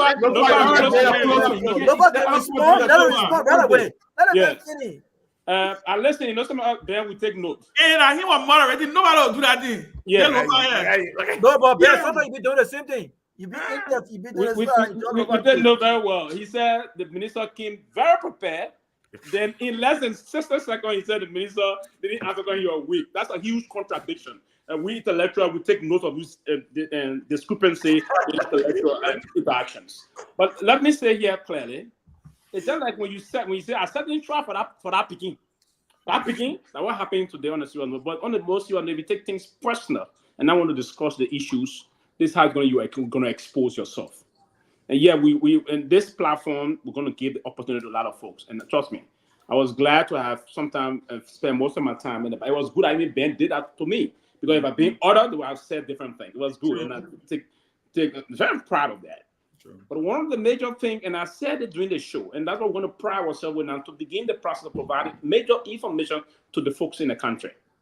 CDC President Weah did not, his defeat did not come from the process about he didn't do this, he didn't do that. 17,288 votes. It's not a vote that you say to me. And then other thing, it came from negative propaganda. And at the time, we were not that focused in trying to deflect or do the necessary clarification that could impact the people in providing this kind of information. It's very vital. It's clear. There's no report in the history of Liberia that Mr. Tweh ever said that he would make 500,000 and above. No. Those are reports coming from a journalistic perspective. So now we sit and see these things unfold in the country. So now we want to bring our personal, and that's Liberia's issue.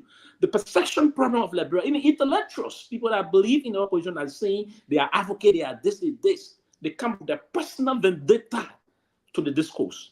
And we should not bring our personal vendetta to any discourse nationally in terms of our national politics. These are things that are very counterproductive.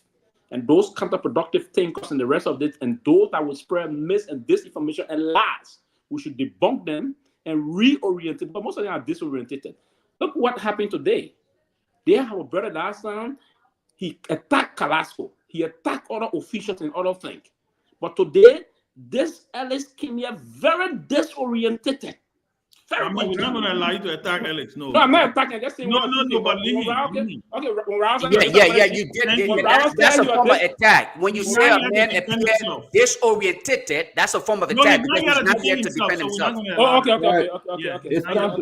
Let Peabody close, please. All right. But that's the basic concept. Thank you. We have to provide as we move on in the process. Thank you. Peabody, please close. Wow, that was a great show. Let me say this. I think the minister did extremely well for even showing up on the show. I think he came and expected that people were asking some these difficult questions. But I think when it comes to Samuel Tweh, I don't know, but I got to know Samuel Tweh when he was the orator for one of Liberia Independence Day. I don't remember what year was that. And I listened and I said, wow, the points I jotted down and the thing that I learned, he's a smart guy, and as he said, he came to face his accuser, those who accuse him of taking money and all of that. He came to defend himself, and I think he had the right to come home. He was brave to come home, to be honest. That doesn't happen in a lot of countries where the government is going after and try to come back home. But I think Samuel Tweh, based on what we heard here today, and with this new government, and I even knew that they're in power more than almost 9 months now. They're not new. I mean, I heard people questioning him about riding business class, but what about the $1.5 million for executive cars and the high power delegation that came to the United Nations conference? A lot of people came, senators, a lot of money, people that didn't have anything to do here, they came. So, I mean, I think it was good that he came and defended himself. But on that note, I'd like to just end by wishing my darling wife for 21 years, Louise Sankey Dennis Peabody, happy anniversary. And then tomorrow is my birthday. Wednesday morning, we're going to take a little trip out of the country, and we'll be back by the end of next week. So, guys, I'll still find time if I can come up, but you still do enjoy yourself. Take a little break. Yeah. But guys, it was a great show. Yeah. I think we did great. Let understand this, that we shouldn't get hype when we have a high power guest coming. Let's be ourselves. And I see a lot of not ourselves. By the time we see high power guest, we won't act like we the hotter or we the mean or hating the thing. That thing doesn't help us. Let's be ourselves. Let's chill. We shouldn't get tension in us. Let's just chill when guests come. Relax. Ask a question. Don't get personal with the person. Make the person comfortable. And that's just, but you going out, you telling the guests you lie on the one. I mean, those things are necessary, bro. Let's be ourselves. Because the more respect we give to our guests, more people want to come. But if people coming here and people insulting them, doing this, let's be ourselves. Chill. Cool. All right, gentlemen, that's my close. Thank you, Peabody. And we want to say happy birthday to you, Peabody. Happy Ben, few seconds before you go. I want you to know this, Ben, before you go, please. The first time for the first time ever this show went to I'll try to check that to 2,800 was the time the Charlie Bronsky appeared on the show. And today the show broke the line. So that's the same when you started doing today it went to 3,000. Started tracking analytics 3,800 today live. Since when 3,800. started tracking analytics. And by the way, we have been given 5 days a week now. So we're coming on every day now. So all right, I hope that we will have a full panel like we gotta organize it better, guys. Right? Yeah. Let me do my closing. Next week. We're coming 5 days. Thank all of you for happy pre-birthday to Dr. Peabody. We want to say happy pre-birthday to you. Happy anniversary to you and your beautiful wife. You know, again, Oh, so Ben, you forget about we are too. We pray for. Happy birthday to President Hey, Weah my man, let me do my closing back. If you forgot, don't put it let on me say happy birthday to President Weah. My man, let me do my closing. That's the Peabody. Happy birthday, happy anniversary to you, man. If y'all forgot to say happy birthday, President, don't put it on me. I finished doing my closing here. My birthday, President Weah. Happy birthday. When is President Weah birthday? But let me do my so guys, Peabody, want to thank you. We pray for God's blessings on you and your family, your union. We pray that you continue to flourish, and we thank God for you for what you bring to this platform. And I personally thank God for you as a big brother and a friend who have always been there. I want to say happy birthday to the former president of Liberia, President George. By the way, I actually just sent him a happy birthday text, and he responded. I know he's not in the country, but we want to say happy birthday, Mr. President. You've served your country very well. Everybody may not have agreed with you. I can state for the record, I'm a proud. Listen, if I had a chance to do it all over again, I will vote for you again. I want to be very clear about that. You are not perfect, but I know that you have a heart for your people, your country. So we want to say, as you clock 58, Mr. President, as you clock 58, it begins a new journey. It begins. So me and President, we had the same age. Yeah. 58? Yeah. Yeah. But it begins a new journey for you. Why y'all doing so? Oh, Ben, you take forever to do this one closing. Yeah, man. Y'all let me do my closing. What kind of minute there? Again, y'all interrupting my closing to President Weah. That play music, man. That play Weah music. Happy birthday to President George Myean Weah, Liberia's, what is it, 25th? You're 25th, right? 25th president. 24th president. 24th president. And we want to say thank you for all that you have done for our country, for the decisions that you've made. We may not have agreed with you on everything, but we want to say thank you. Thank you for serving your country and for that ultimate decision to allow peace to prevail in our country. We know that losing an election by 17,000 plus votes is nothing small. Many people in this world today would not have conceded defeat the way you did. But it proves that you're a good man. You're not perfect, but it proves that you're a good man. And I can say to you, coming from me as a small brother to a big brother and as the former president, we want to thank you for your service to our country. And we hope you enjoy your birthday today. And we pray for Liberia. Ben, listen to song. Yes. Okay, man. Yes.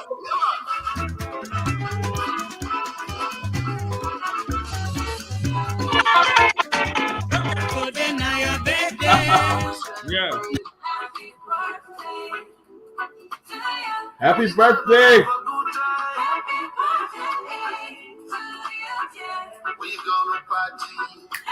Birthday to you. We gotta invite Lofa. Lofa, we gotta take you to go party. To you. Happy birthday, Mr. President. Well, it's a great show, Happy birthday, President Weah. Happy birthday.